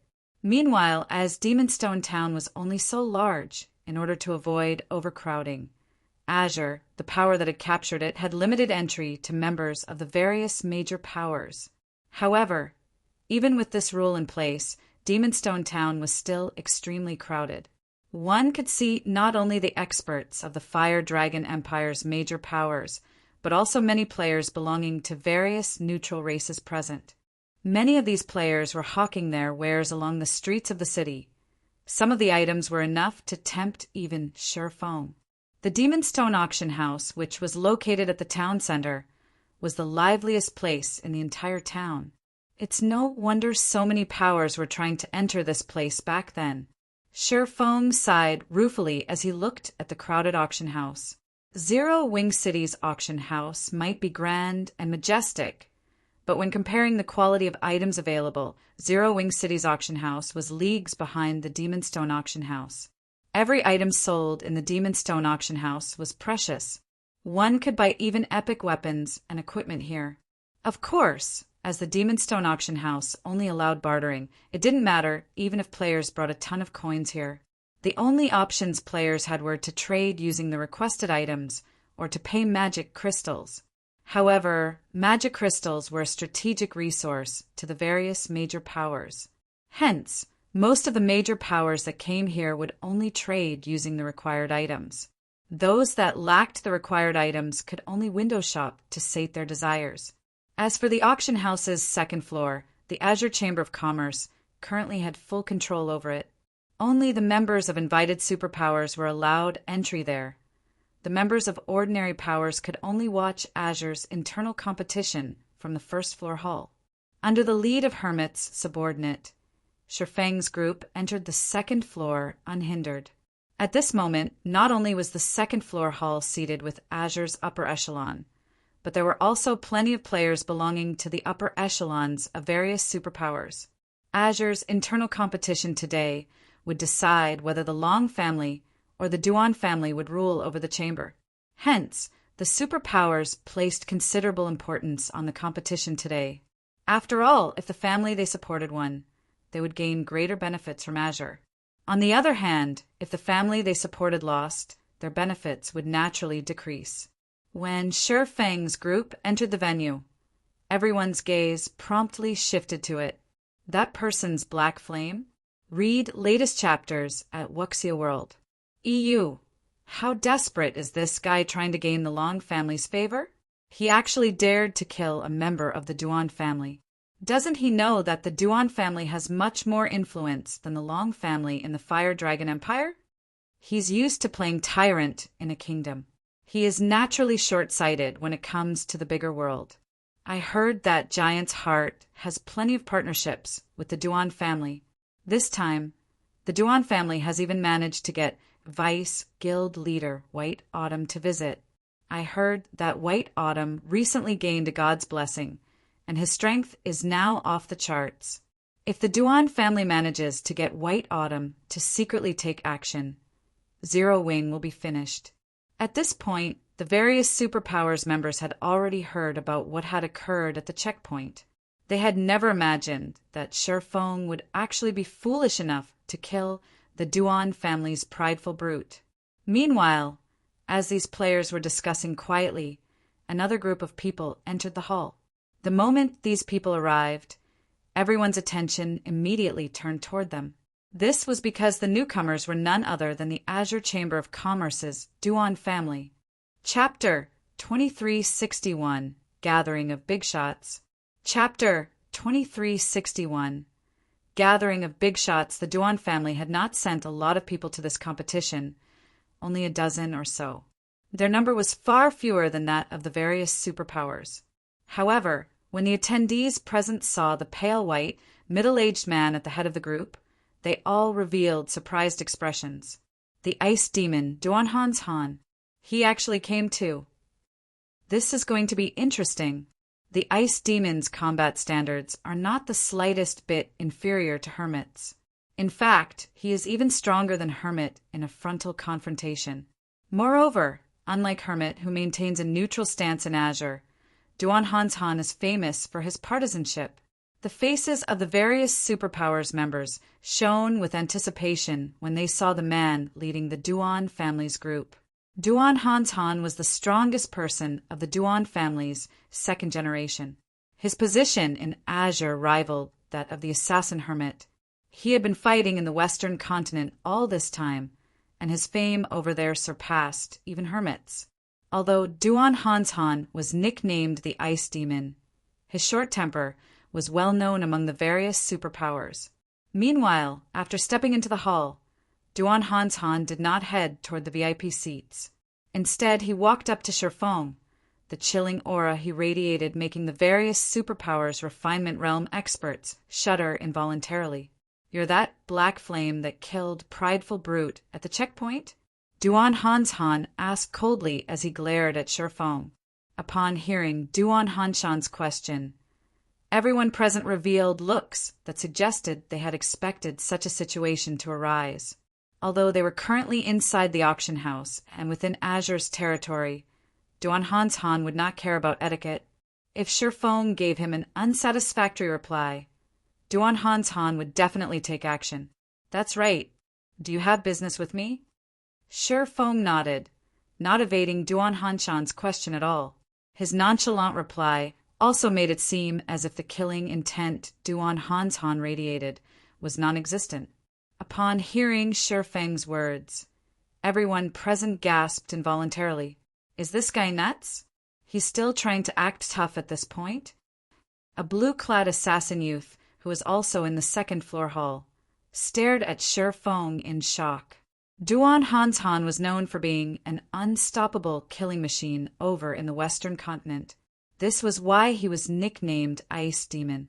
Even the guild leaders of the various superpowers had to show respect when meeting him. Shifeng, however, behaved as if he had nothing to do with this matter. He probably doesn't know about the Ice Demon. After all, Zero Wing is developing in a small kingdom.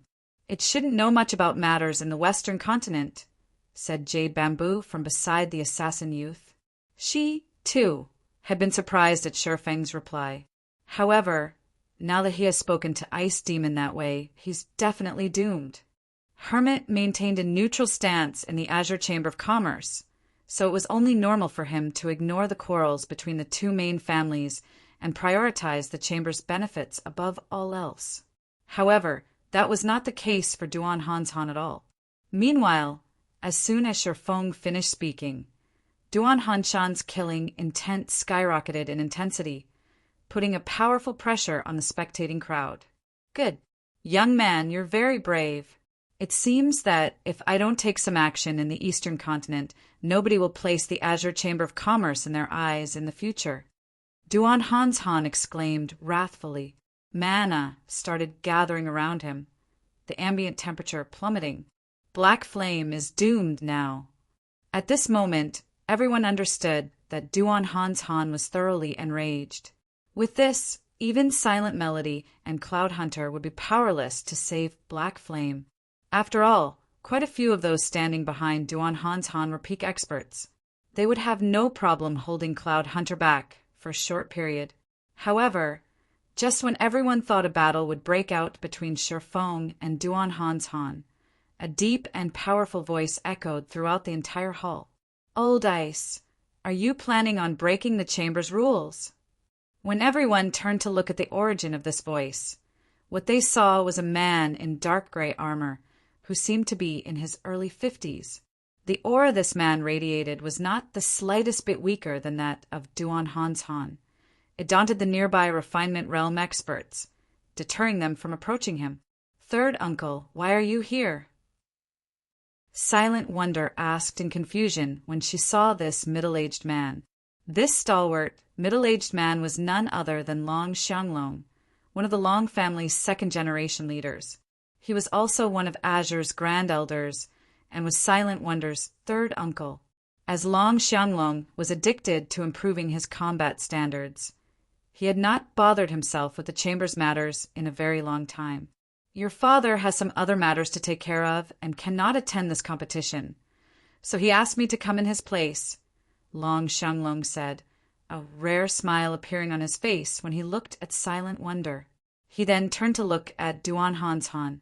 Old Ice, Azure is holding an important competition here today. Are you still planning on taking action here? Or are you telling me that you've already forgotten about the chamber's rules? At Long Xianglong's words, Duan Hanshan's complexion darkened. Lunatic Long, I'll step back out of respect for you this time. However, if there is a next time, your people won't be as lucky, Duan Han's Han said. After glaring at Shifeng, he promptly turned around and left.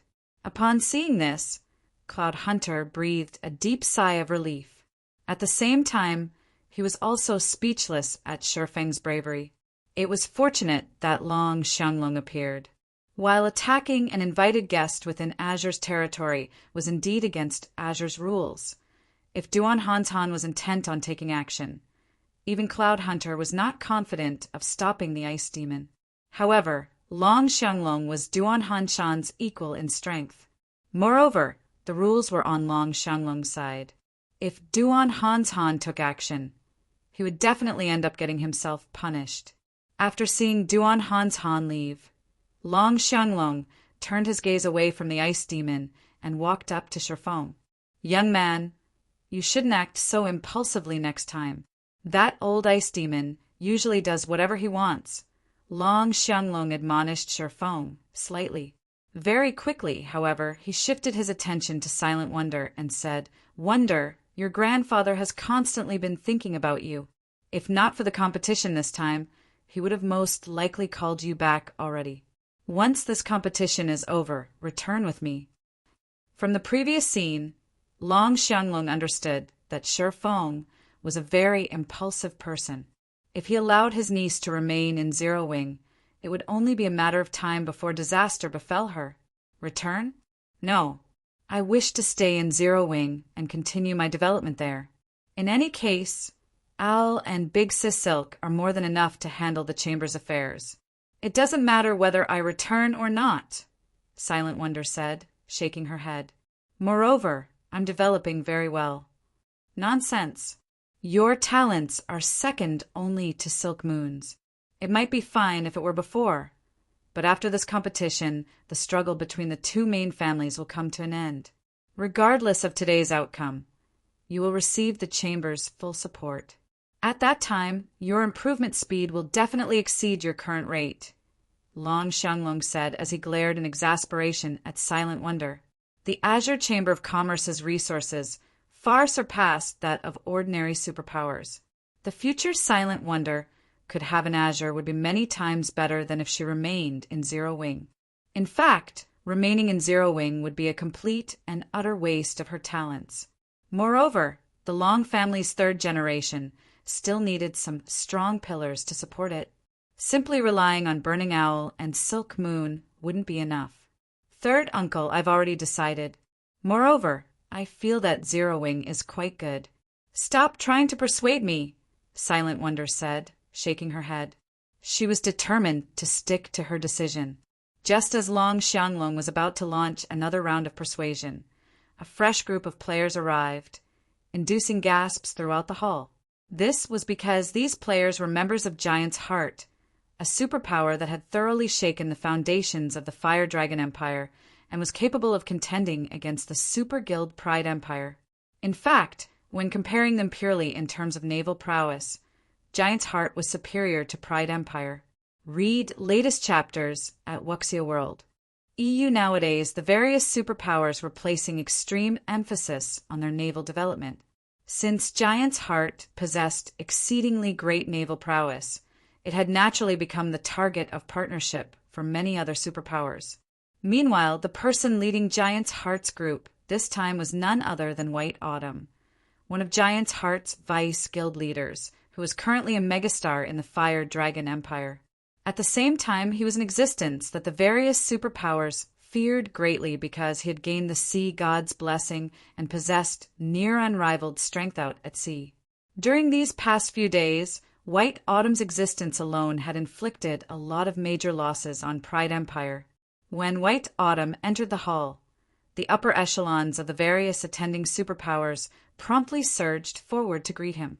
Azure's Duan Han and Long Xianglong even took the initiative to greet White Autumn in an attempt to bridge the distance between Giant's Heart and the Azure Chamber of Commerce. However, after making small talk with the other attendees for a short time, White Autumn suddenly walked up to Shifeng. Greetings, Guild Leader Black Flame.